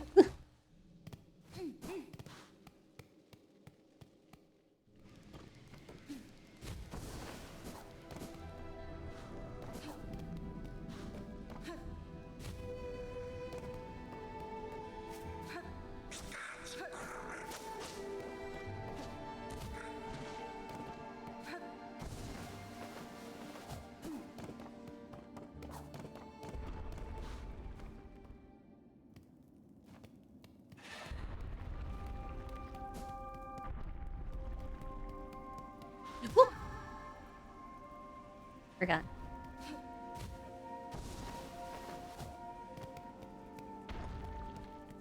I just want to get this guy over with.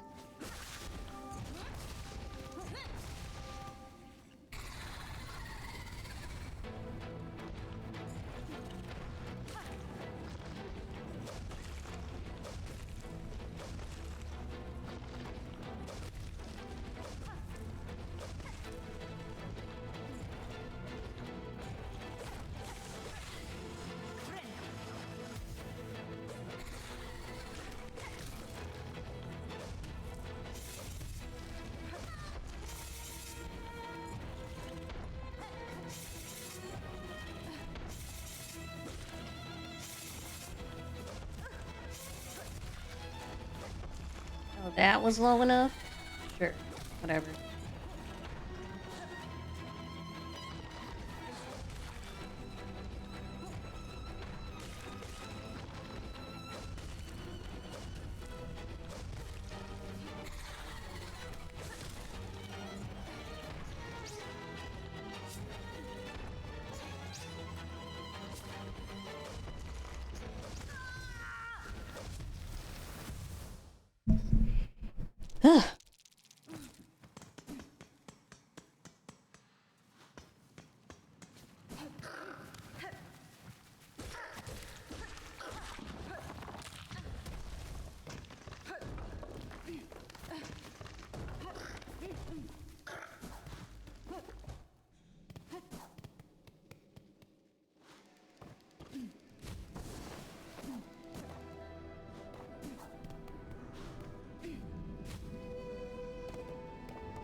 Damn it.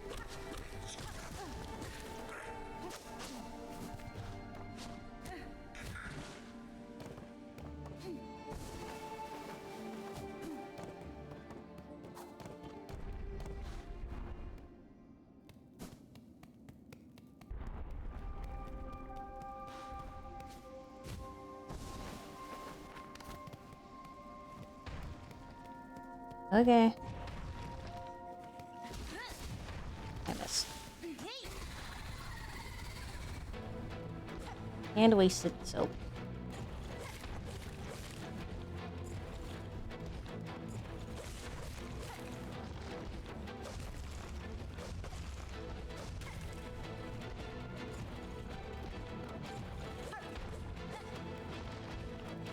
My nail is too short.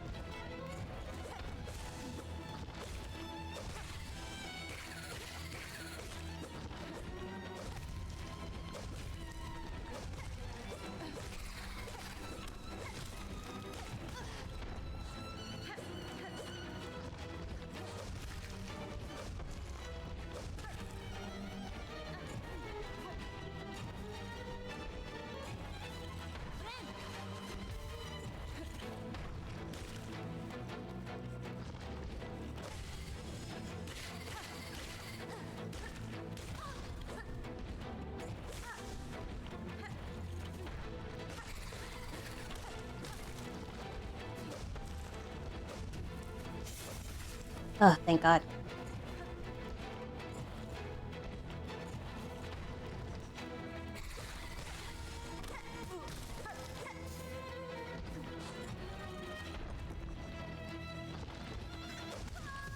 No!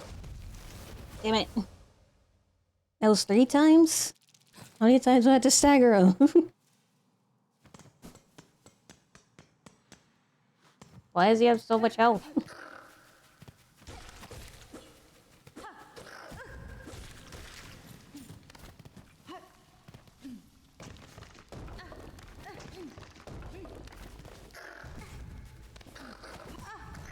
Oh my God. Please stop.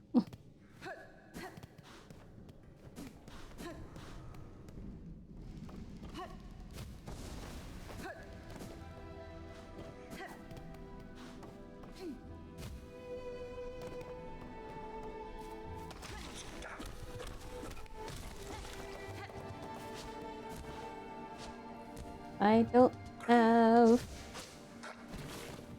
the energy to deal with you, honestly. I just want to get to the boss.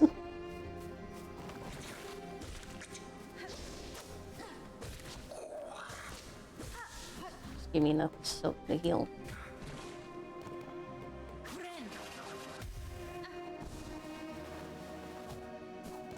Hello. Hi, Cookie.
Please leave me alone.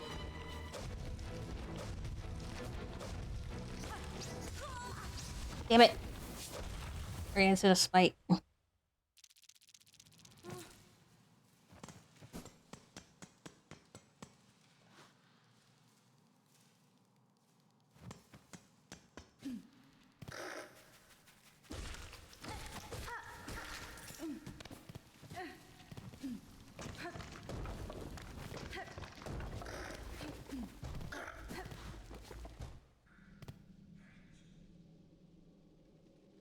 I sent a post about a streamer tournament for 2K on Discord.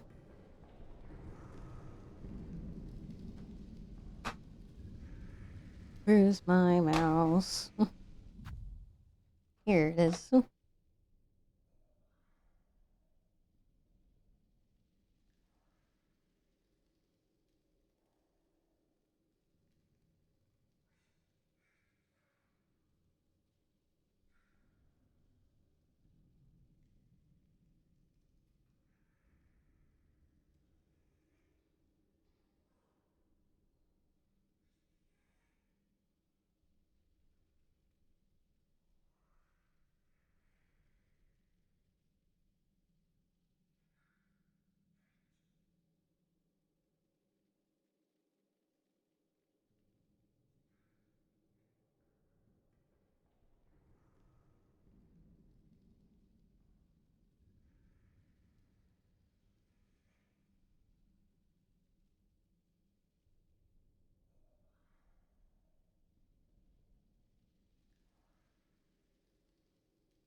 It's a Riot game? No, it is.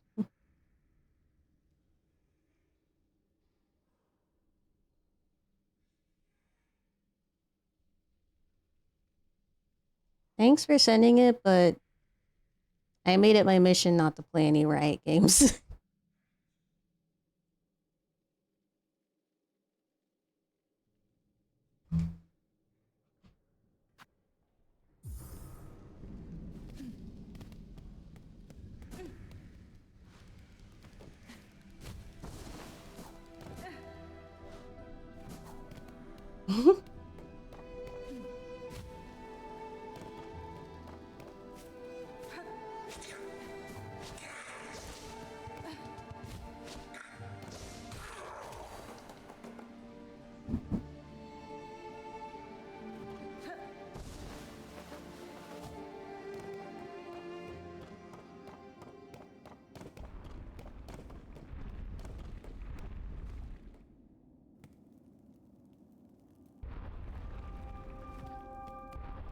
I appreciate that you thought of me to send it to me, though. I'll think about it, but I don't think I'll join.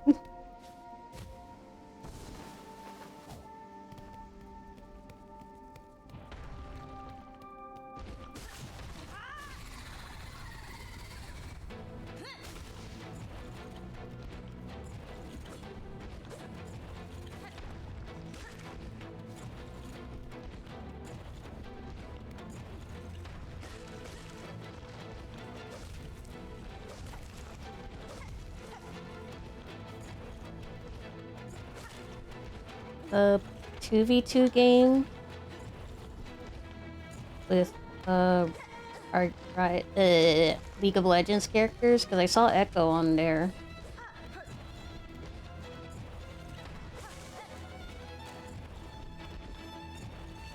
Like, it's a 2v2 fighting game.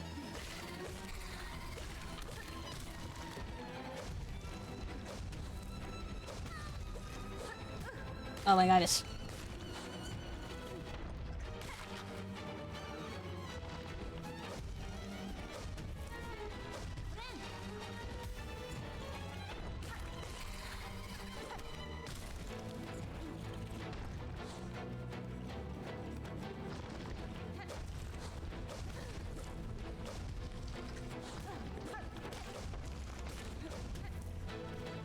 It's the fucking little guy.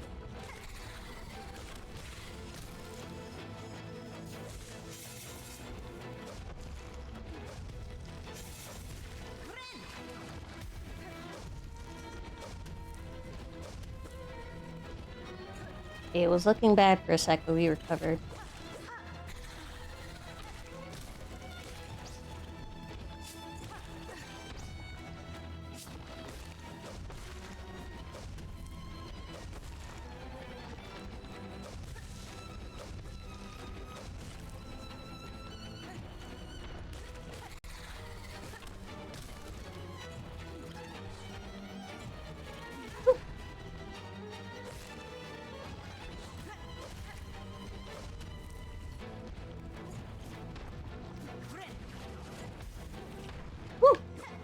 That was so close.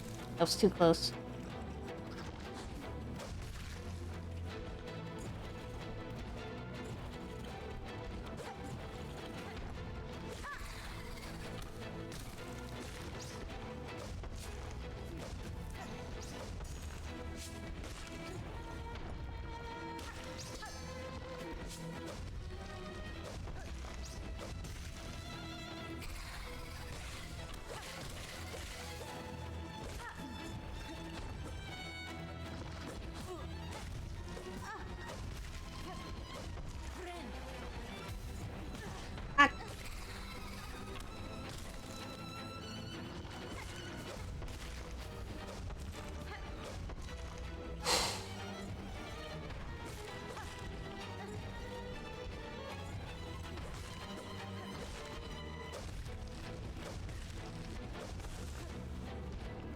Give me a chance to heal.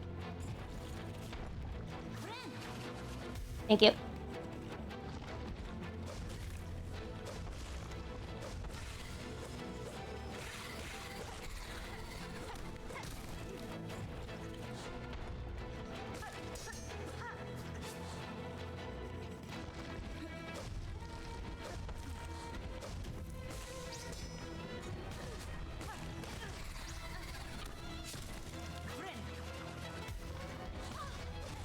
Why are there so many?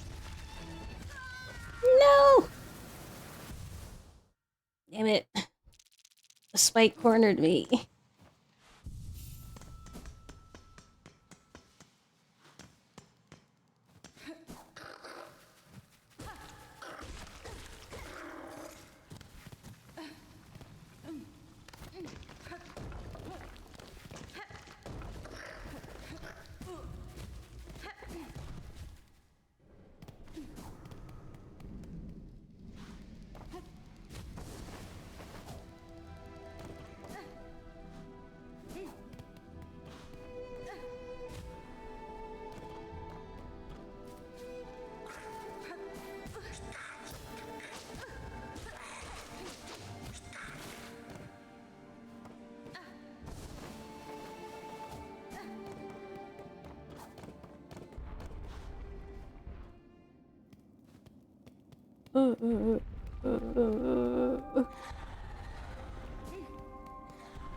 Fine.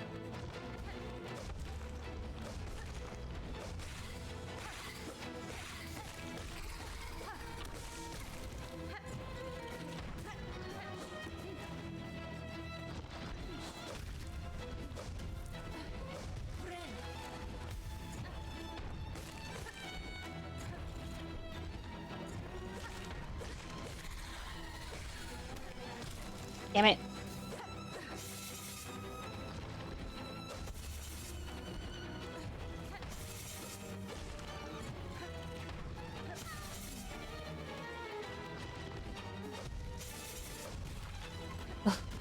Thank God.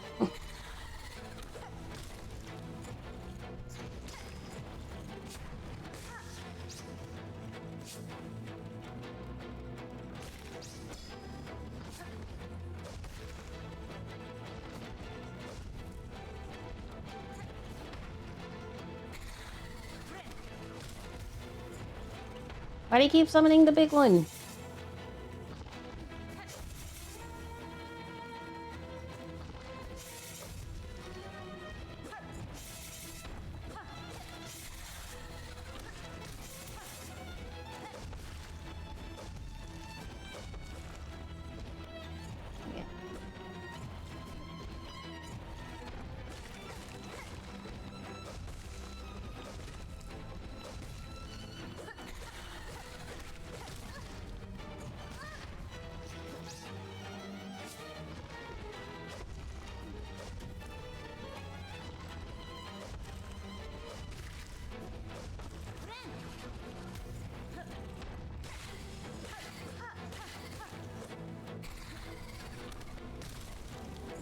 Big one, why had to be the big one?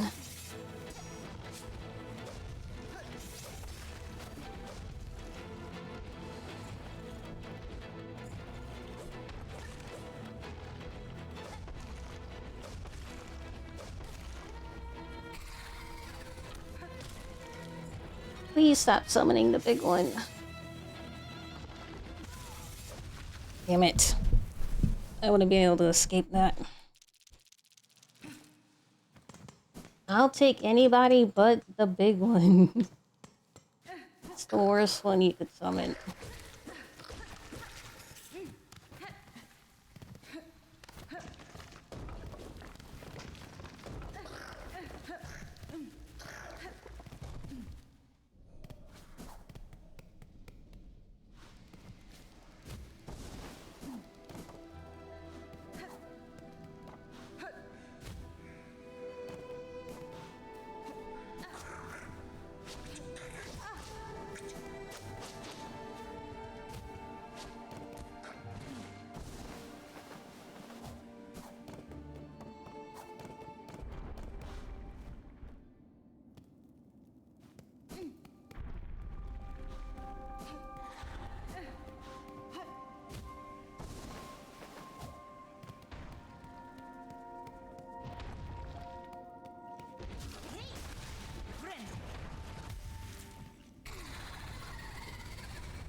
Might have to be the big one.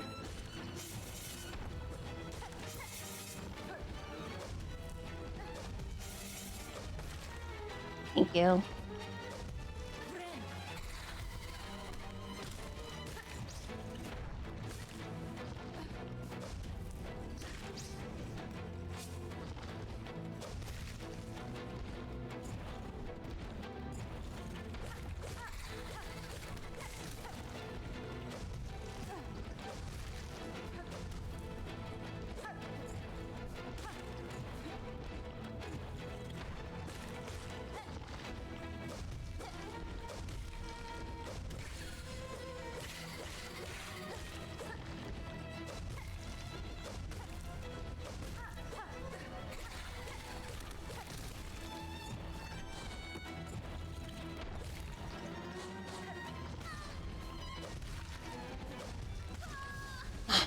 Damn it.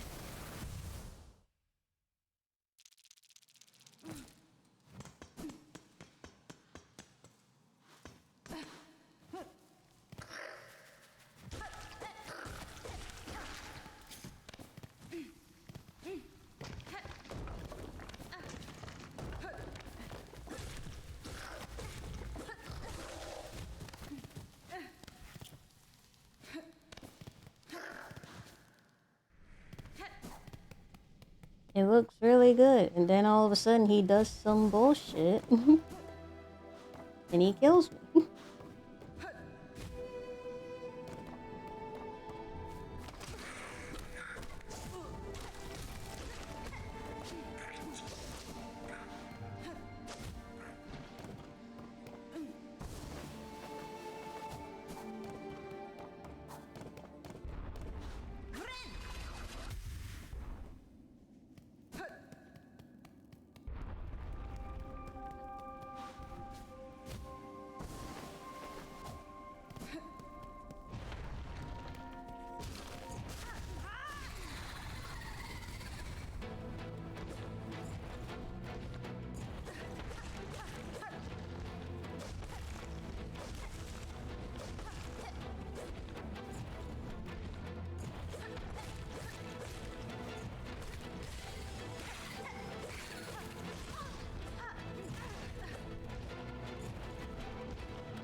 Thank you.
I keep forgetting about those fights.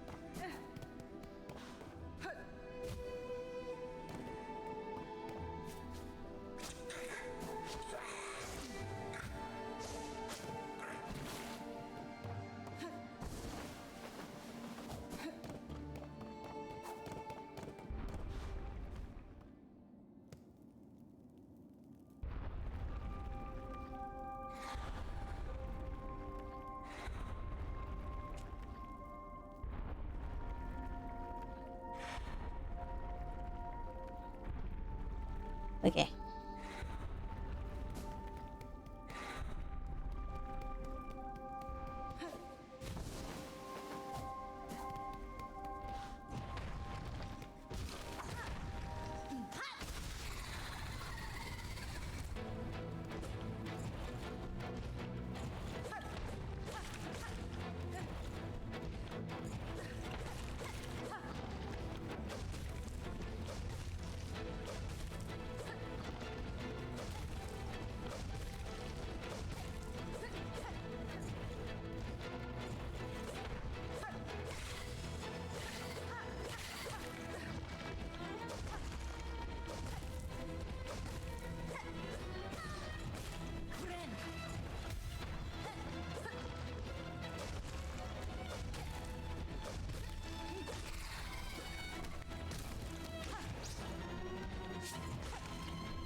Why didn't you jump, Hornet?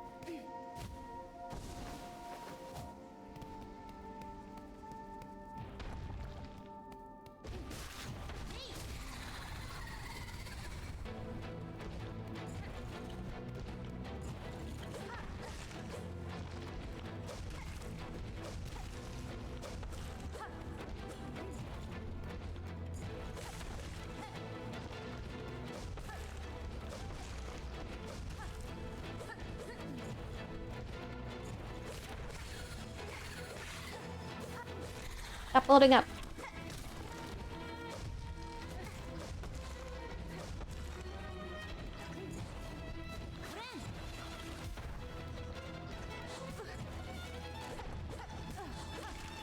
I got this guy.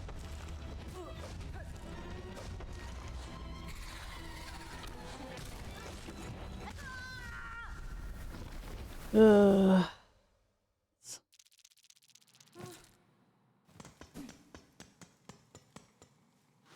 I don't want to kill this guy to progressing. I just want to kill this guy because he annoys me.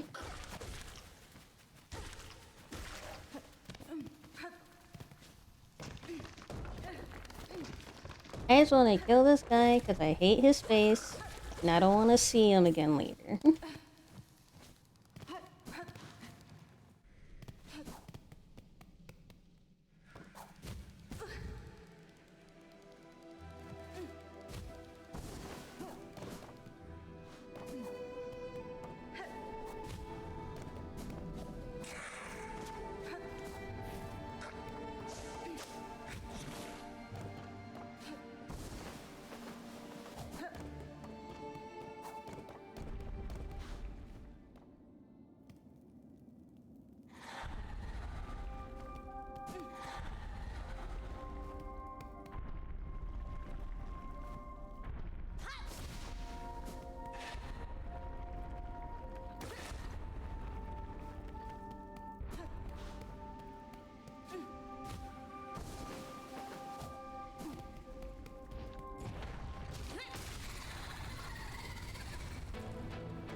Dang it, I ran right into him.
Ugh.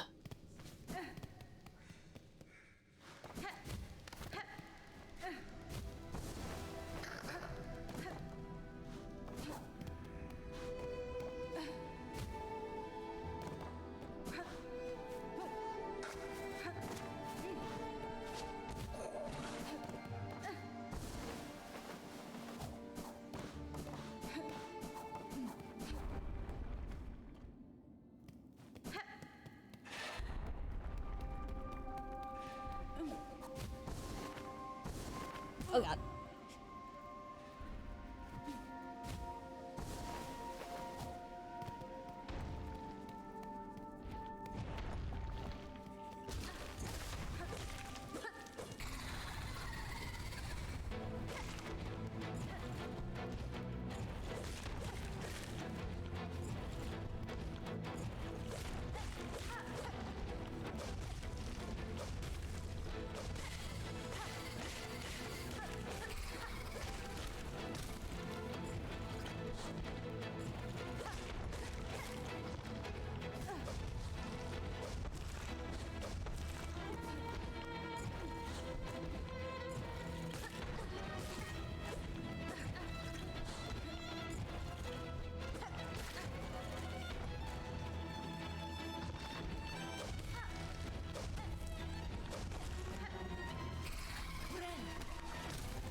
Fuck.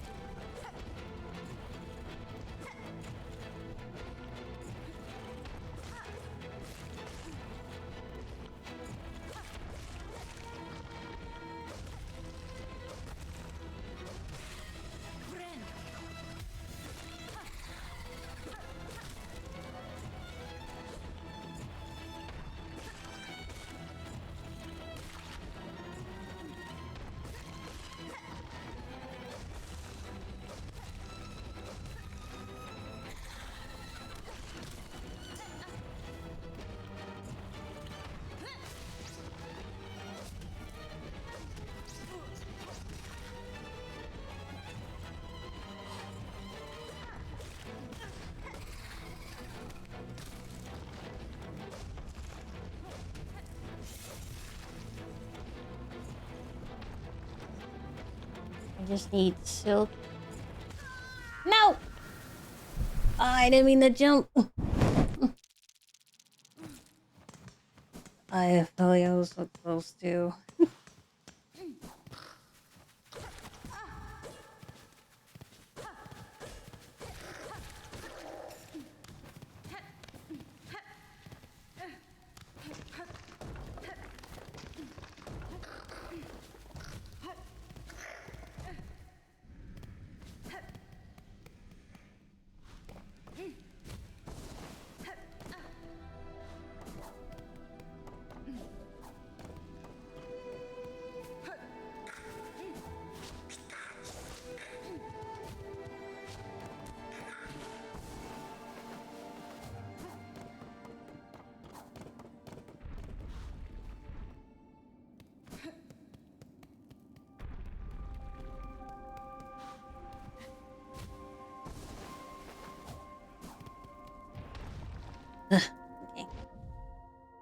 I'm gonna go get some water and try to calm myself down.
I return.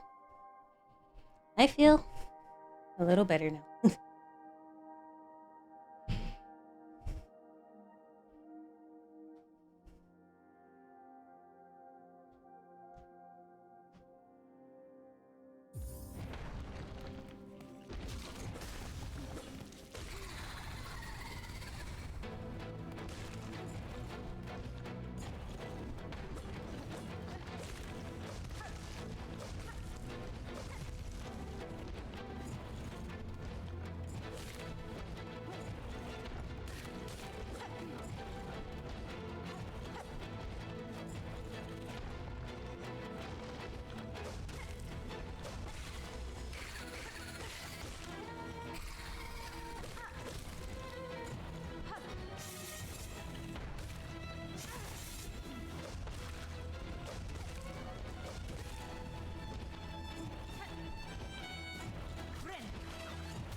I just went to get water and take a breather.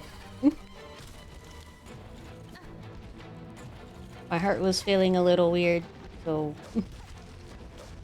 I took a little break.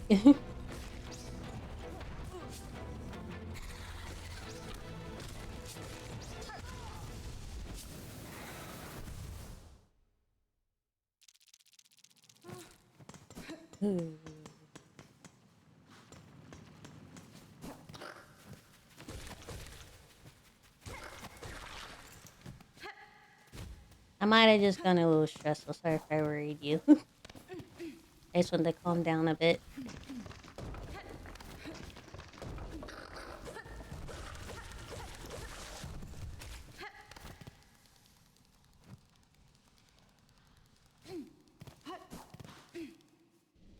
Take good care of yourself, your energy. The salties need you well. Because I don't provide entertainment.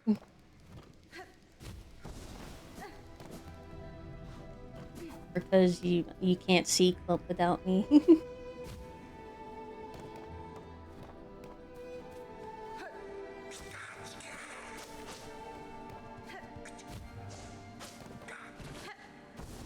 Don't be so cynical, yes.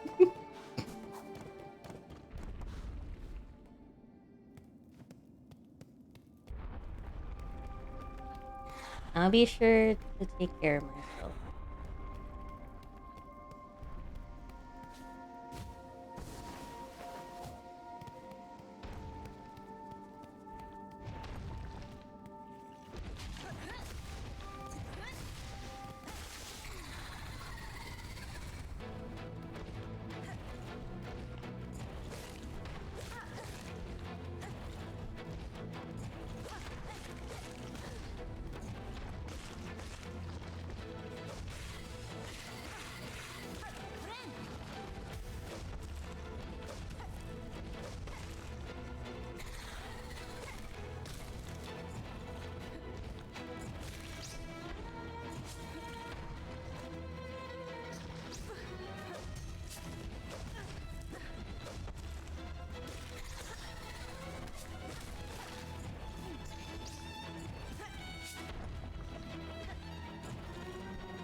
I know I can beat this guy.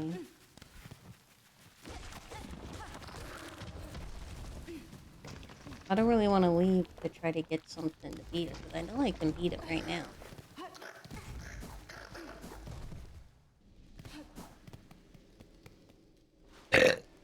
Excuse me. I get that a 7 out of 10.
Oh, that wasn't low enough for you?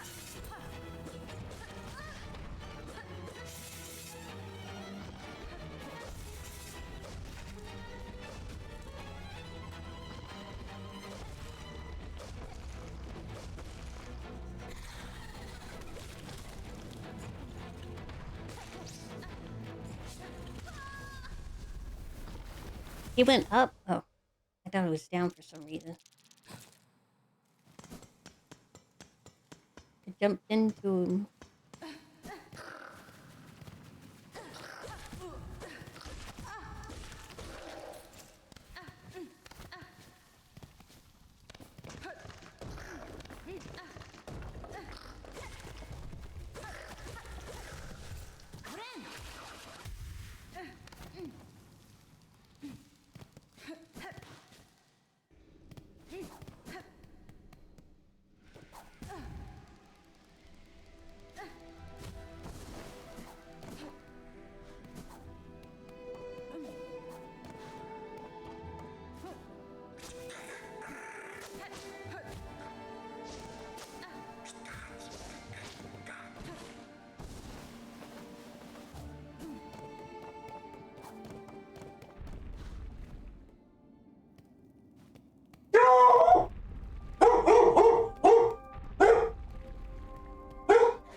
This guy's the worst.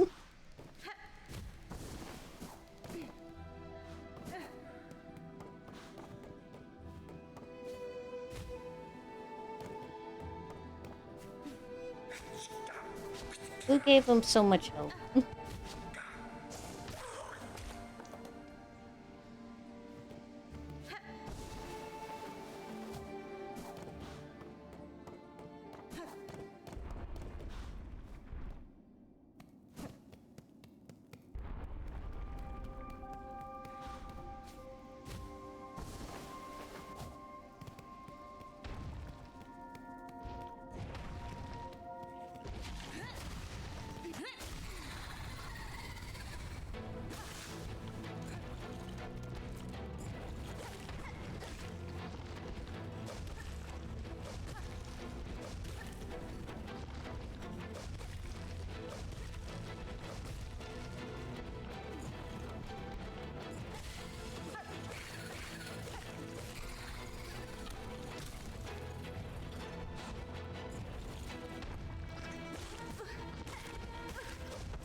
This is a guy that they nerfed?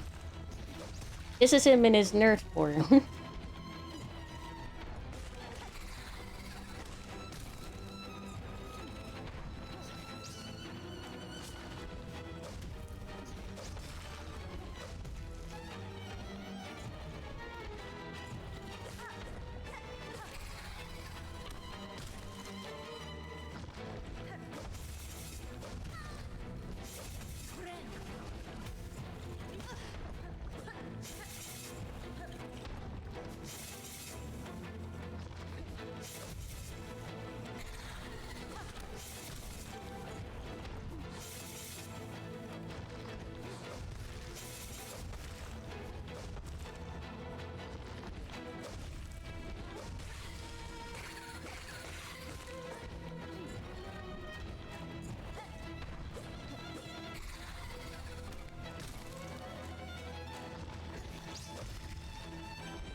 It's better than being at one.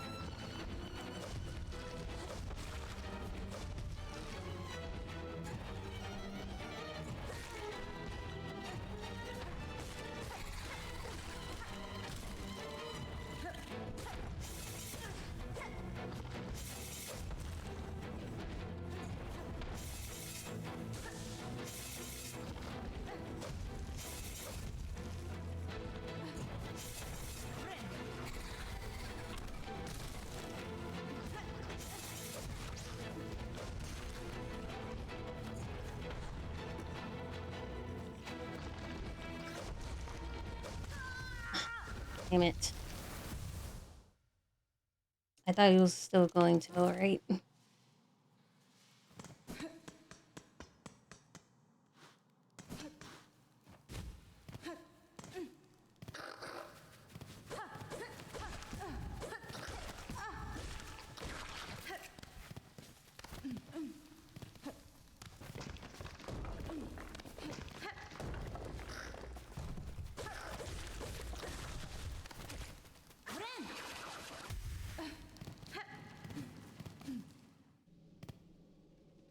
Ugh.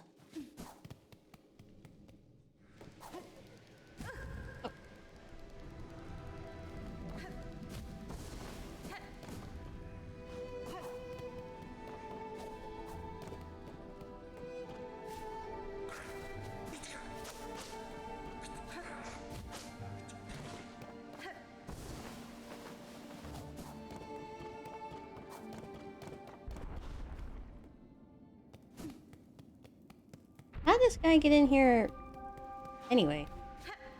Did they always have them in here? Whoever put them in here? How did he squeeze his fat body?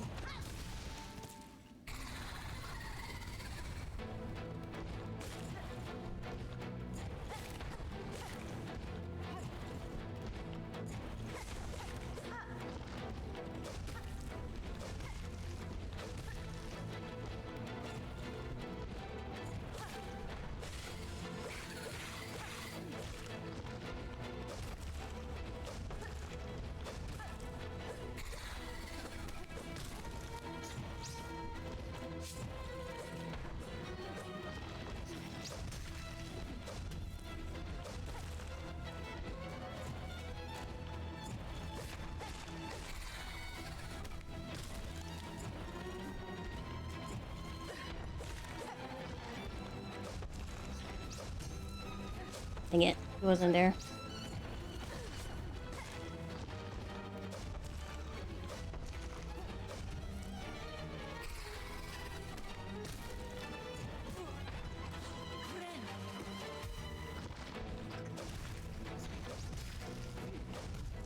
Okay, there we go. Got both of them.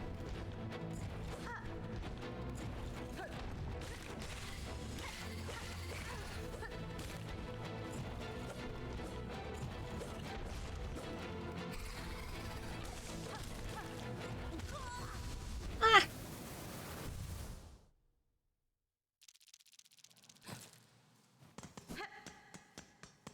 Who put such a big guy in there?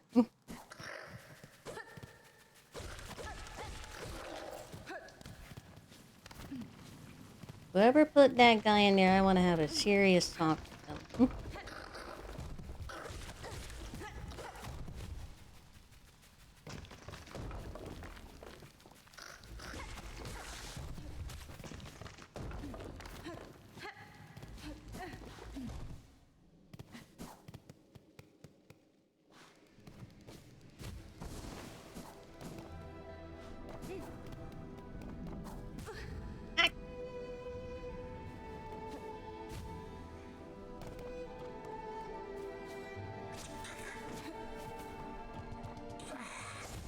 I can stop nearly dying on the way over there. I wouldn't have to use soap.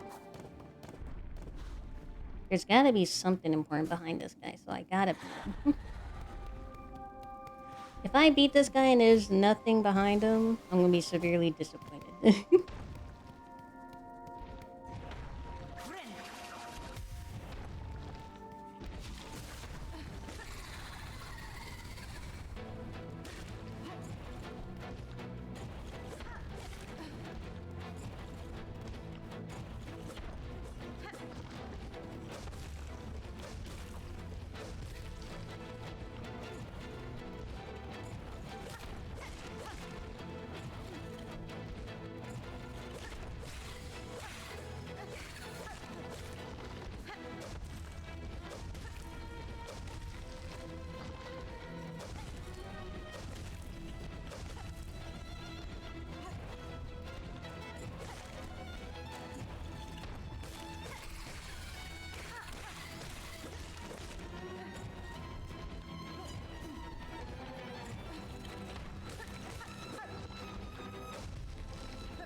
Why was he immune?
I don't know what that was, but that was beautiful. Oh my god, finally. Did you see that? That was fucking beautiful. There was perfect spacing with that healing, and he killed the two. That was amazing.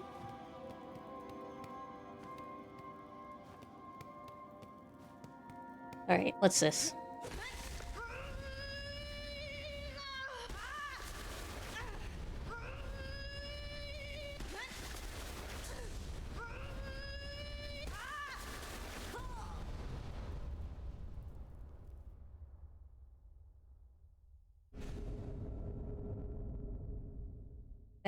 Crest of Peace. Terraforms with Savage Slash. Bind. What? Bind to enter a Wild Fury and steal life from prey. To change crest, open the crest screen of the main menu while resting at a bench. Terraforms with. Oh, was that like her wild string or silk slash that she did in the main game when she went up in the air?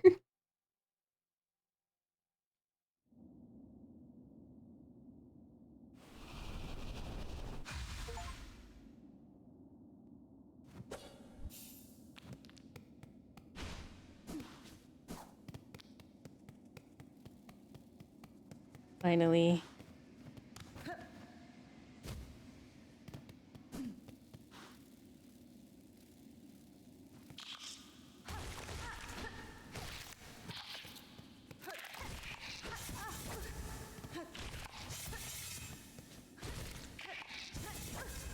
I'm gonna die.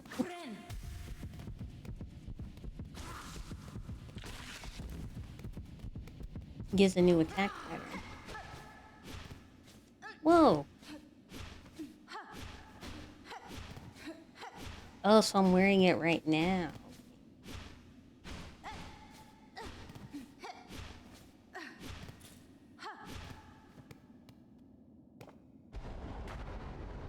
Oh.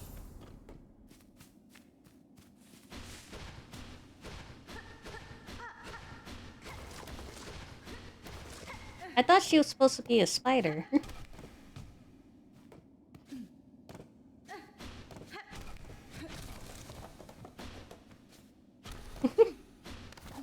Spiders aren't supposed to have claws. They have talons. Oh.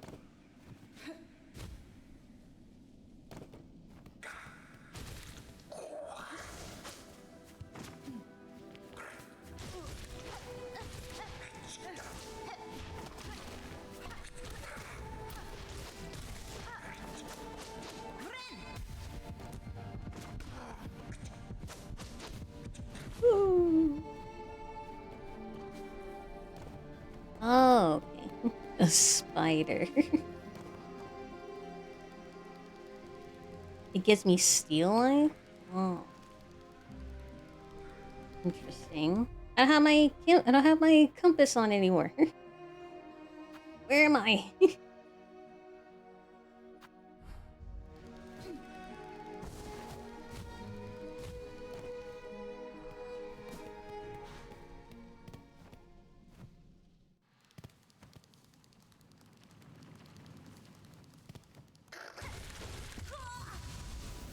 It's fine.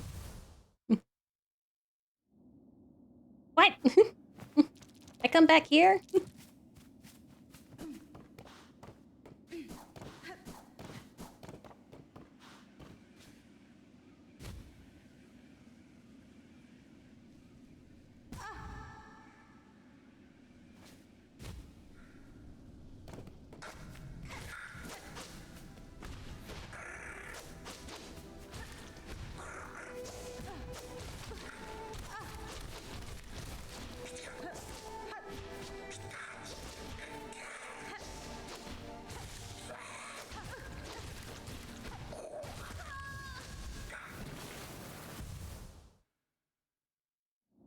What?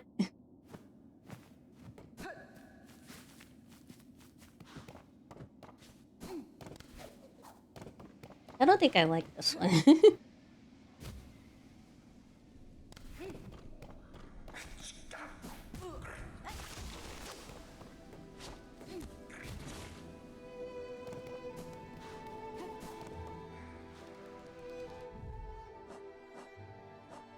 I think I lost all my rosaries.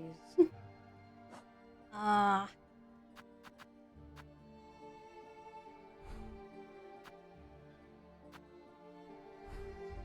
Yeah, I don't think I like this one very much.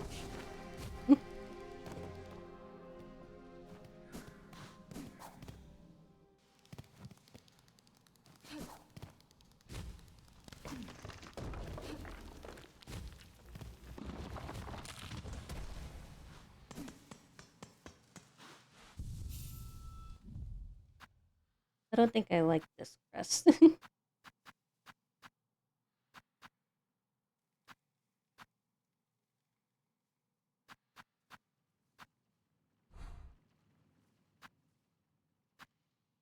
This one only has 2 of the things? Or no?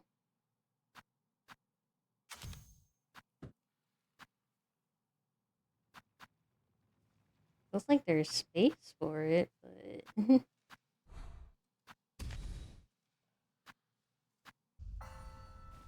Okay.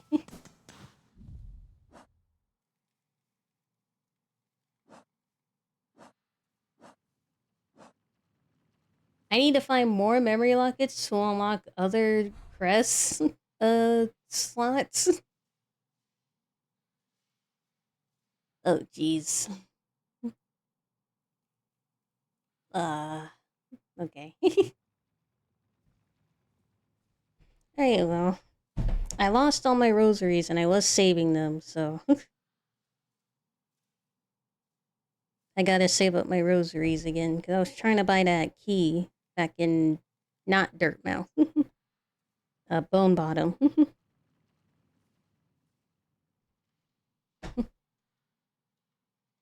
Okay.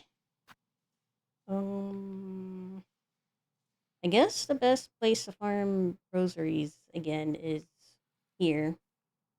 Halfway home. Or Greymore.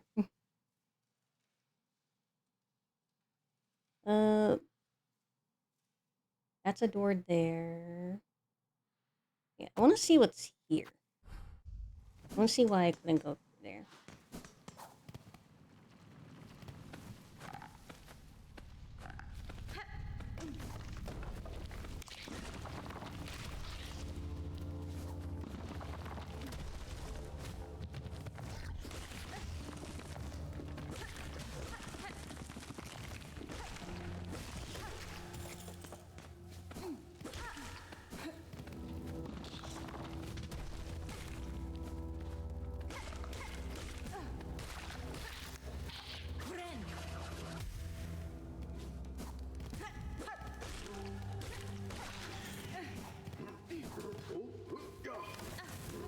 Not only do I need to find a bunch more memory lockets to unlock other crests, locket slots, or whatever they're called. I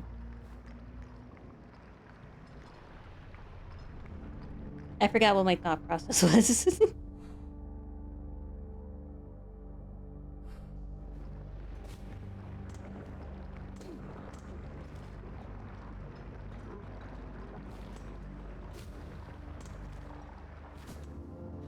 So Hollowness is actually pretty tame compared to this.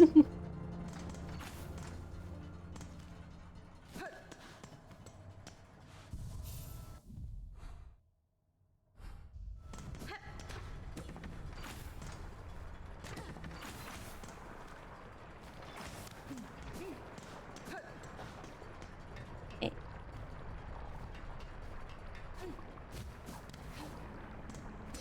Right, this is a door. With a simple panel. This door looks like the key that's in Bone Bottom. So I need 500 rosaries, if I remember right, for that key.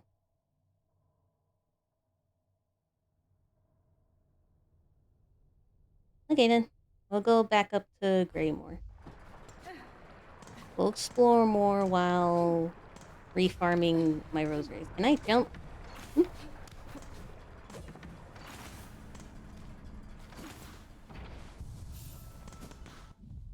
Okay, we will go to Belly.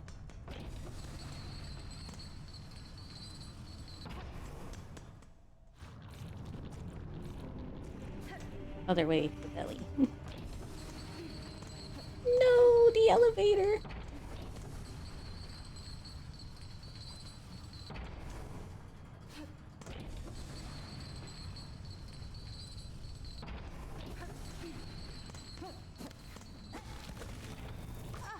Ow!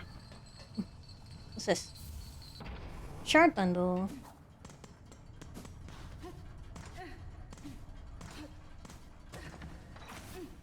Get elevated.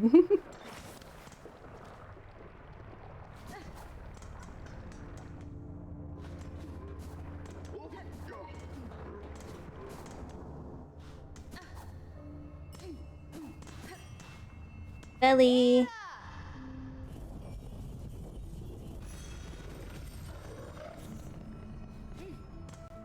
Hi, Belly.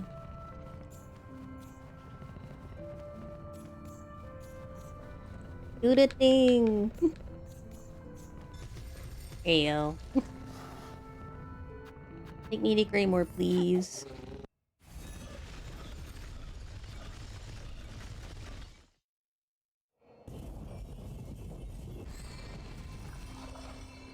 Thank you, Belly. Let's go kill some people and steal their money.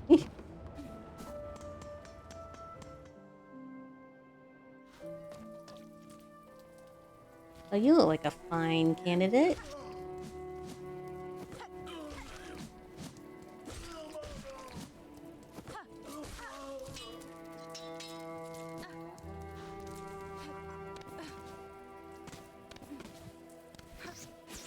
You're not a person I can steal money from.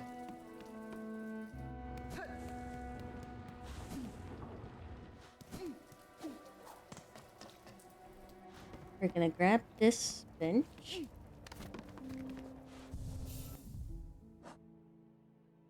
What's my thing? 43. I'm not halfway yet. Okay. I want to go... I want to see what's over here. This way. If I can.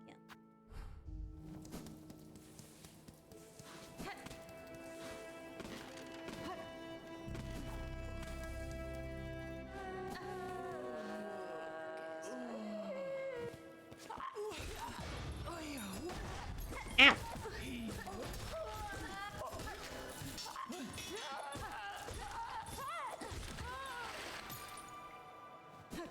He drowned. He didn't even give me his money before he drowned.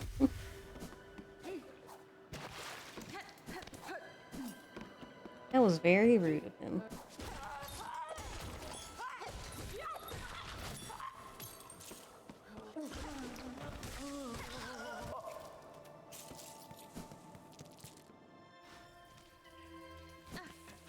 What was this? Alright, this was a bench. Right.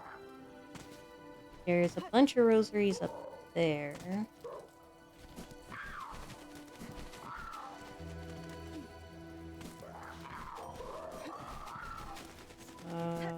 Can't go up there.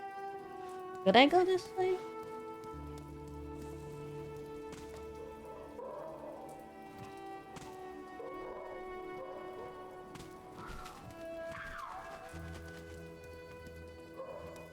Looks like a settlement? Wonder was Chakra here? Probably. I think Chakra was here.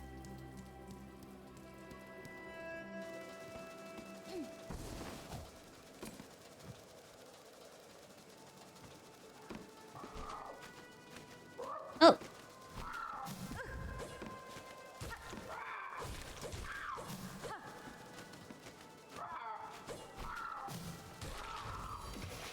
Oh, the bird has money. Good to know.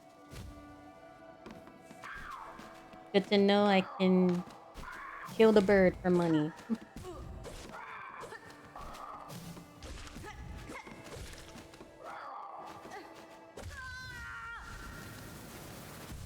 I can attempt to kill the bird for money.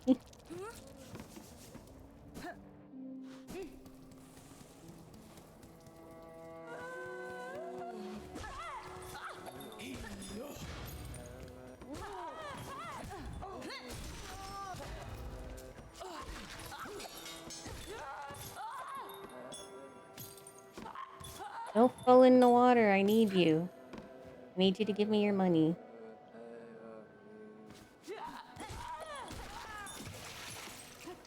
Thank you.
Alright, we're back up to 100.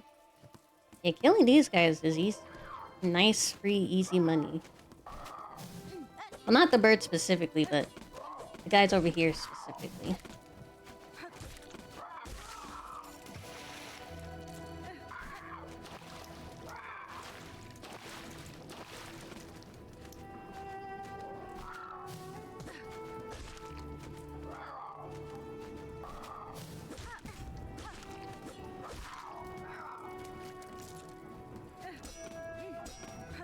I just can't barely reach.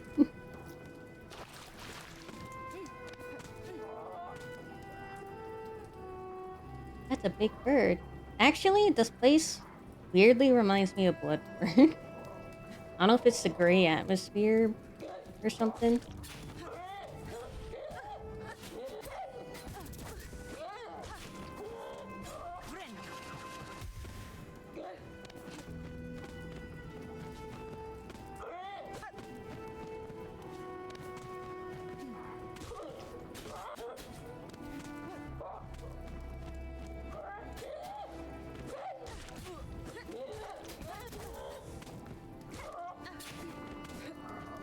Okay, relax.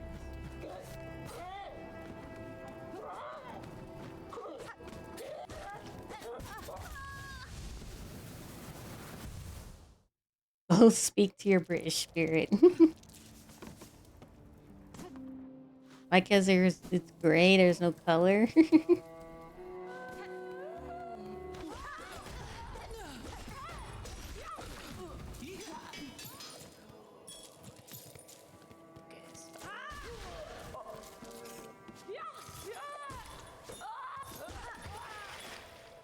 You weren't supposed to fall in the water. Now I gotta go back.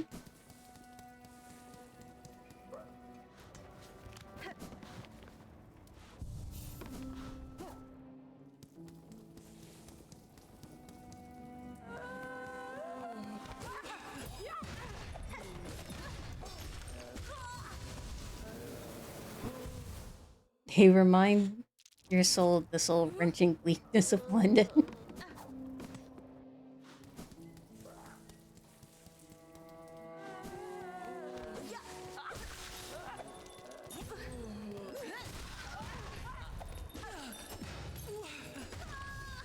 Oh my goodness, guy.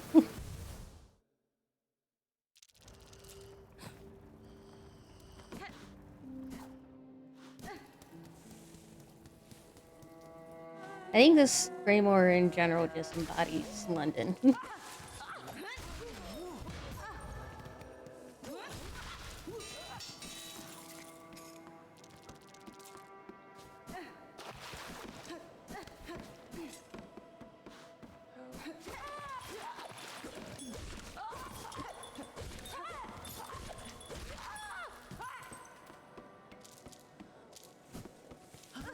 I forgot about you too.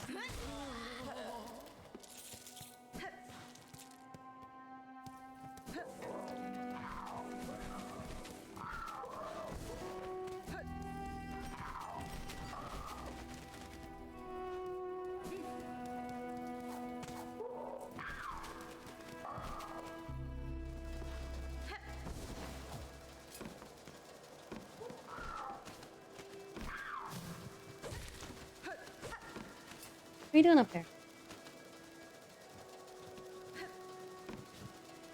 What are you doing up there? I can't even get back to you.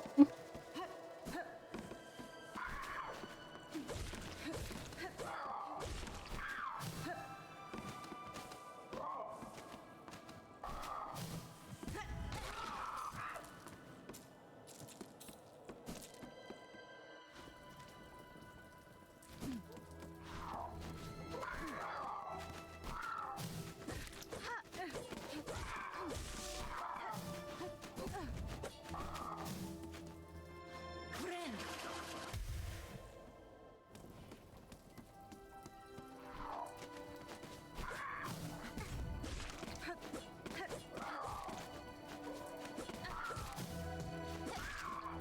you go. Come here, bird.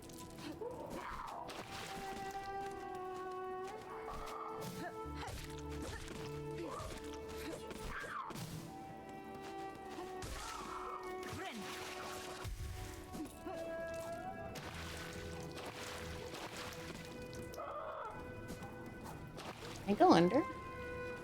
Oh.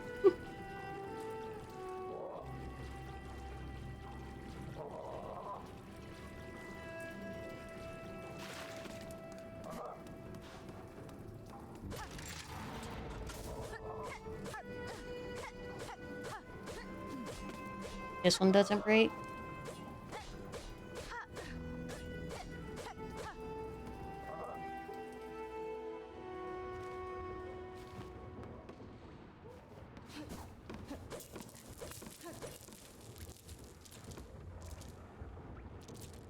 This looks like an arena. An arena I probably don't want to be in. Oh, are they birds' nests and they're filled with rosaries because crows like shiny things like coins and money? And they like to collect shiny things?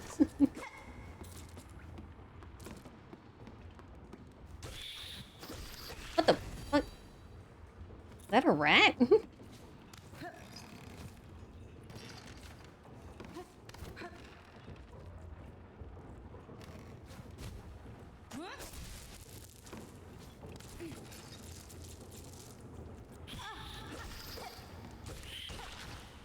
It's a bug rat thing?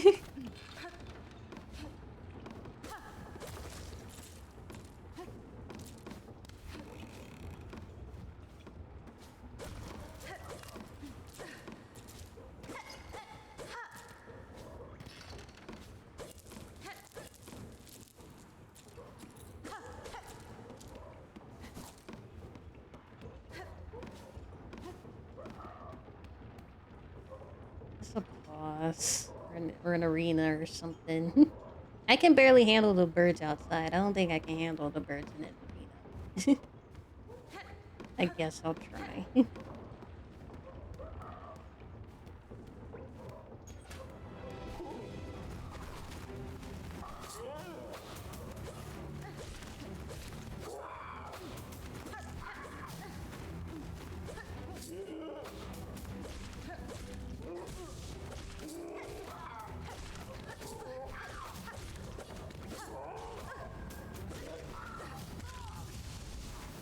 Dang it. I missed him. No. That's my hard-earned money. I want that back.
See an item up there, but I can't get it.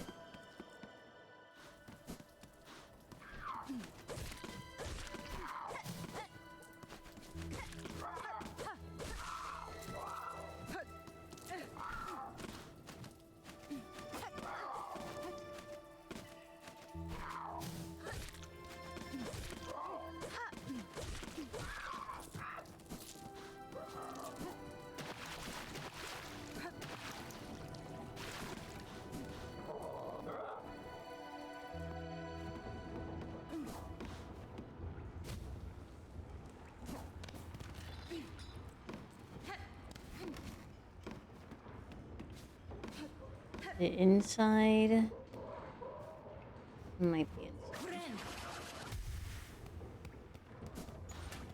There it is.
Hmm.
Give me a second. And you respawn.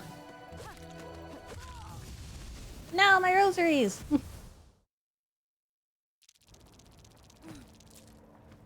it.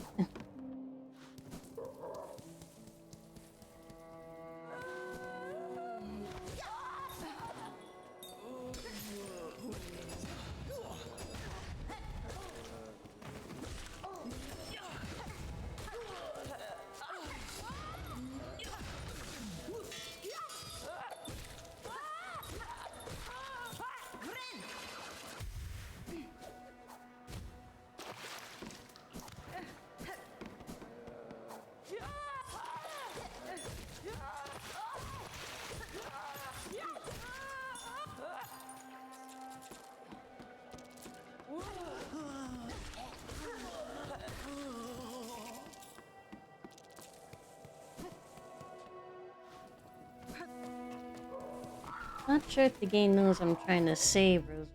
Oh. Not lose them.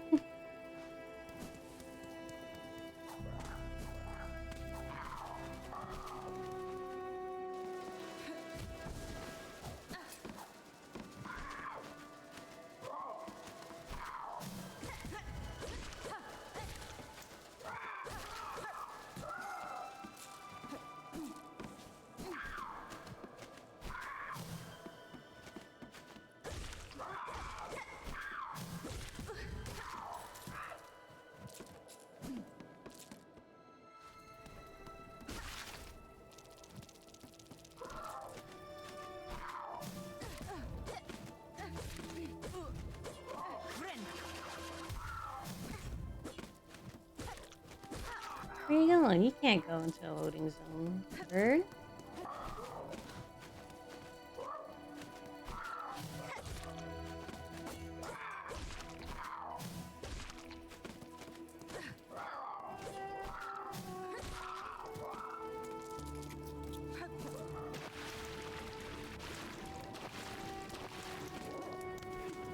Let me see if I can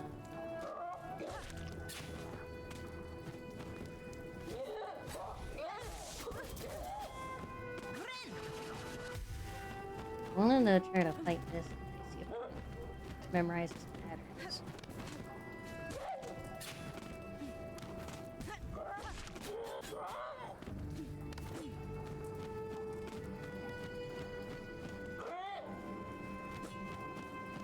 Interesting.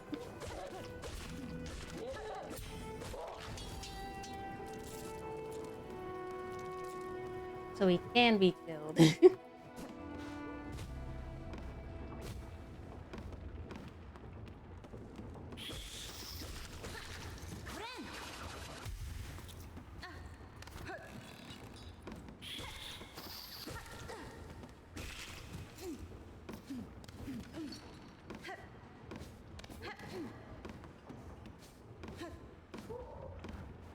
Alright. Try again.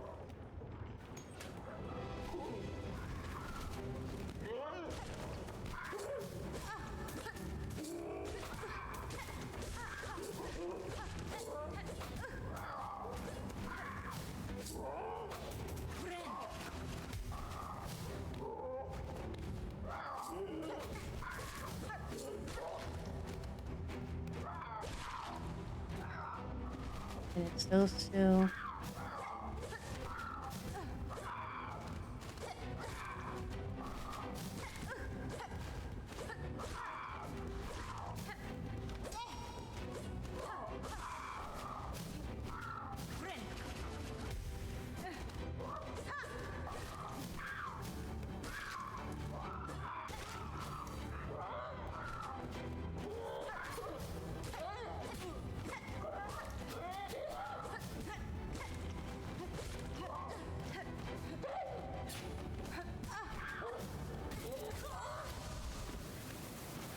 He got me in his multi-hit.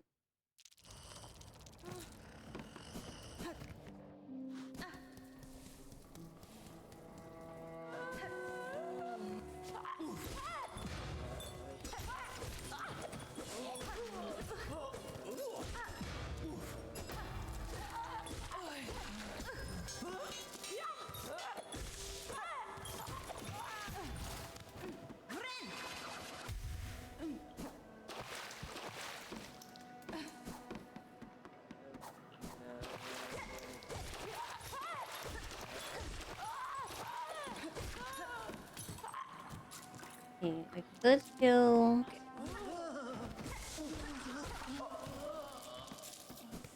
The bird's coming up. I'm just gonna run past them so I don't risk losing the rosaries.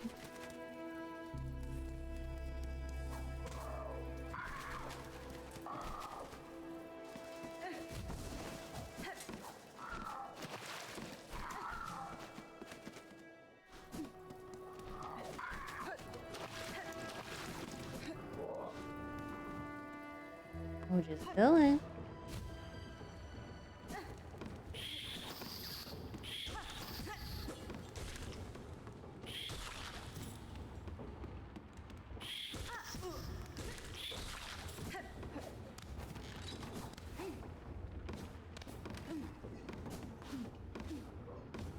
I'll get all the silk back that I lost.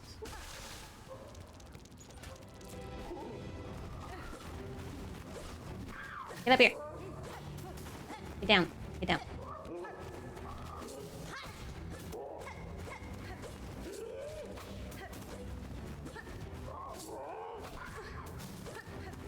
Be mine. Thank you.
I can handle these birds. Just stay calm, keep your distance.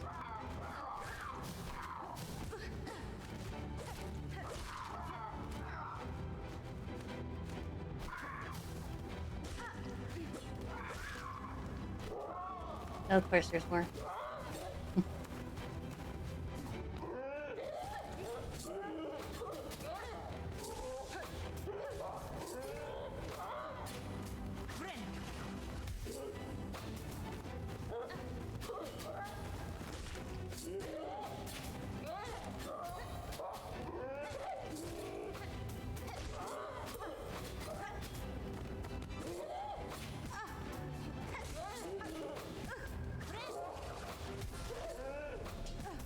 What was that?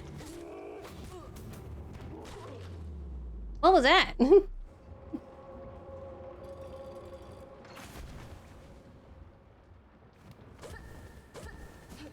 No, I'm serious. What was that? Was that my protection charm thing?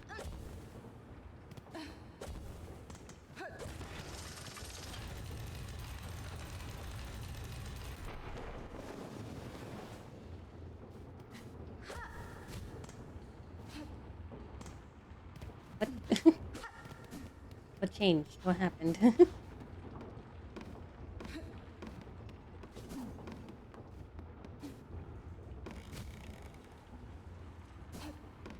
What? Oh. Thanks. Is that it? Just letting me leave? Oh no, there's more.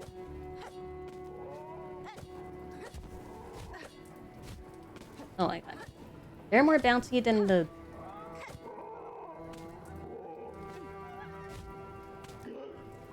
Of course. Okay. I don't want to fight you. I really don't.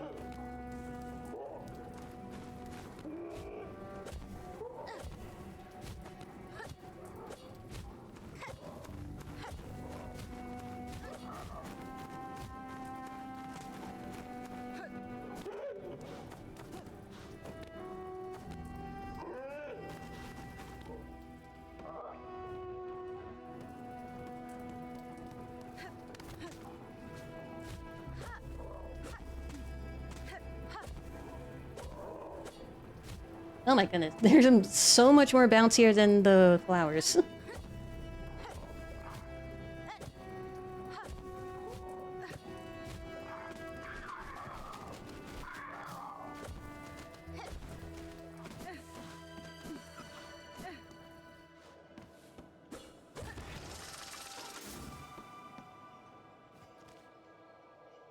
What?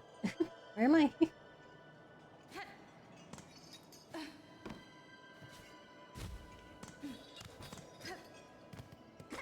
Honey.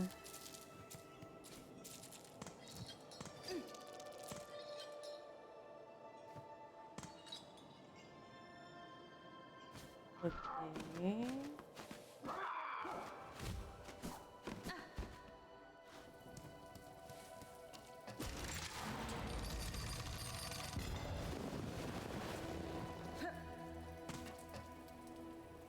This takes me down. Or up. Okay.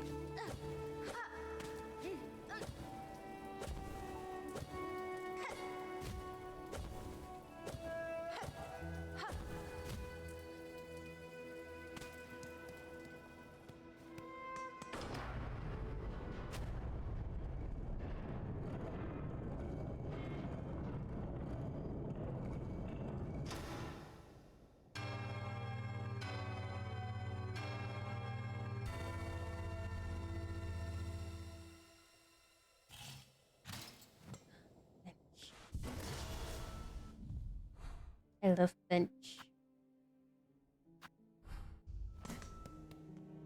And I hope bench loves me. And that takes down there. That's good. Okay, we'll go back.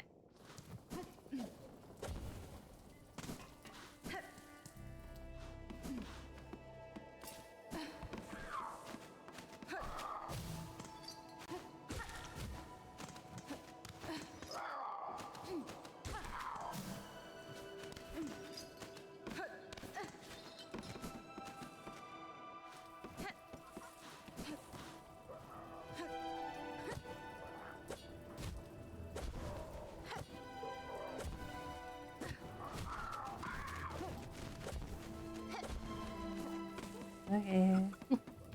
These balloons are so hard. I'm just bad at platforming.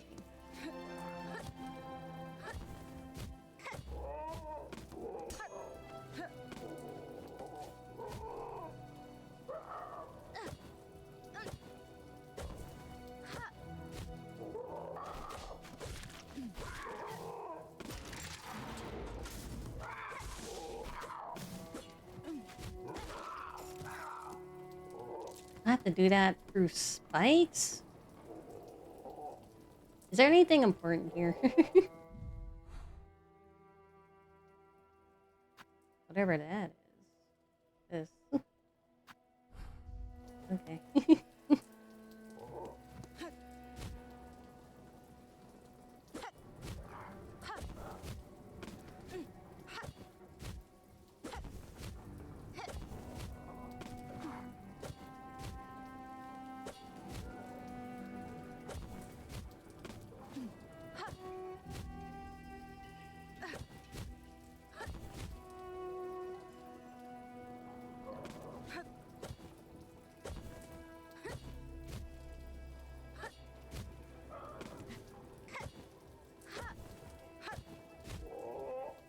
Yeah, I have to go through this thing. Ooh.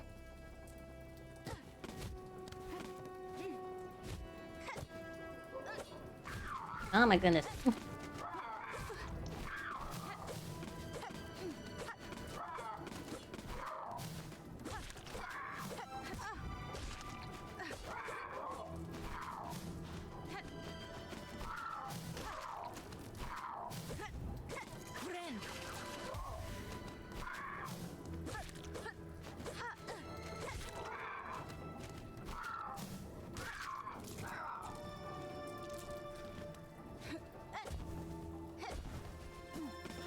I am the worst person to ask to do this.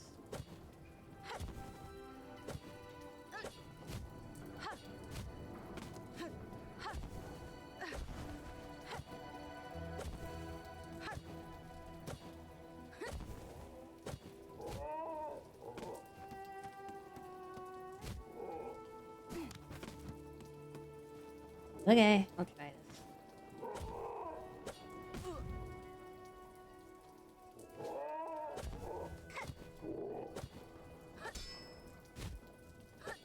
Not what was supposed to do.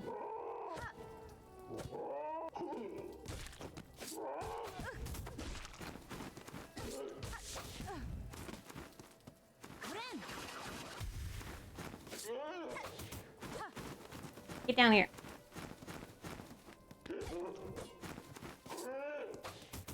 Get down here.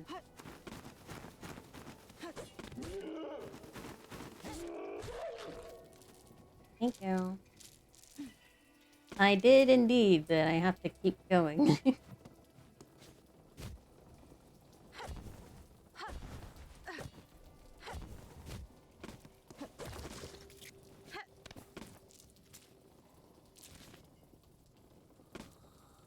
Why?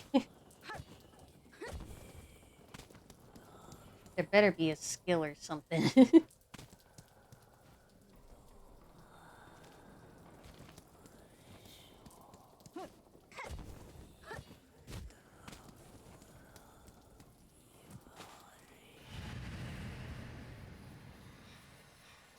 Daughter of distant land, we who remain have waited long. Bind our strength to yours, reclaim the future of our haunted kingdom.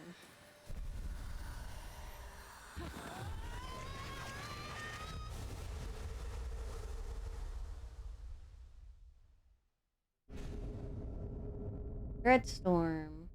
Attacked by whipping a storm of silk around oneself. Oh, this is her thingy.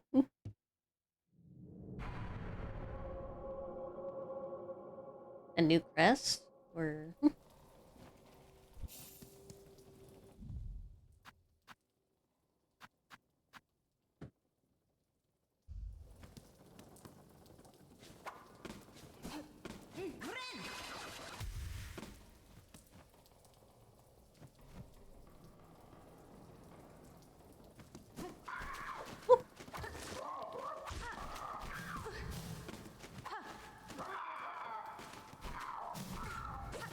Okay, what?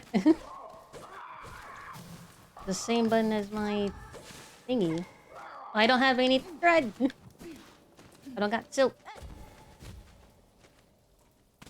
That's fine.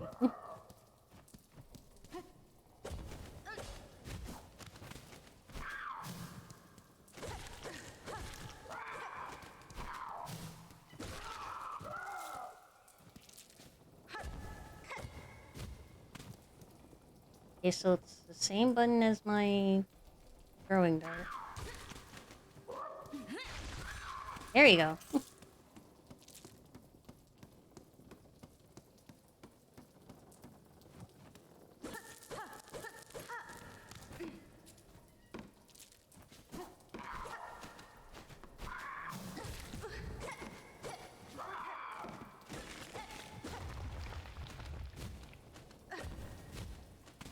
No Silk, but how will you song now? I'm not sure. How am I supposed to silk if I can't song? Where'd that bird go? No, my rosaries. Oh, oh god.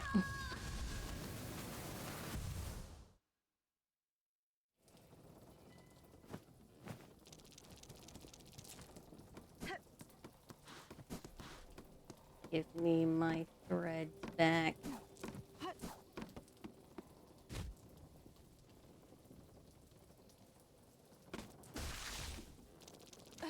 Okay.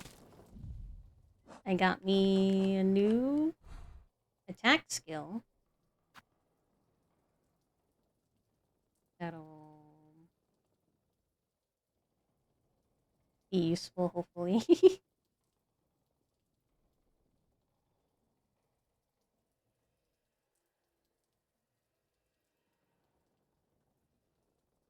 Okay. I need to go sit on a bench or something. Ah.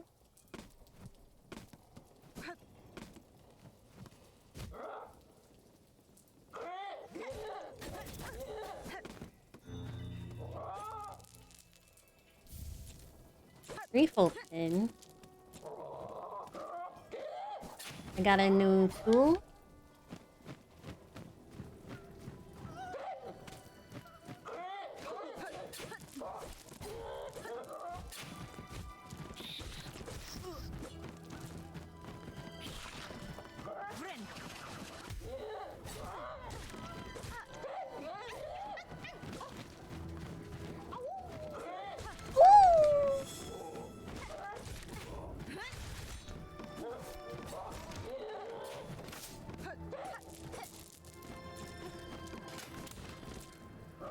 You dumb stupid idiot.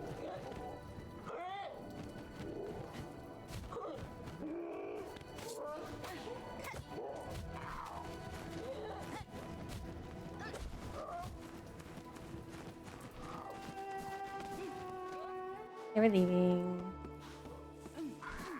Hi.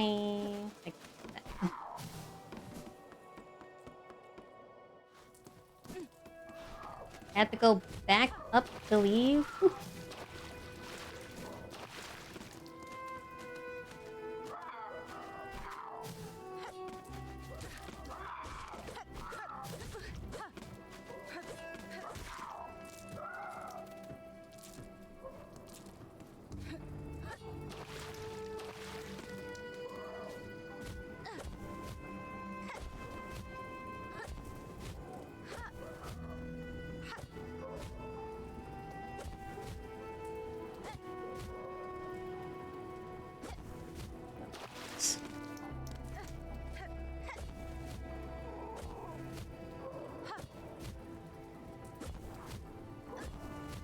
I am so bad.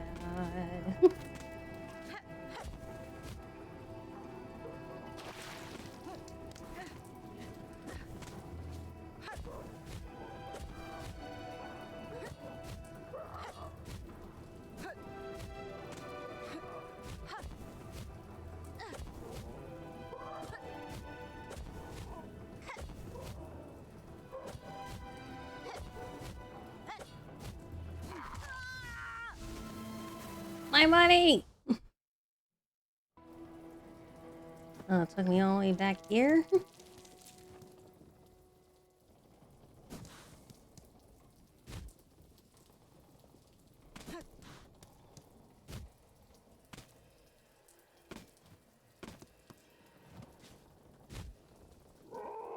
I just want to go home.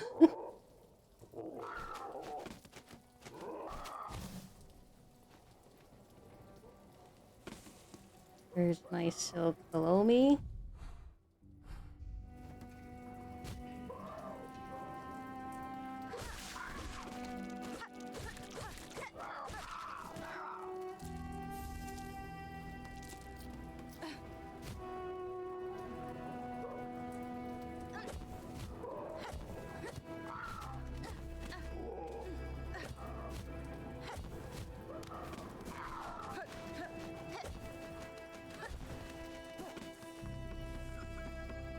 Finally.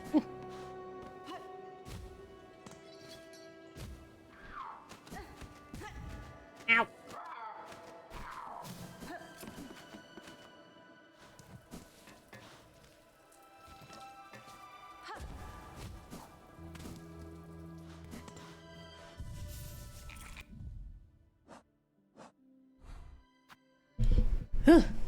Christ.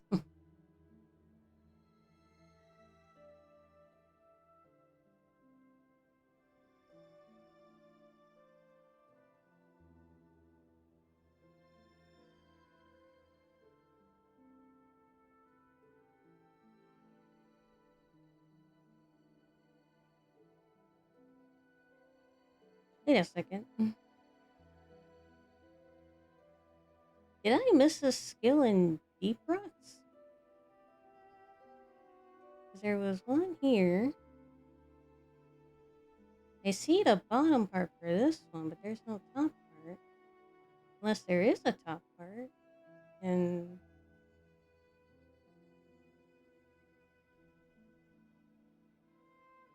I must have.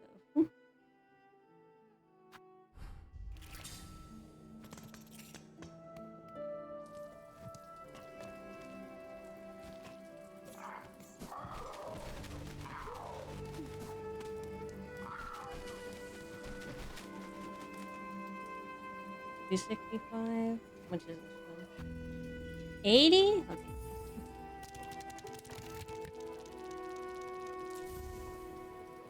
Oh, it just puts them in Rosary Ring. Right? Yeah. Wait. Yes? Question mark. Or did they just take my money?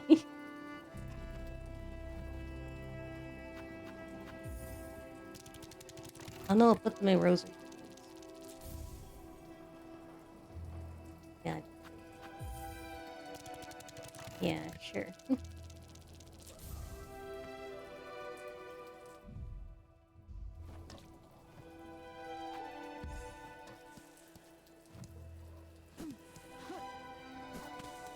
Oh. That up there.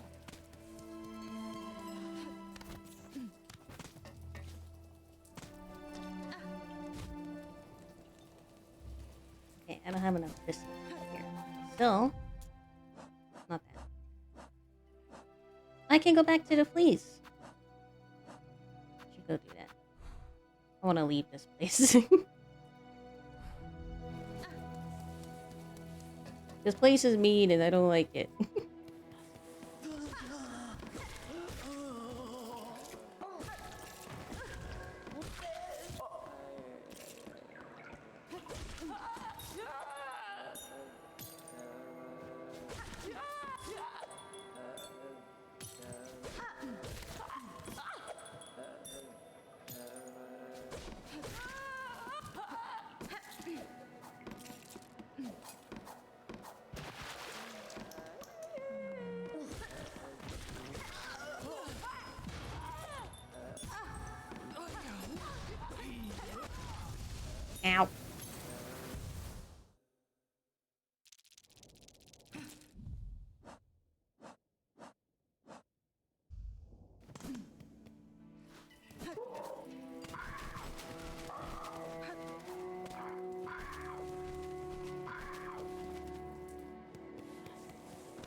Oh, that did quite a bit. Not bad.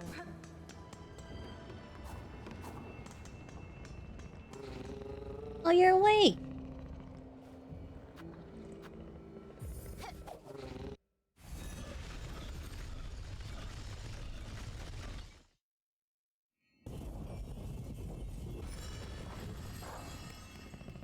Thanks, Belly.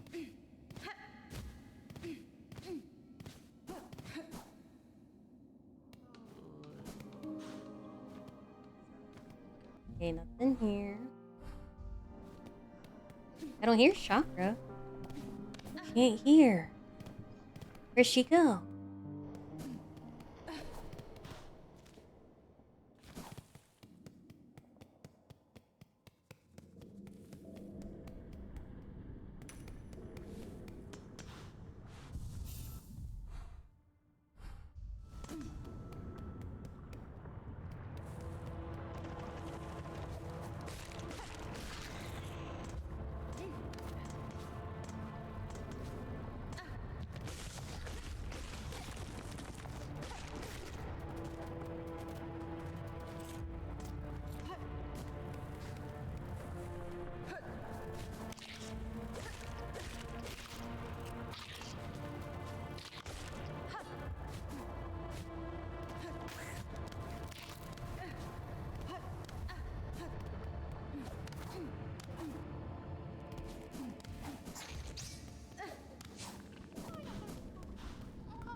Look, look, so many fleas have joined the caravan. What a miracle. We cannot thank you enough for honoring our humble wish. You only wanted 5? There's no more? There's so many fleas for us to be united with, though, and we rested long enough. The caravan must head higher.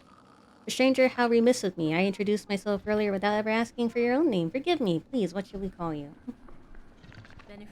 You may call me Hornet, Flea Master. Know that I, like you, am rather glad to see your fellow fleas safe with your caravan. These are dangerous lands to travel alone. I still have a long journey ahead of me. If I come across any more fleas, I will assist where I am able. Aha, Bavenda! That is to say incredible. What a beautiful thing for me to hear. Dear friend, Miss Hornet, our caravan must be away now, towards the wide moor high above. Would you travel with us as our honored guest? What? I can just go with them if I want? Sure? Excellent, excellent. Let us make preparations and be off without delay. Rouse yourself, please, for the caravan roams once more.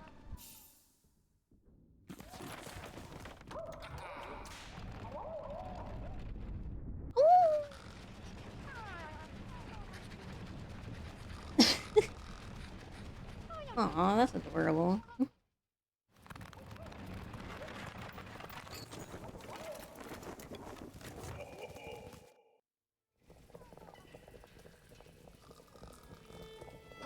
Are we just in Greymoor? The journey here was long, but we didn't lose a single flea. I'm told it's good luck to bring a guest along when traveling, so we must have you to thank. I trust the trip was agreeable for you, or pleasurable, perhaps, nestled in with our dear little ones.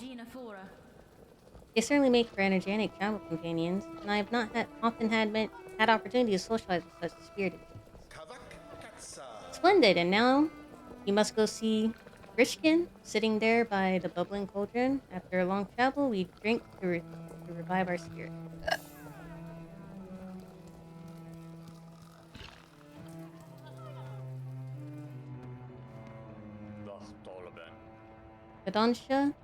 Kadesha, want to shelter from the thick gray air, is heavy and wet. I'm worried for the little flea's health in this land. And they make play in the filthy water. I say them to stop, but they laugh and splash at me. They lack respect. Most bugs instinctively obey those with strength and will. Speak with authority, or commands may go unheeded. No, really, this flea master's job is to teach the flea such. I'll just have rest here until time to move.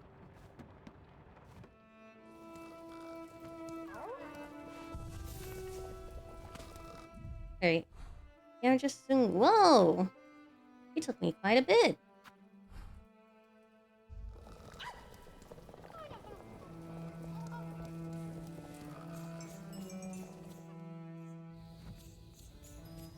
We have a little sign.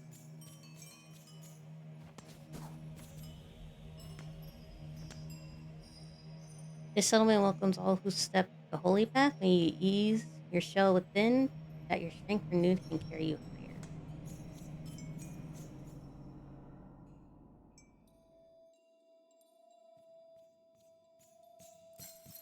higher. Cutscene.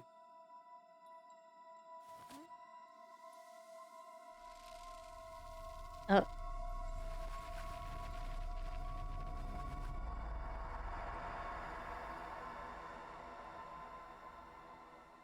That doesn't seem... Haunted Bellheart. Something seems incredibly wrong here. Break the silken curse ensnaring the town of Bellheart.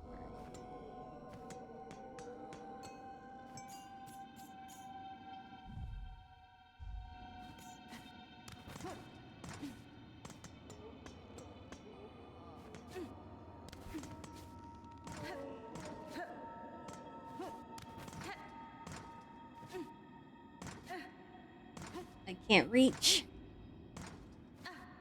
If I could go up, I can't reach up there.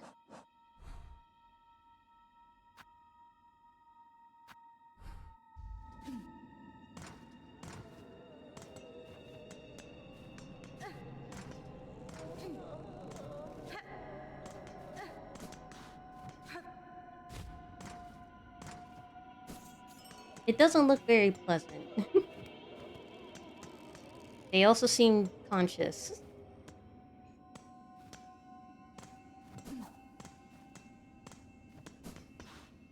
Oh, Coco, the place is haunted.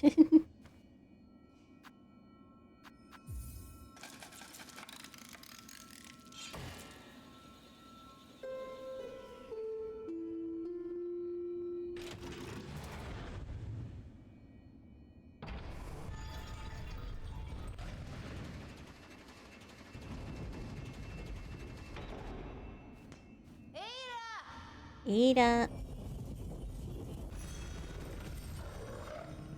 How do you hear me, Bell Beast? You must have really good ears. Ears? Yes, Bell Beast hears very good, but they also must have really good ears.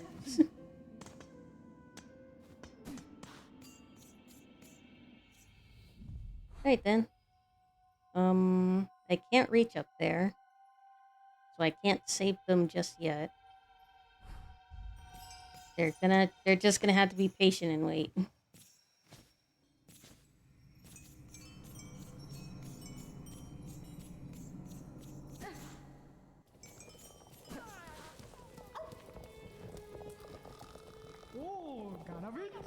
Dunsha, Miss Hornet, is it? Welcome to our new camp. The traveling is done, and so we drink. There's no better way to revive spirit than to drink the famous flea brew. I'm Hab, just finished the bunch, bubbling and warm. You're a friend, finder of lost little fleas. Here, take the bottle of flea brew with you. We'll keep you warm while you travel. I'm always brewing here, so have no fear to drink plenty and return whenever you are wanting more. Well, thank you, Leon. Very kind of you.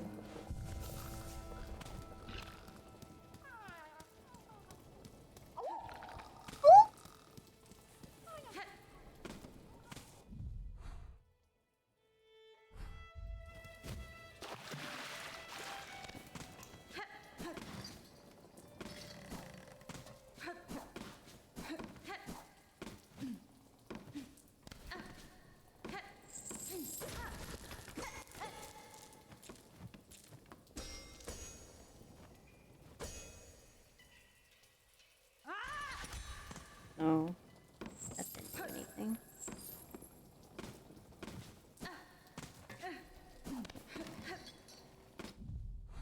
Okay.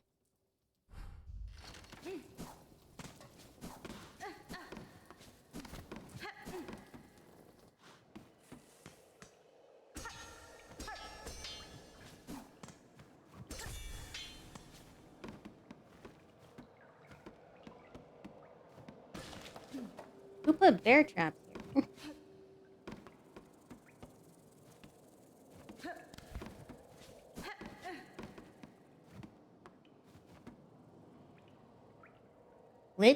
Lit need a worker? Maybe catch the dregs and never tire. Maybe clean the dregs and never hunger. Maybe spool the dregs and never falter.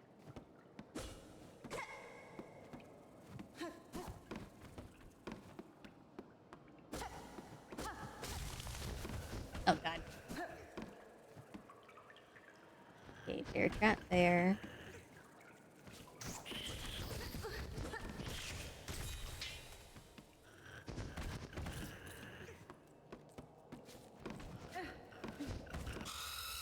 What in the... That's a big rat. Damn.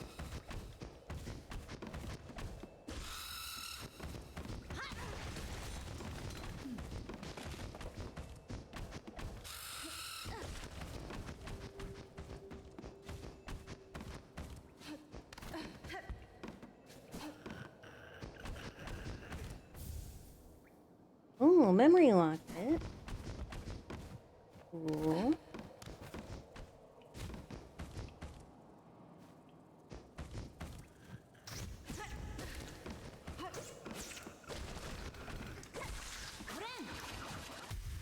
Why is it so dark in here? I can barely see.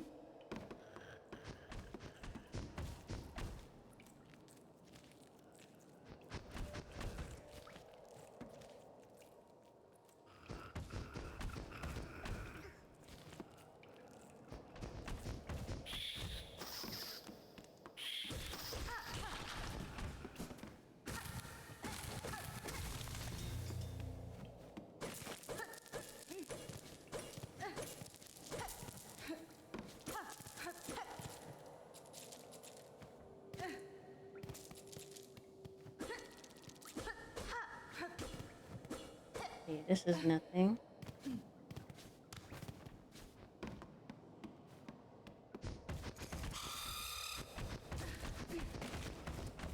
Whoa, whoa, whoa, whoa.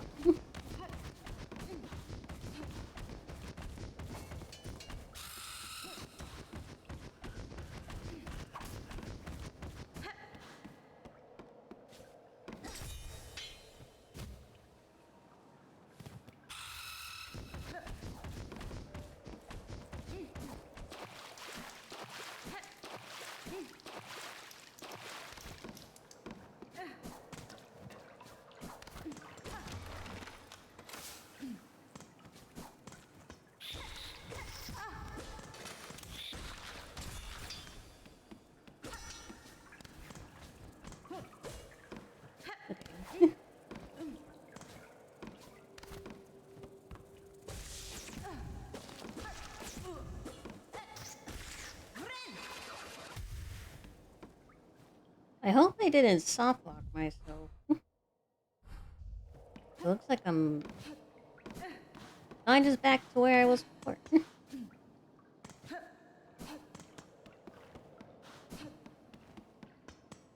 Okay, maybe there was an opening I missed. Let me see.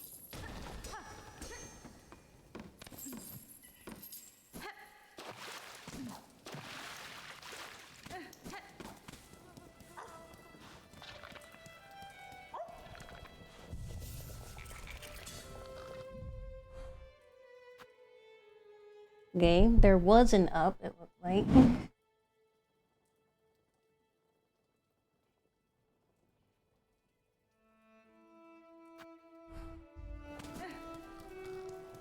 Now that I cannot actually see where I'm going.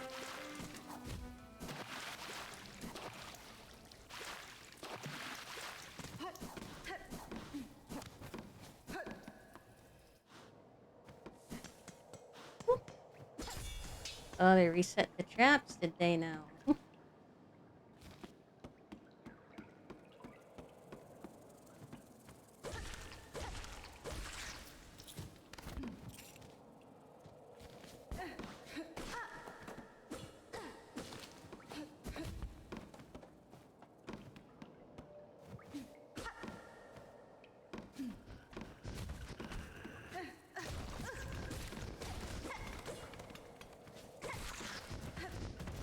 Okay, I see. Okay, that's...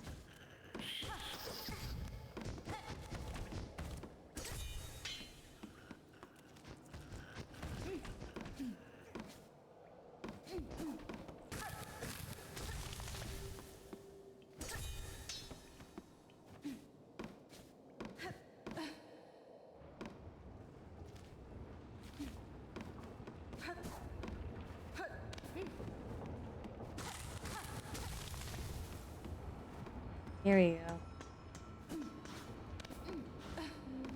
Made it.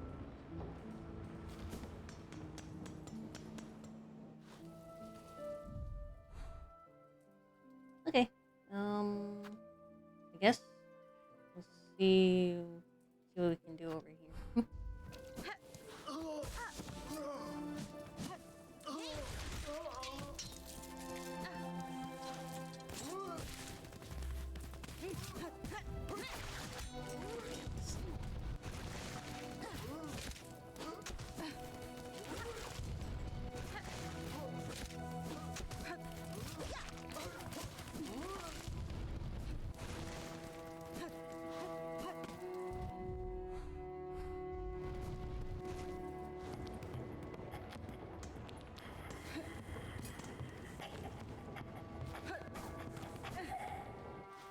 It's over this way.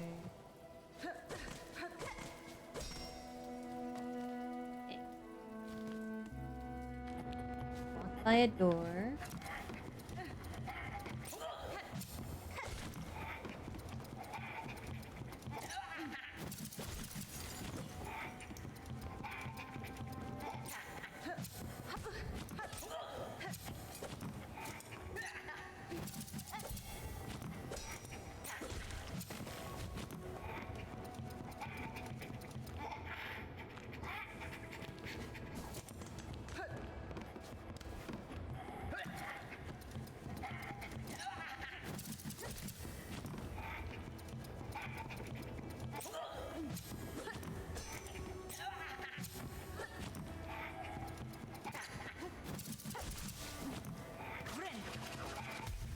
Oh, here.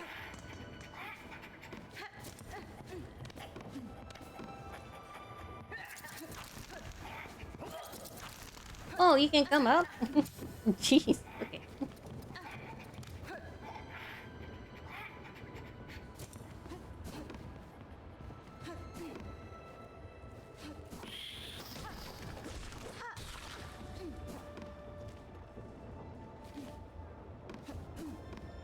Okay.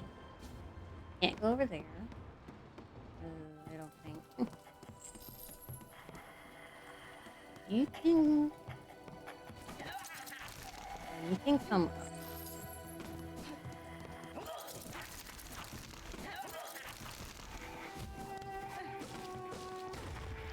Like that. You're easier to deal with.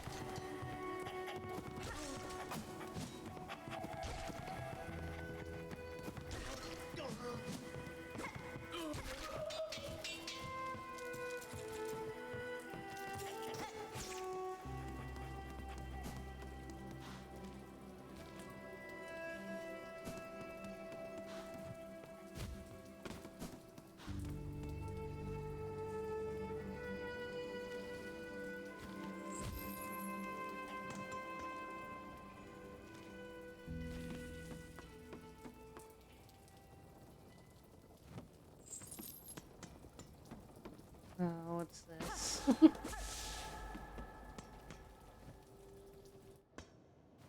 Just another Chapel of the Reaper? Oh, jeez.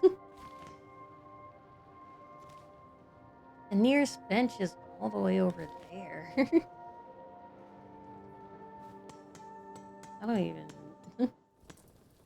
And the Chapel of the Beast was hard.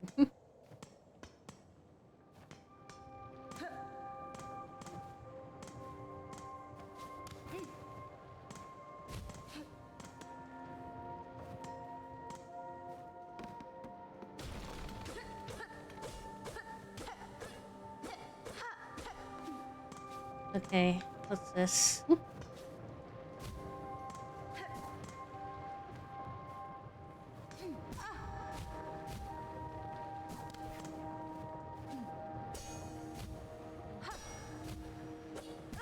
Nope. Is it parkouring? Is that what it is?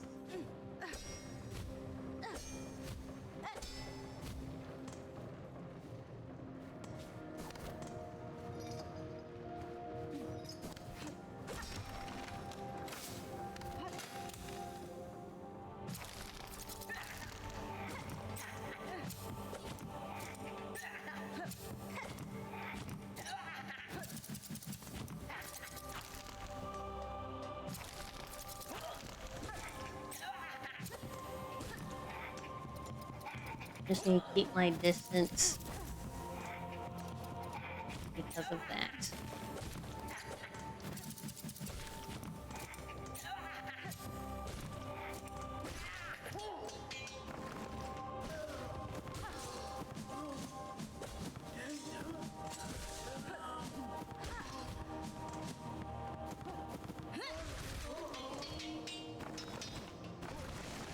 Oh, you.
That's one.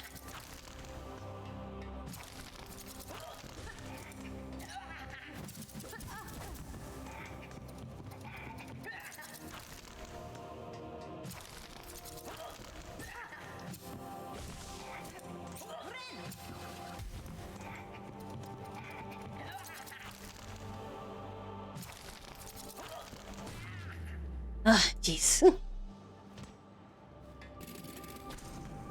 There's more. I hate this.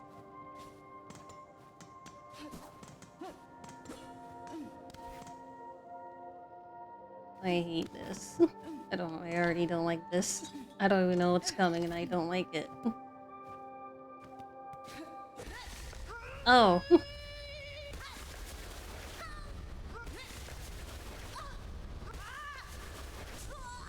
That's it? I thought it was gonna be as bad as the as the revenge fly or whatever, the savage beast fly. That was criminally easier. Attack with heavy arching slashes and reap additional silk from enemies.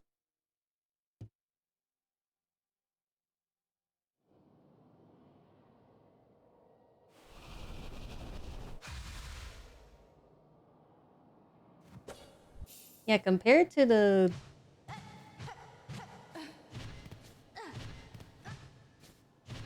Oh, I like this one more. Like, I'm still diagonal a little, but at least my slash is fully under me. I like this a little more.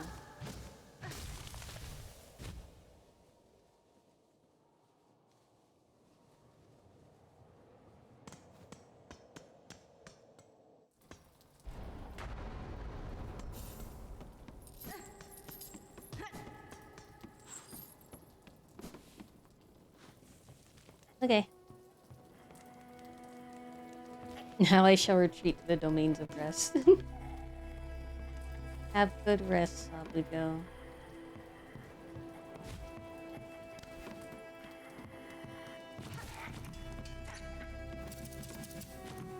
But I got thrown back a little more too.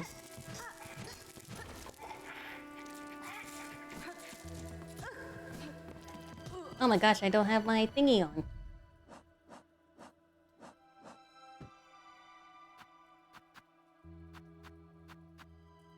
This one only starts with 1?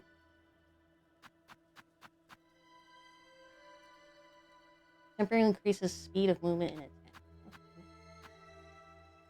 But it's consumable. Okay. Okay. Gotcha. Okay. I need at least 2 memory lockets.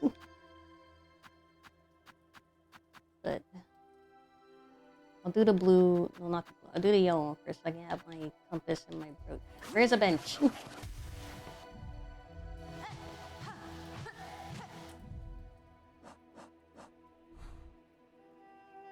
I don't know where I am. I need some bench.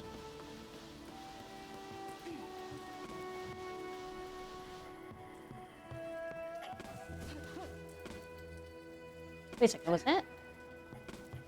I thought something was sparking.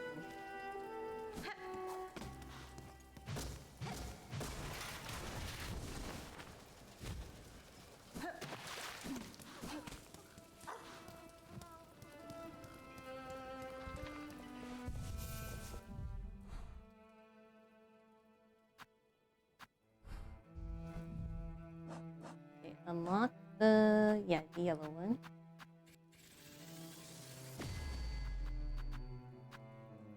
I want my compass, I want my money. I'll put warding bell on.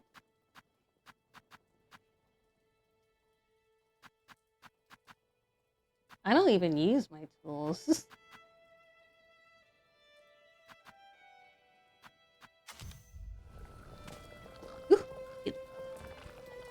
And it shivers. Okay, where are we going next?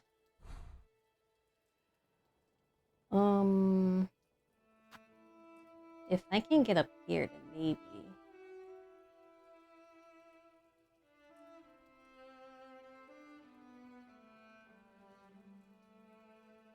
Yeah, let's make my way back up here.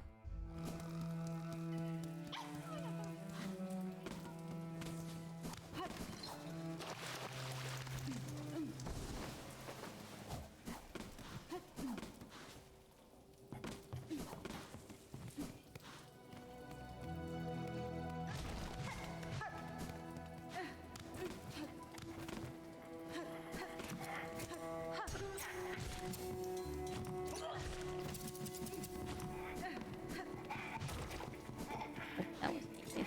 Just making sure.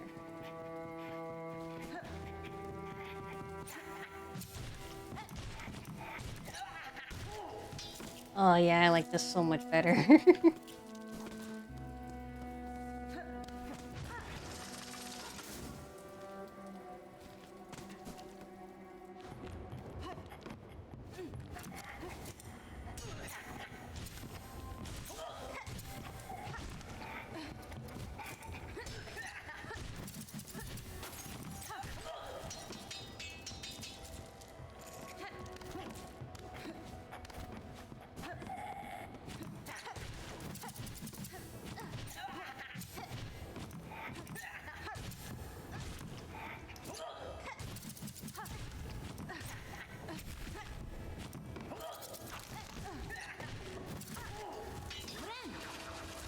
She's a little slow, but I think if I wanted to, I put on that.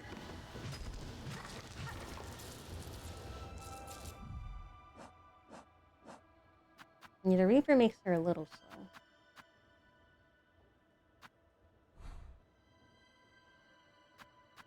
Because it's heavy attacks. That's fine.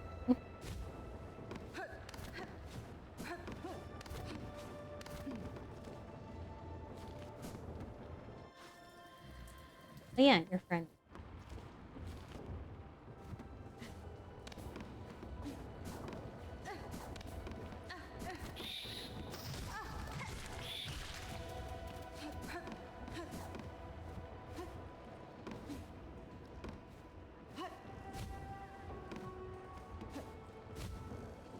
Okay, I don't think I can go up there.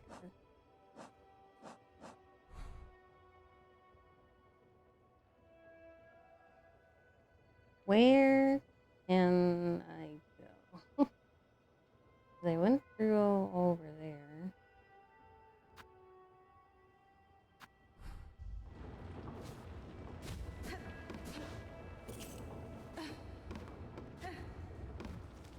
Hey, there's... No, it doesn't look like there's another way up there. Other than maybe this way or something over here. Maybe this way. I'm not sure.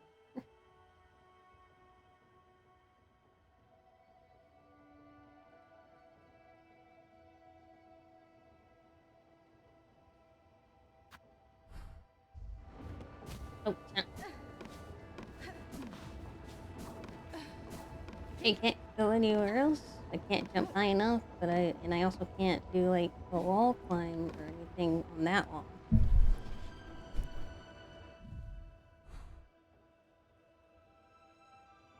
There's gotta be something or somewhere I can go. Let me see if I can keep going this way. Okay, that's the only way I got. Ow.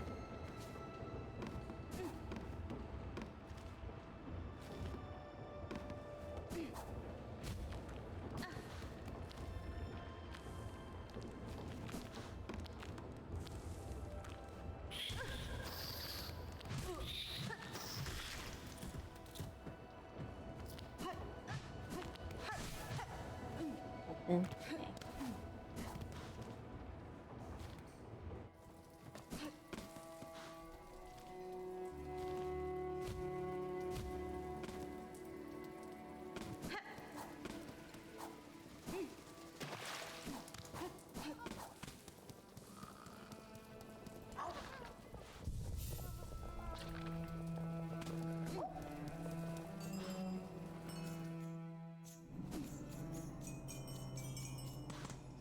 Okay. This is where the city is.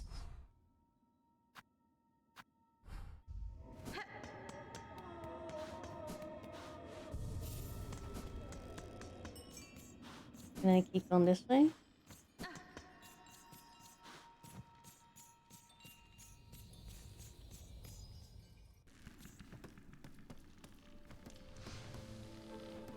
Shellwood. What the? Oh, they're water bugs. Oh.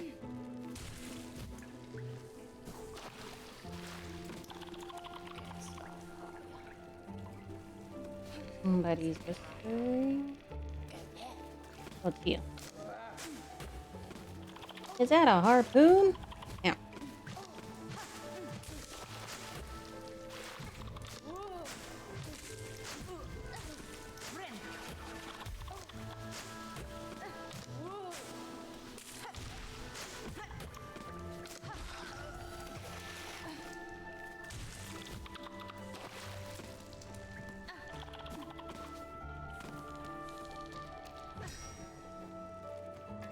Okay, can't go through that door.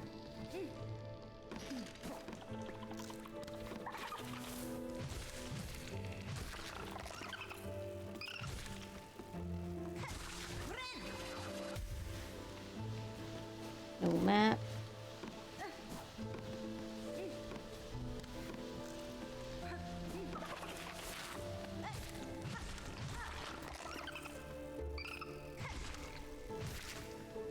Surely chakra's here somewhere. Probably not in this area.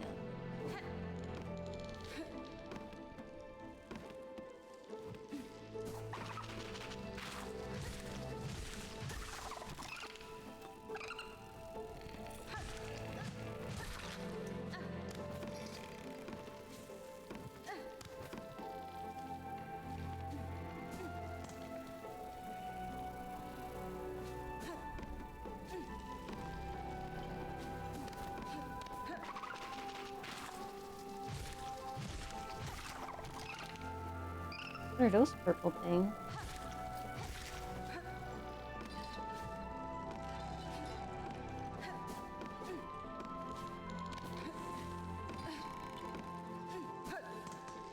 There's some pretty purple flowers there. A bench! But it's up there. I can't reach up there. To go down.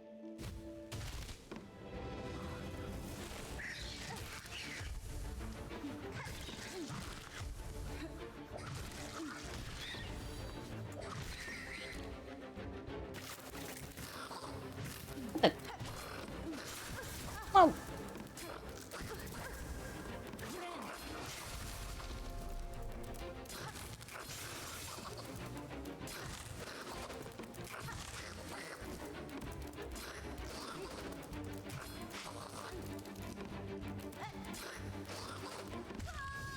Ah, damn it.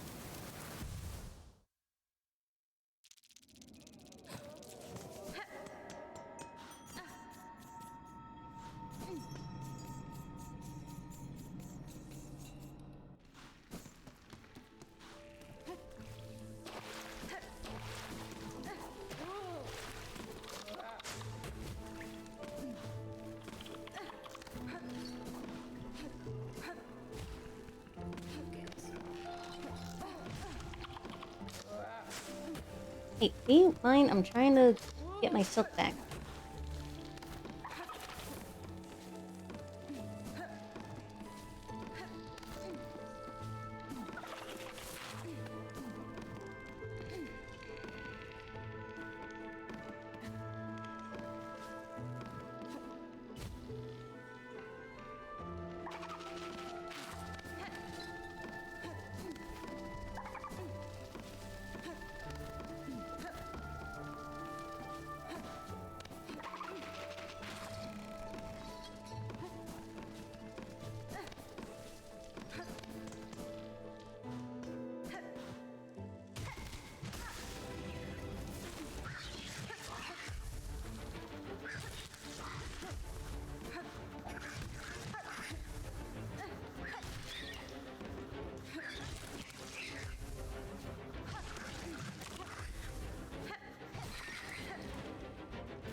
Why'd it went to my string thing? It kept using my tool when I wasn't trying to use my tool. I just take my tool off? I don't even use this anyway. I'm just gonna take my tool off.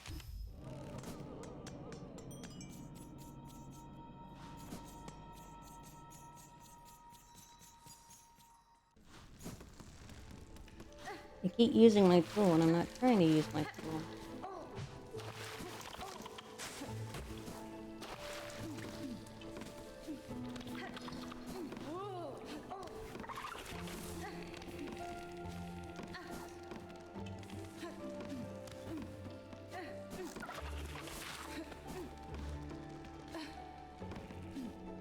Are the tools even good? Oh.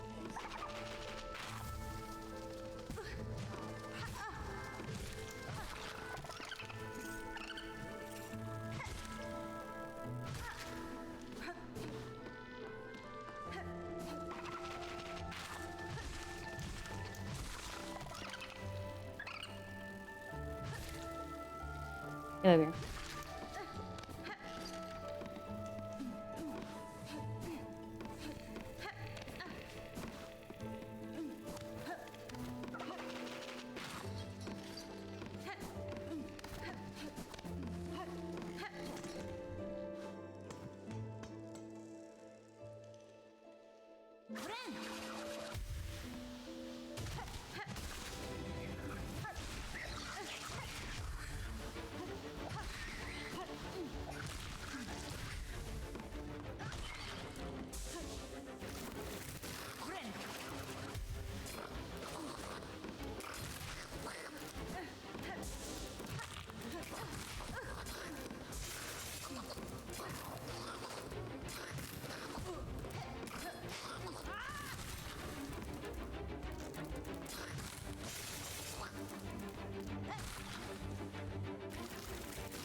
Okay. That's it? No hidden enemy? Okay.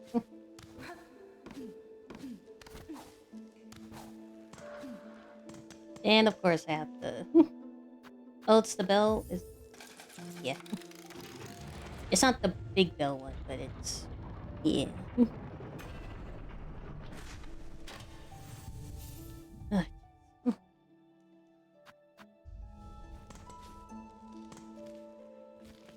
No map.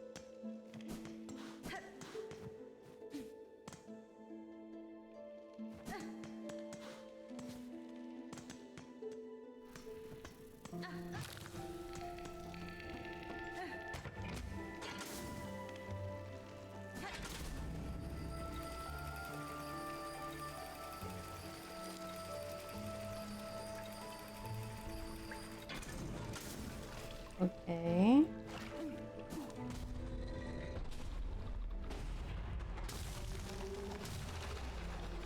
Oh, and that opened the door too. Yeah.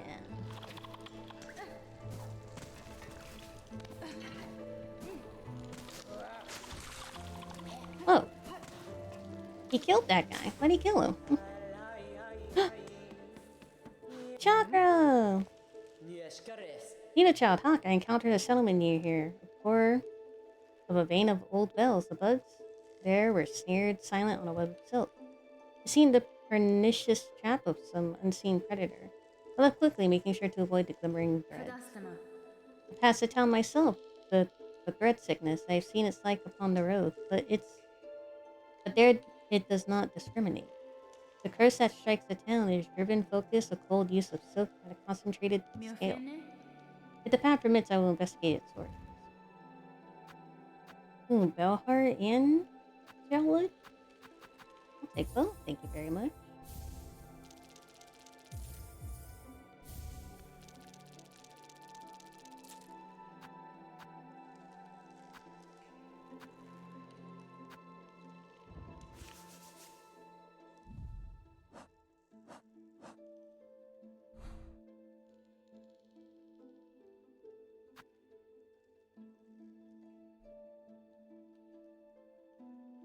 Alright.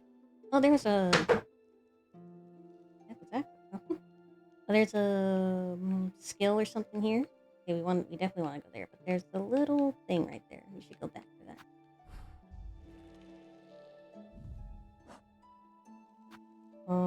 I wanted to save my money for the key. We'll see her again later. I'll buy it at market later.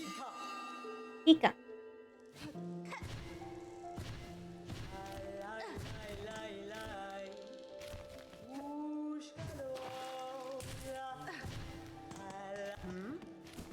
See you later.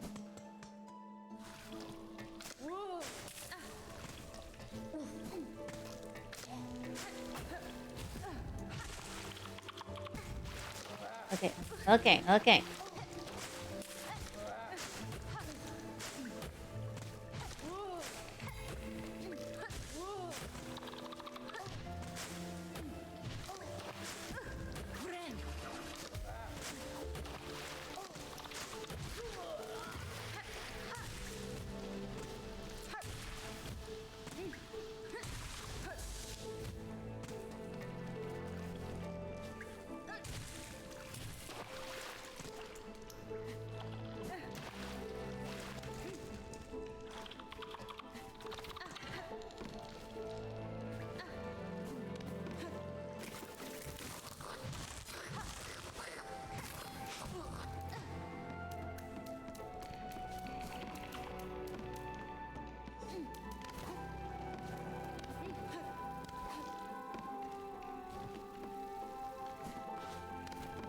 What's in here? Something nice, hopefully. Oh. Hello. Shoot. Shell, white mask cloak. White mask red cloak. Bug, a living bug. A bug I am, at least in part, but you are something quite different. I apologize if I have roused you from some deep slumber. Slumber, a long sleep, but now is the waking. Growth, time of birth, the time of birth approaches. Heed bug, the time of birth approaches. Okay. Totally not creepy.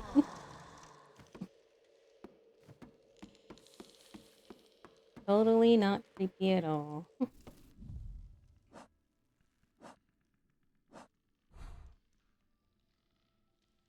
Alright, well, I checked that out, so.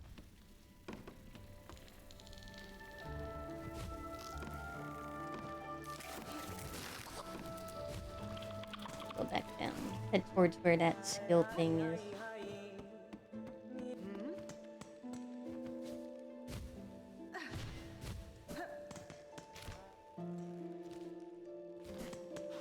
Another bench?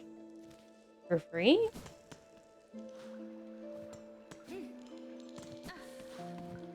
Not for free.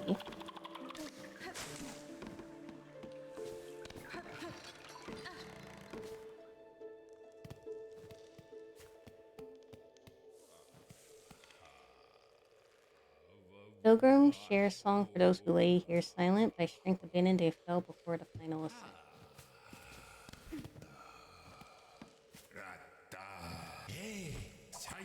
Oh god! Oh god! Oh god!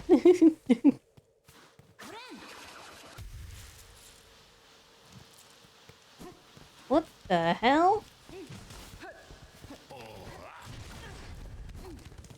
Oh, he's hitting. I thought he was hitting for 3 for a sec.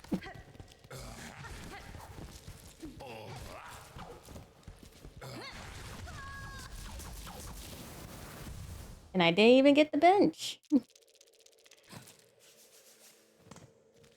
He really hit me with a bunch of rosaries?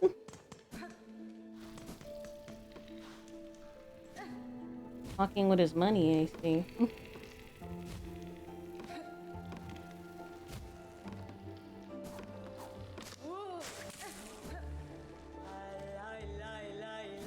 Better go get my soul.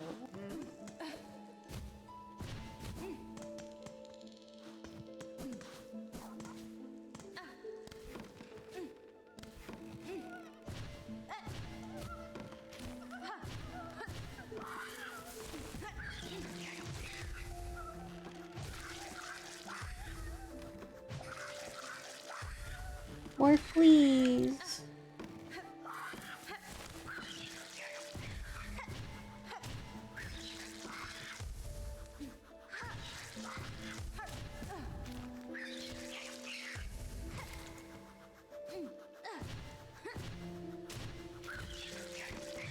Oh my god. Can I not jump as high? Oh, I don't want to lose my stuff.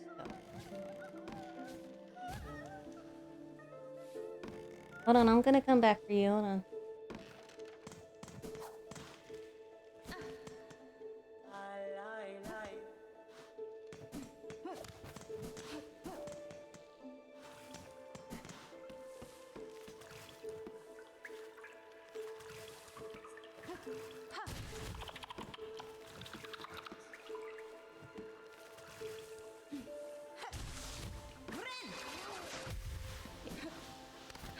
I probably won't kill him. I at least just want to get my stuff.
Ow.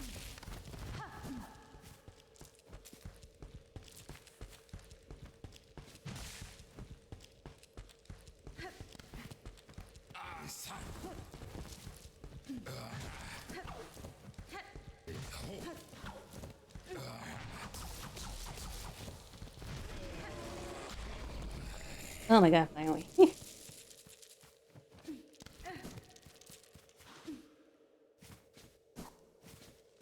He was just here regarding his beads, his rosaries. He wasn't even hiding anything else, just his rosaries. Okay.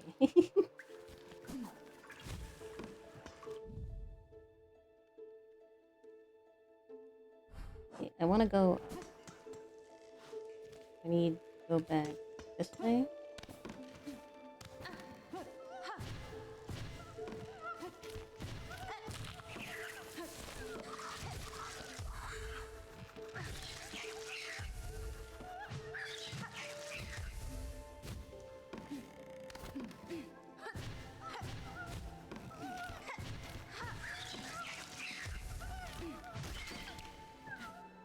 I'm coming. I'm coming, Flea. Damn it. I'm on my way, Flea.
Nope, I missed.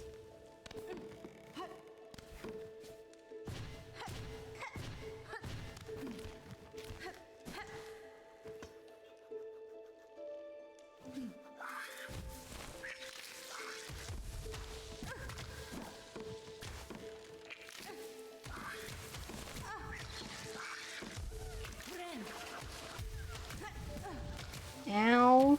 Jesus Christ. No!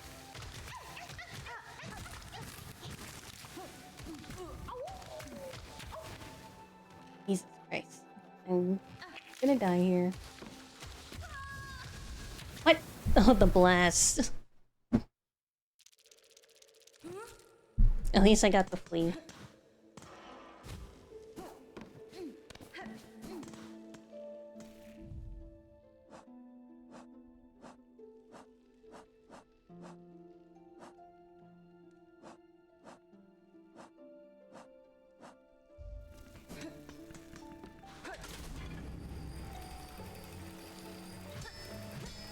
Let me out.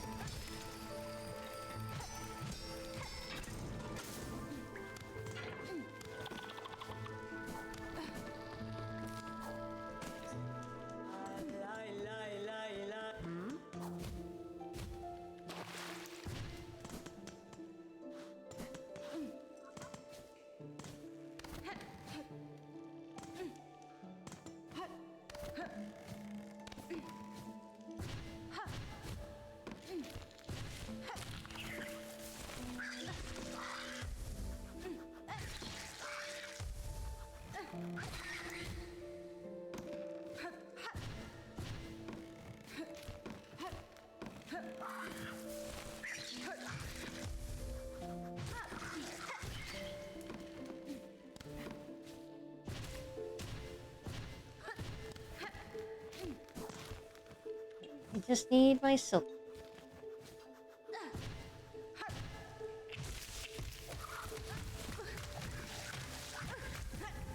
Oh my god. What the hell?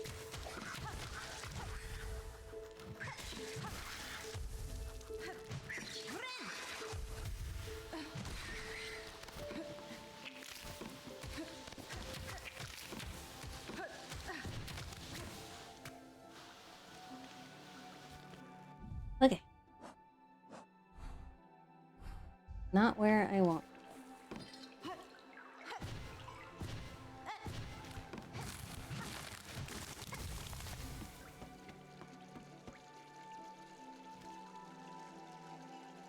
Yeah, this is always good.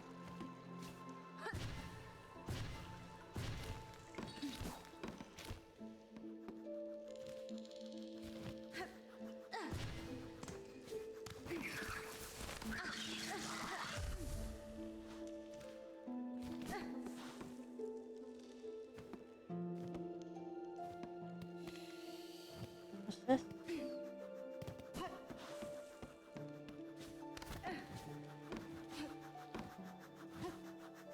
can't reach.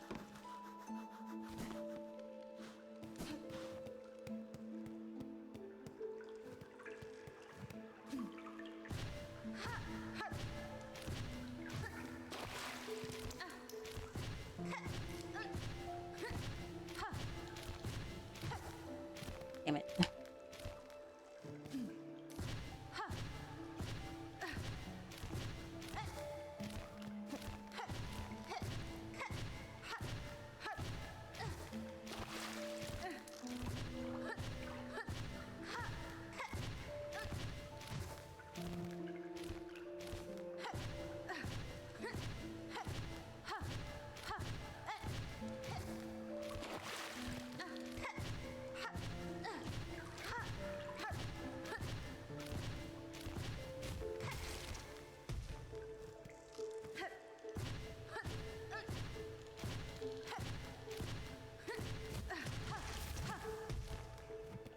Yeah, got a pull apart. Not sure what I. Oh god.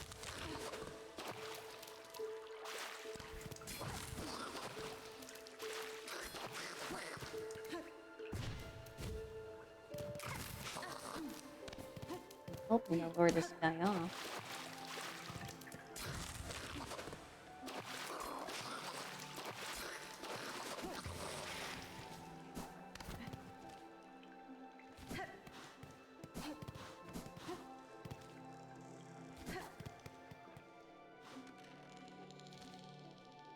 Whatever that is, I don't know.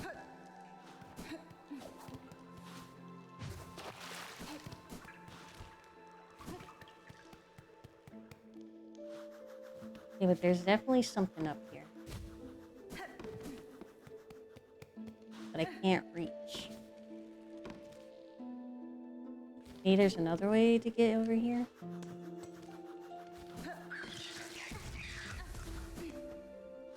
Nice damage boost. Thanks. Very kind of you.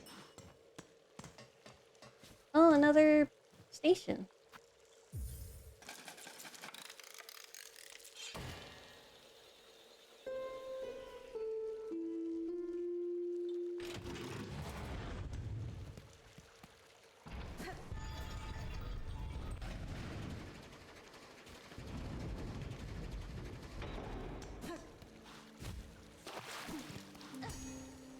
This is blocked?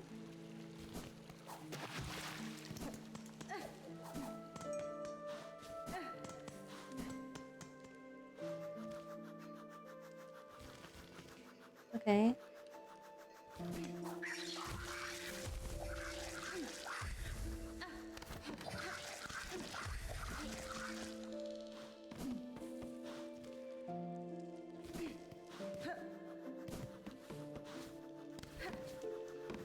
There's not another way. We can't all jump. There's not another way here.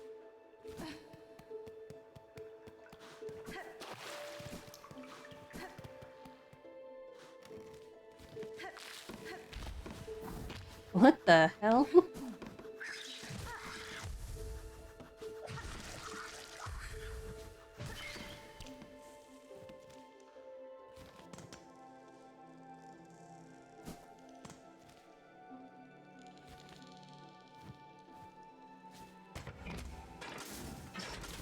Bench?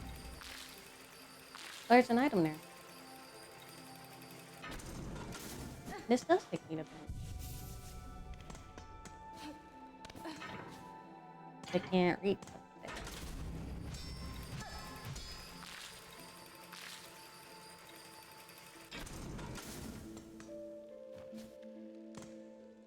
Okay.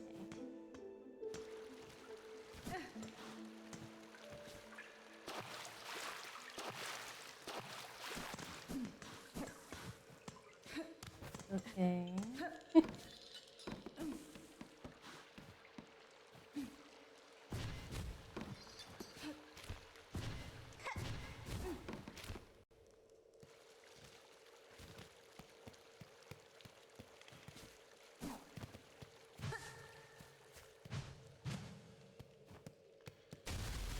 Ah. Great. Okay. Hi.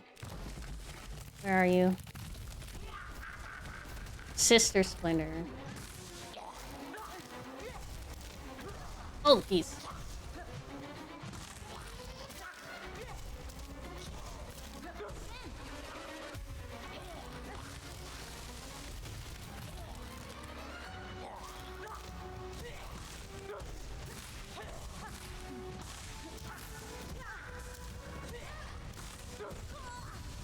Oh my goodness. Okay.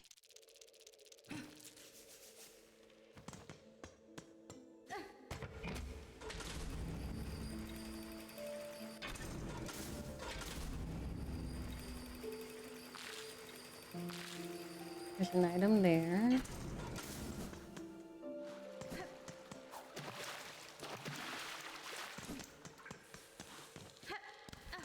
At least there are no enemies or anything here.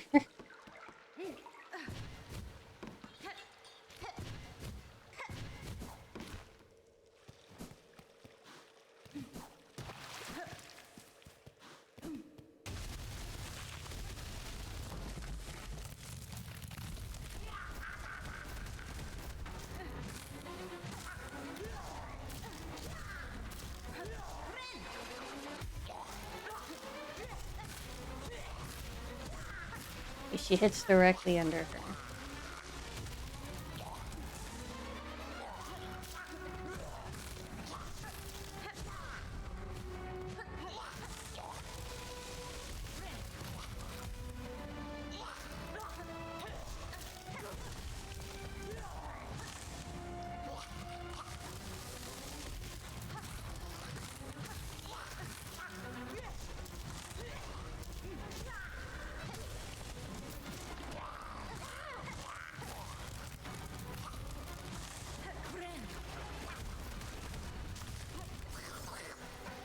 What the? Little Groots?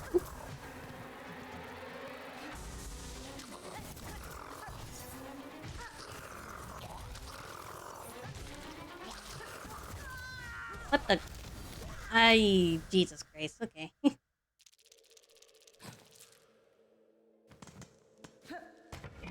I might have to come at this with fresh eyes tomorrow or something, because I'm getting a little tired.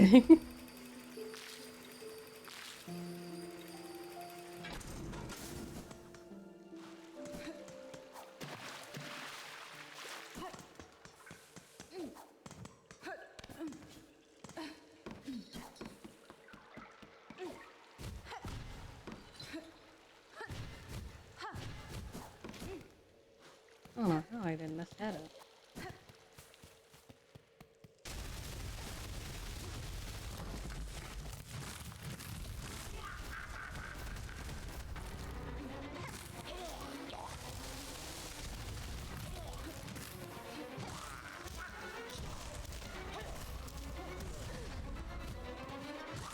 The harm hit me on the way coming back up. Whoa!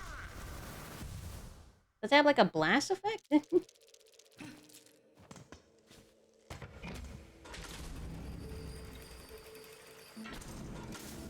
Or am I just hitting her arm when it comes back up?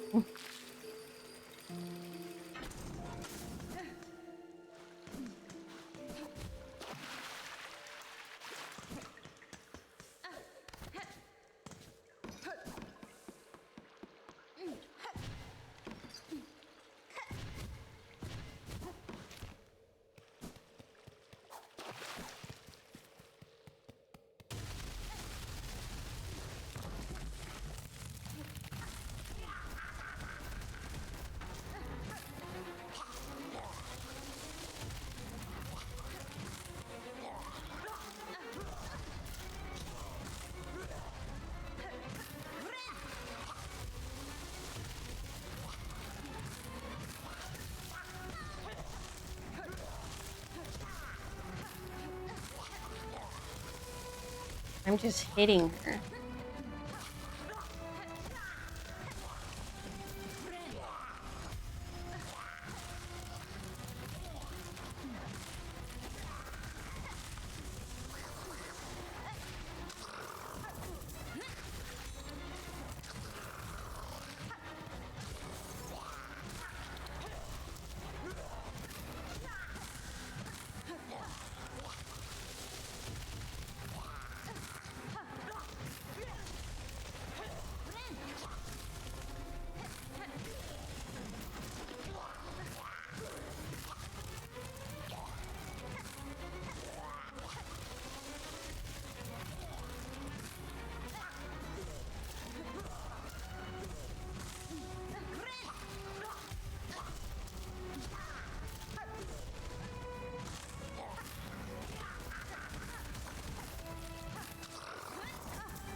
Okay. I got pretty far, I think. Somehow. No, I'll try to beat it. I think I got pretty far.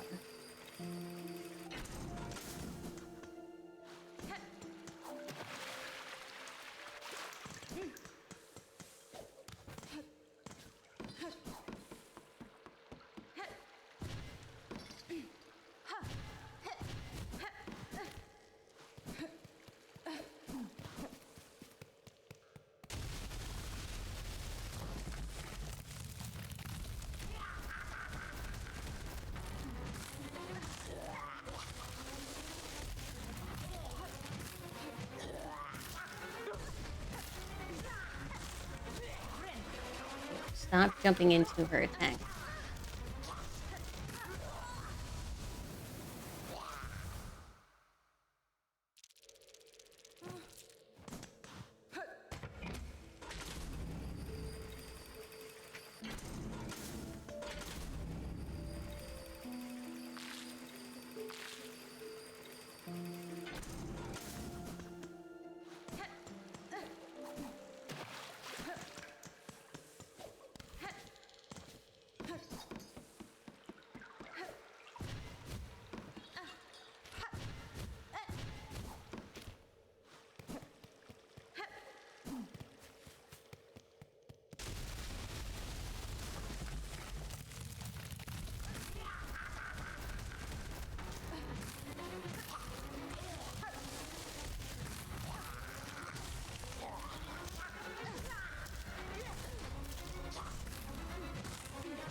Damn it, I didn't jump.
I died, I was inside of her.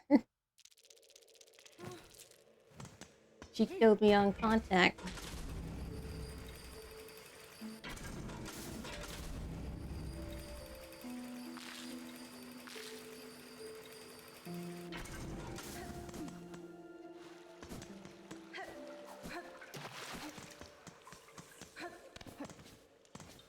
At least there are no enemies. Run back. Damn it!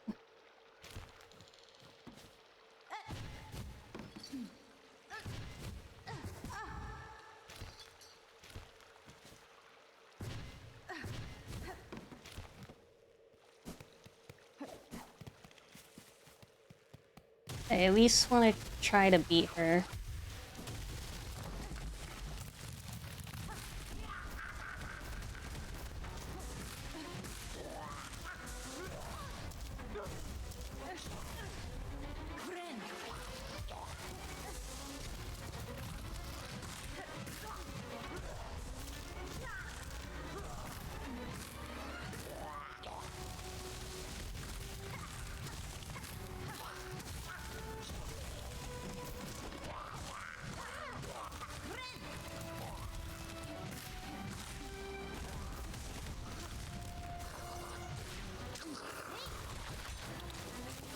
Got those two.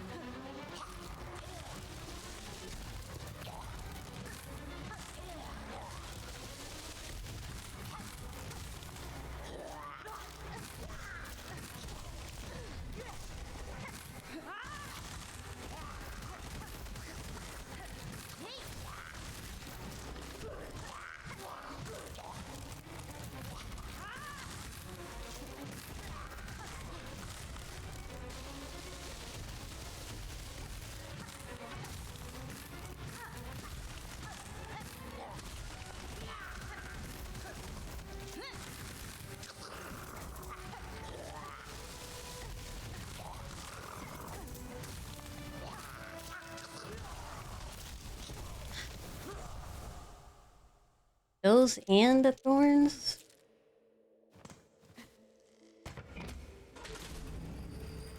I'm assuming when she fills the whole arena with thorns, she's almost dead. So I almost got it, I think. I think I need to use my,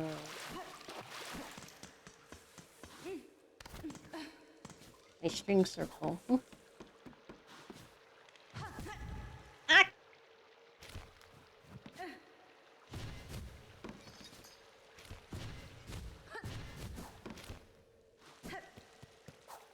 Let's see how that works when I get to that part.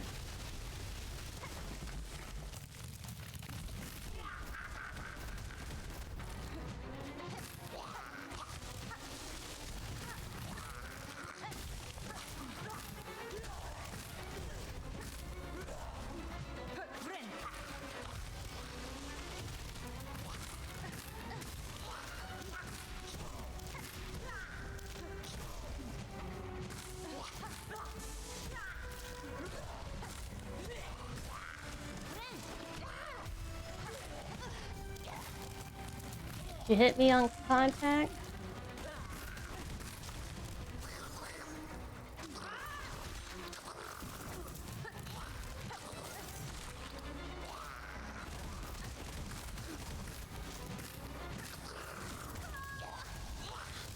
Those guys.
Oh, that does really good against those.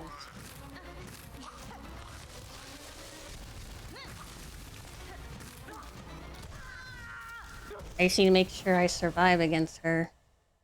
I can't have too little health. I only have 5 health, but I gotta try to preserve my health.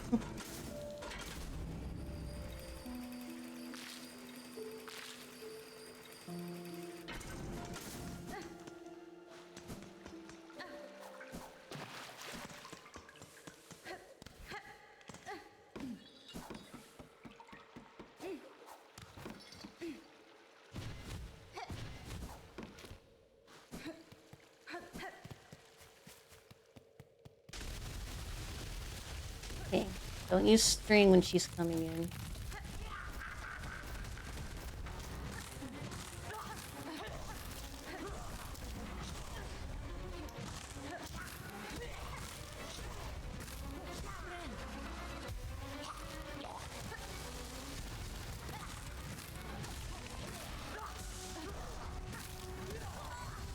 Oh, that was terrible. I ran into the thorn. I can do better than that. Come on. You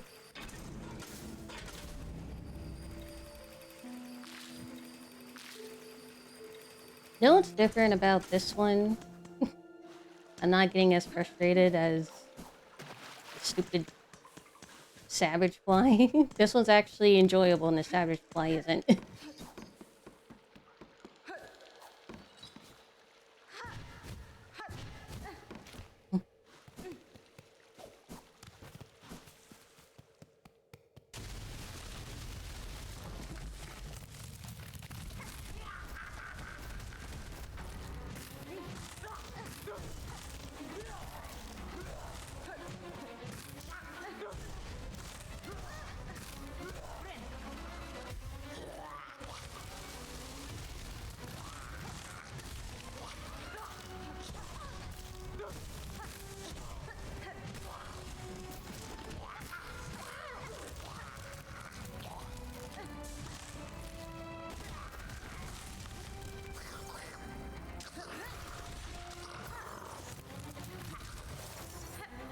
Get over here.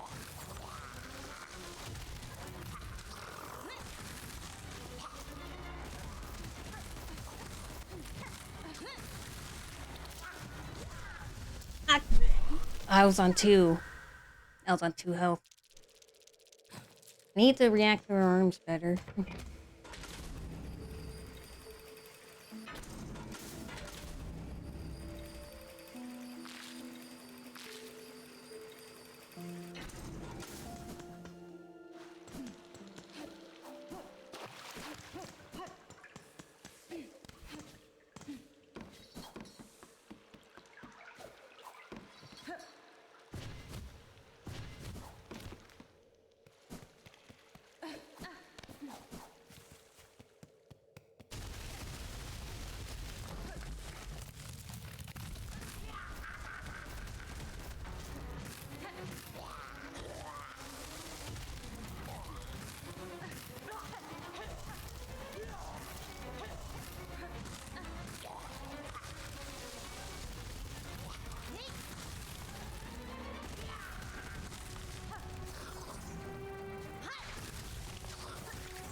She did hit me.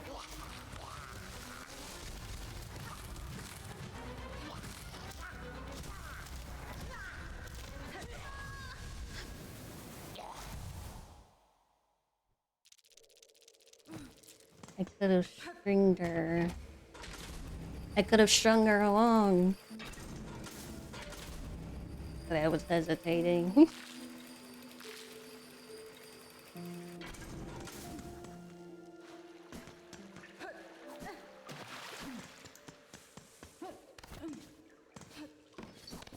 Don't hesitate. When I see an opening, I take it.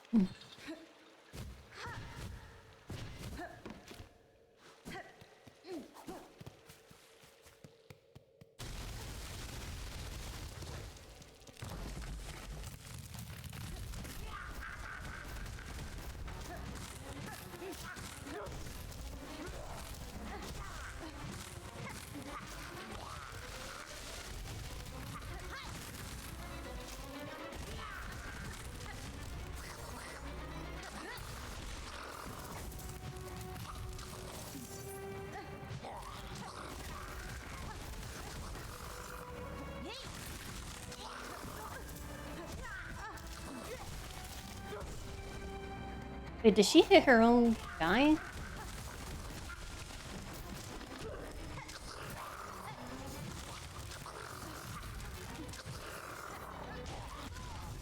Ah. She slid into me. I was too high.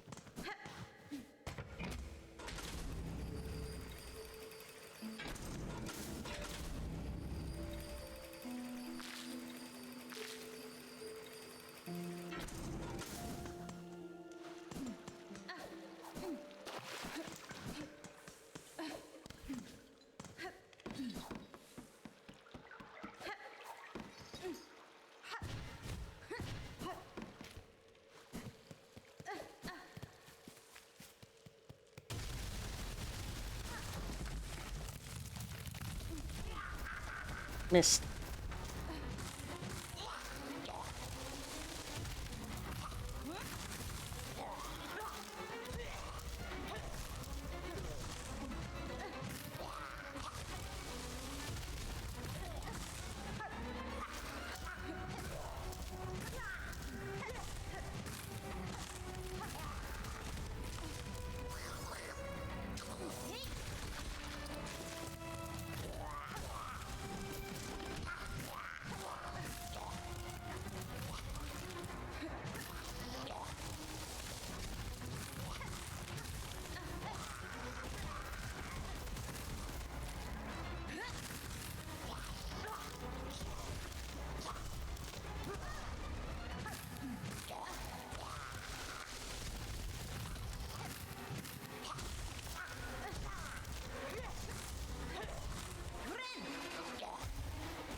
Oh my goodness. I thought I could silk. I couldn't. And that guy was still alive. He shouldn't have been still alive.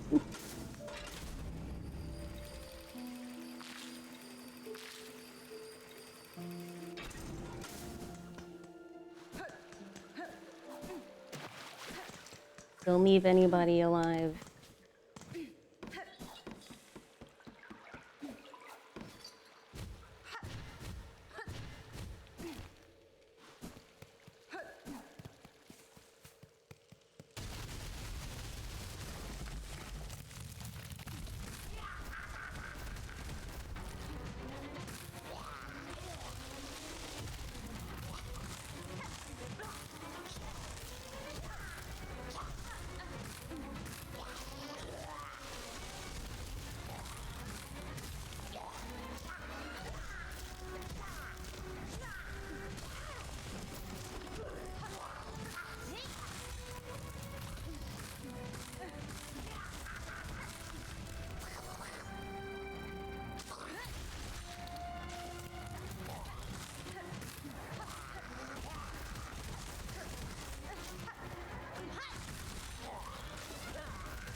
I knew I could kill you.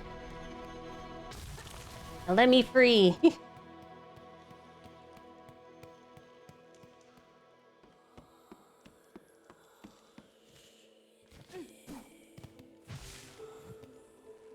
Right. Now which way am I going? Oh god! Oh god! Okay, okay. No! Damn it. I died to the enemy after the boss. Okay.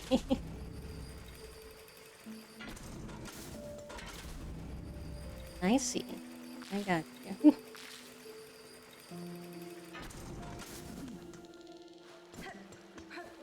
I gotta get my skill before I end.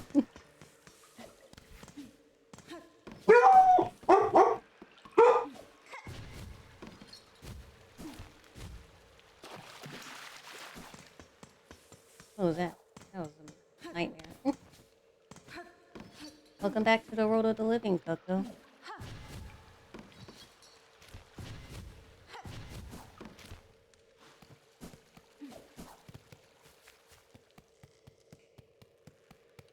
Her corpse is still there.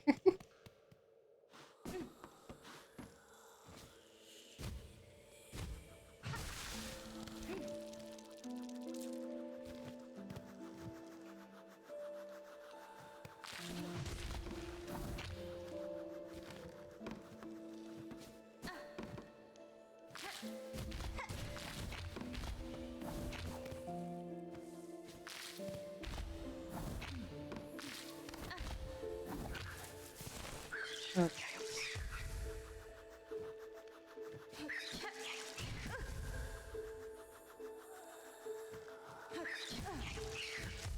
Hey, excuse me, do you mind? Can I move? Can I go, please?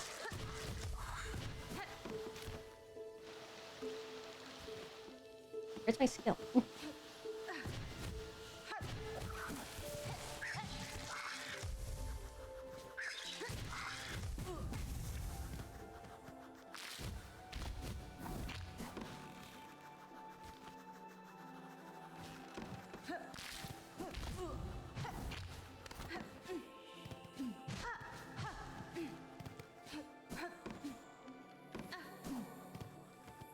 Nice.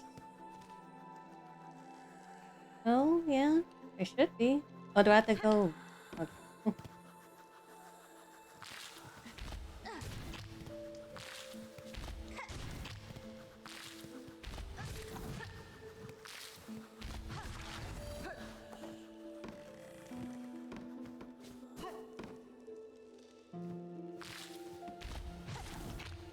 Can I get some silk, please?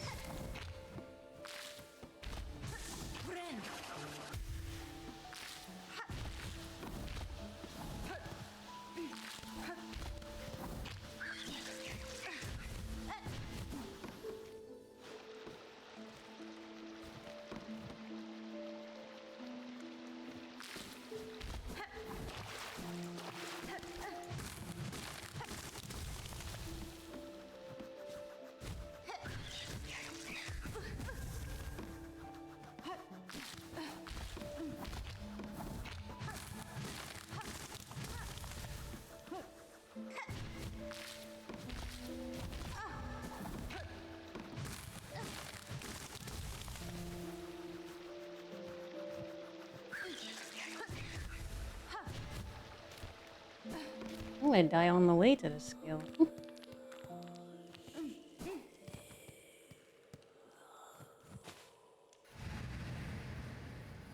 Daughter of distant land, we who remained have waited long, bind our strength to yours, reclaim the future of our haunted kingdom.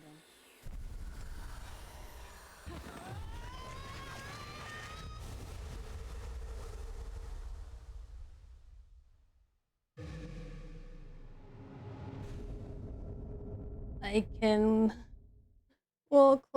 Excuse me.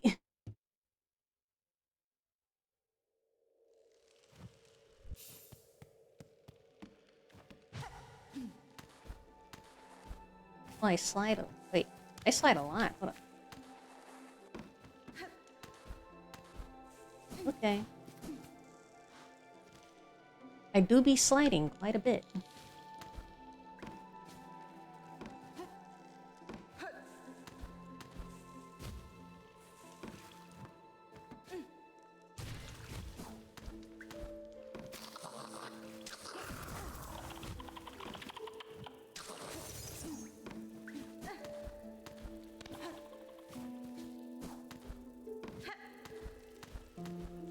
No, if you don't mind.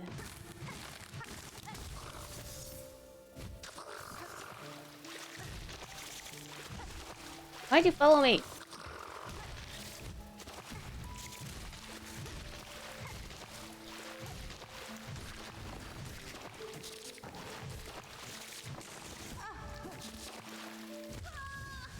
No, jeez. I don't think I was supposed to go that way. I should go get my silk though. All my rosaries, I gotta go get them.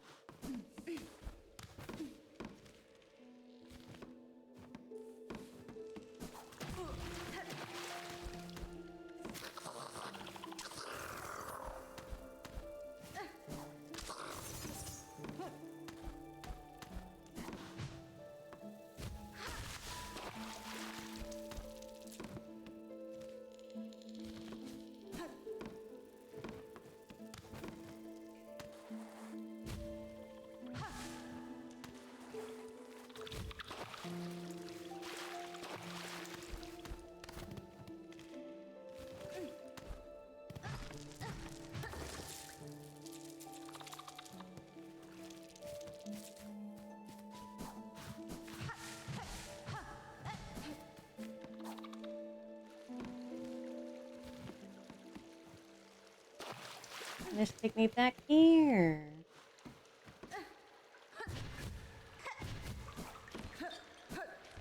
Wait, I could just go.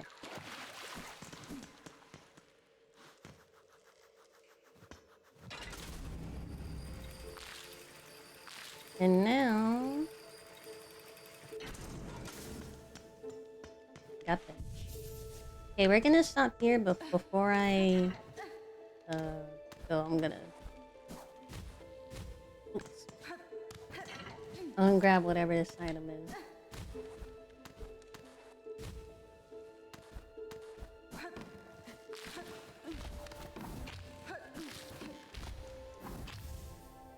The rosary string.